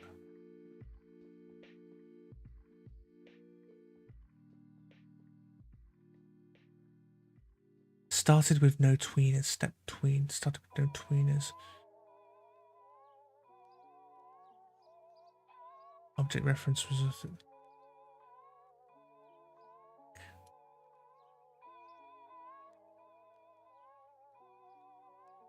UI draggable party area started with no tweeners. Bound to... What?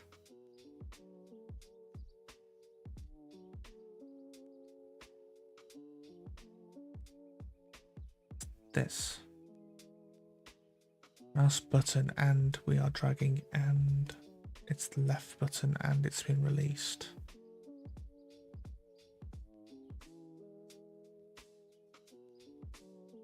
Fuck.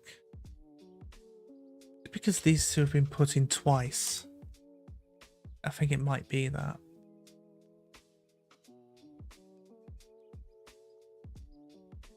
Let's try it again. Reload.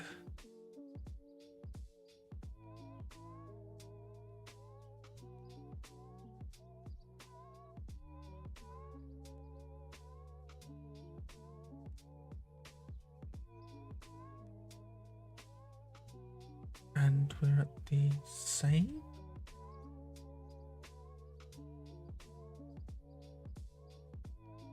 Well, no, we are connecting to the display. Yeah, I definitely need to redo this so there's an out of combat variant, or rather out of the labyrinth variant. Okay, we have the debugger.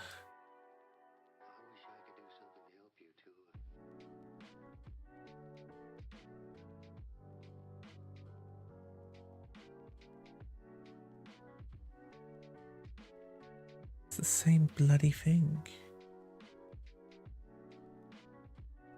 Okay. Previews haven't been set because the row's wrong. Because, oh, of course. In which case,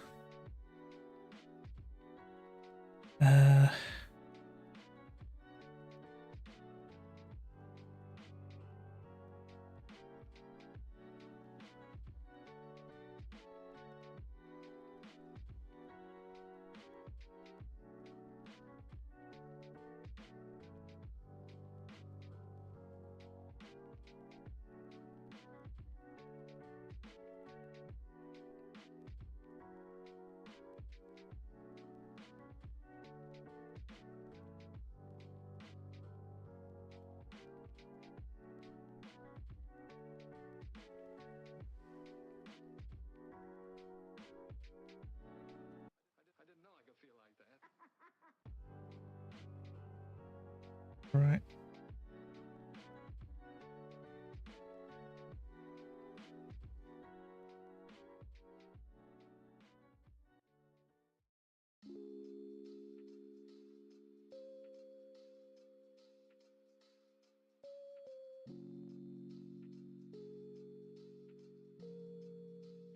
I think we can order by positioning row when we call displays anyway.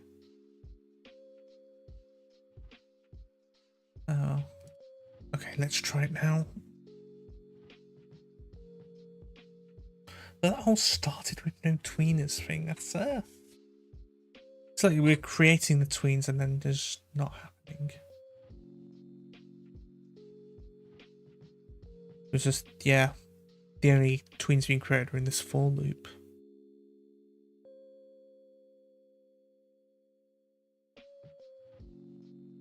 Wait for the editor to get caught up.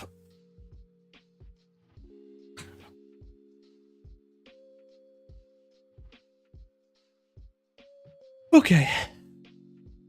We have it. Oh no. Oh, great.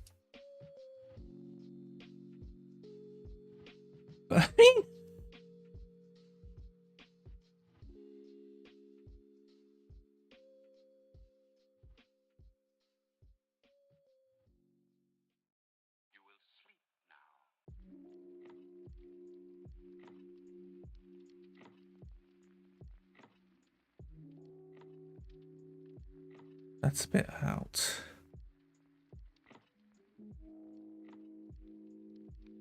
Okay, this is still null.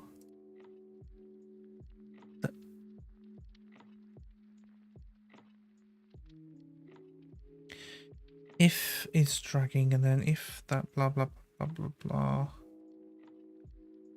If drag display dot target is in front row.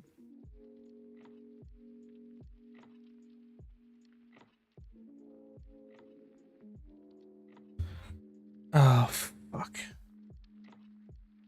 No, it would be dot where. Shit.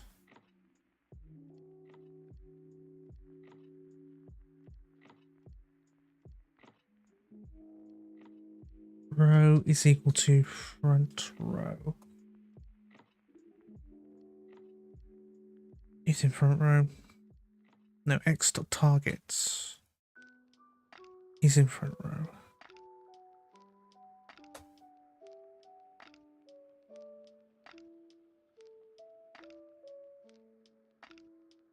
X dot target dot is in front row.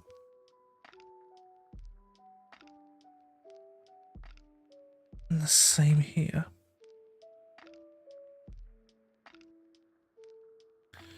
So yeah, we want to leave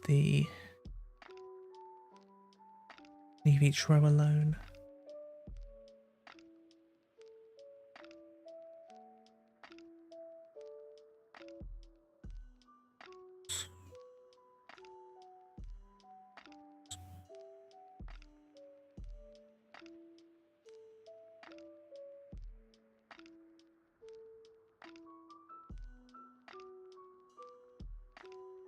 Okay, that works. Back to how it were. Just wait for the thing to get back.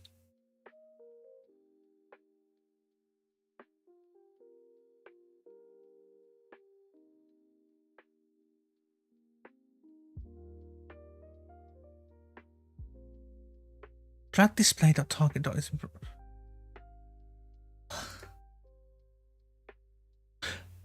Oh, of course, I bloody... Oh. I'm a fucking idiot.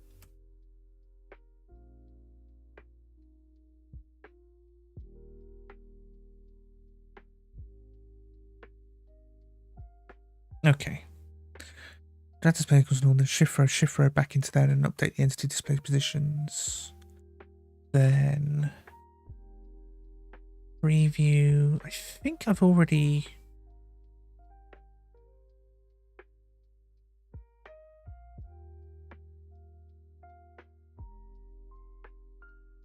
I'm fairly sure I've already hidden the preview.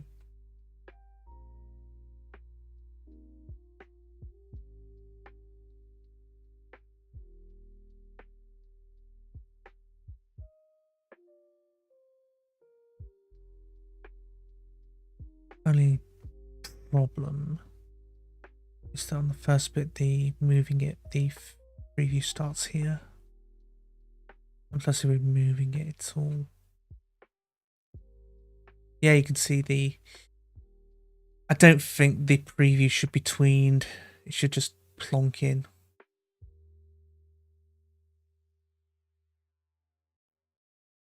Okay. What's wrong now? Oh. Nah, it's just that bloody config garbage. Put Flynn back there and put Hacker in the front row. Why does he get inserted where Shinri is? So that's fine. Then if I try and move that here, it wants the thing to move to the background. If we try and move back here, that won't work because it throws an error. If I do that and then if I put that there, it's same with the back row. But if we shift the rows here, then that's... So it's definitely a problem with the... Yeah. Put it there, that's fine. But put that there, that's fine. If I put it here, it's... Hang on, it's... Put it in 2, but then it wants to put into 1 for some reason. And if I try and shift the row, it's fine. So it's not a problem with the previews. Also, this should not be happening. You've got to have at least one person in the what's it called? Yeah, you can see it, target row is full. But I don't want it to show in the first place. Right. The preview needs to... Yeah. Just get rid of this because it doesn't look good when it's tweening. Global position equals row global position, blah blah blah blah blah blah.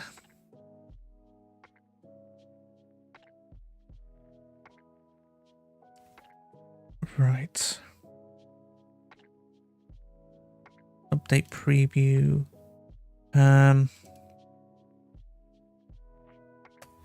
If displays.length equals 5, return.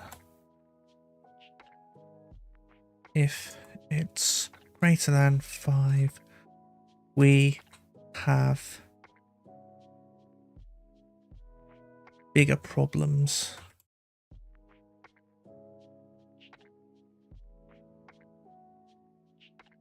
I think that should solve it. And then if it's dropped, it throws the exception and then nothing. So now it's just this whole thing about shifting rows. We insert it at 2, but then it then just switches with the old one. This true index is front row dot length minus of course.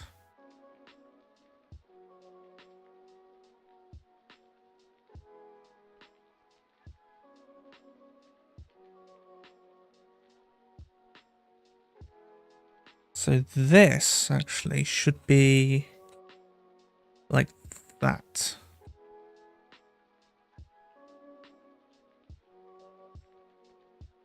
Because if we were inserting it into the new one, then... That question mark? I mean, that's the only thing that's in shift row and not shift within row.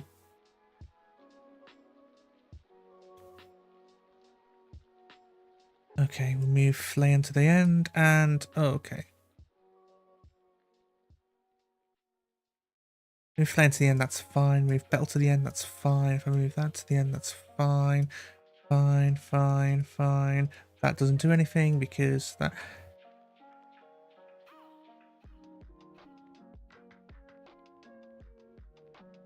I think it's because these are all 0. Or maybe not. Yeah, if you do that, it's still... started with no tweeners. So if the displays are length 0, then return also. Yeah, okay, so if we try and move everybody like that, still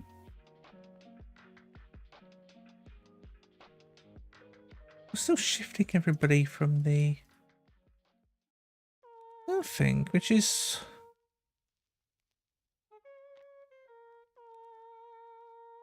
it's not happening here because this is throwing the exception, which means that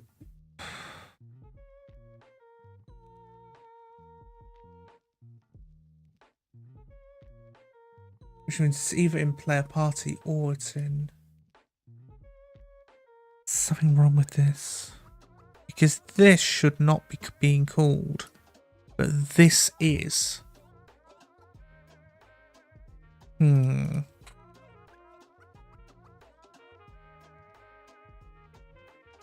this is a bloody travesty.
I'm just adding 10 because I want to quickly know if it's in the back row and I can't be asked to pull an if in back row and then print in back row.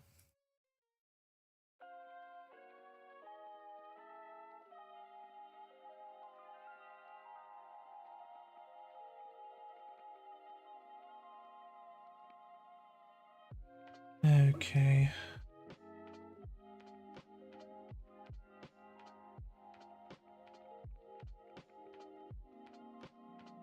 Hang on. Probably should have just waited for the thing to... So?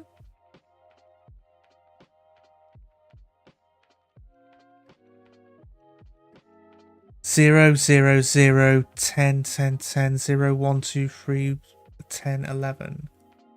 Okay, so them all being 0, we can just fix at startup. What doesn't change is click here.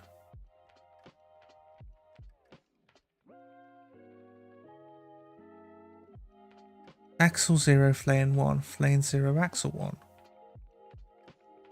Yeah, if I don't just click it like that, it doesn't work. And then if I click here,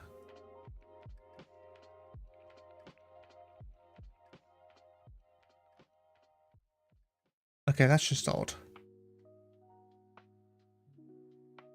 Okay. It's popping Betel, Regis, Shinri. Betel, Shinri, Regis. Axel, Hacker, Fleon. That's fine. That's just a config rubbish. Okay. I think that's all done. Just trying to think. I think I've done all that I wanted to today. I suppose for a quick encore, what we could do is public pool members draggable get set. And then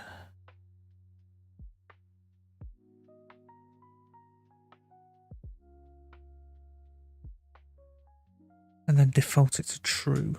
And then once we're in the battle scene can say, oh, this party UI false, don't do it.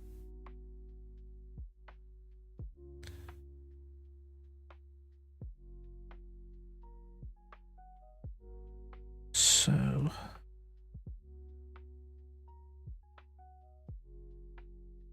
and members draggable.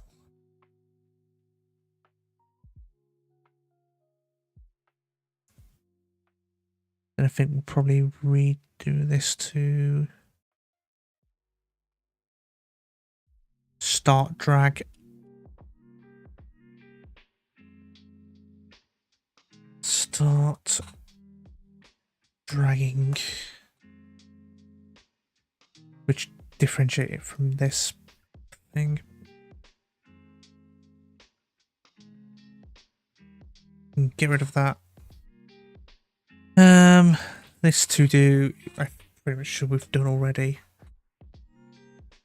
So now it's just a case of transplanting everything in here into the new class. But I think we can do that tomorrow morning, and then I can probably do something different in the afternoon. So I hope you have a wonderful rest of the day wherever you are in the world. Ta-ta for now.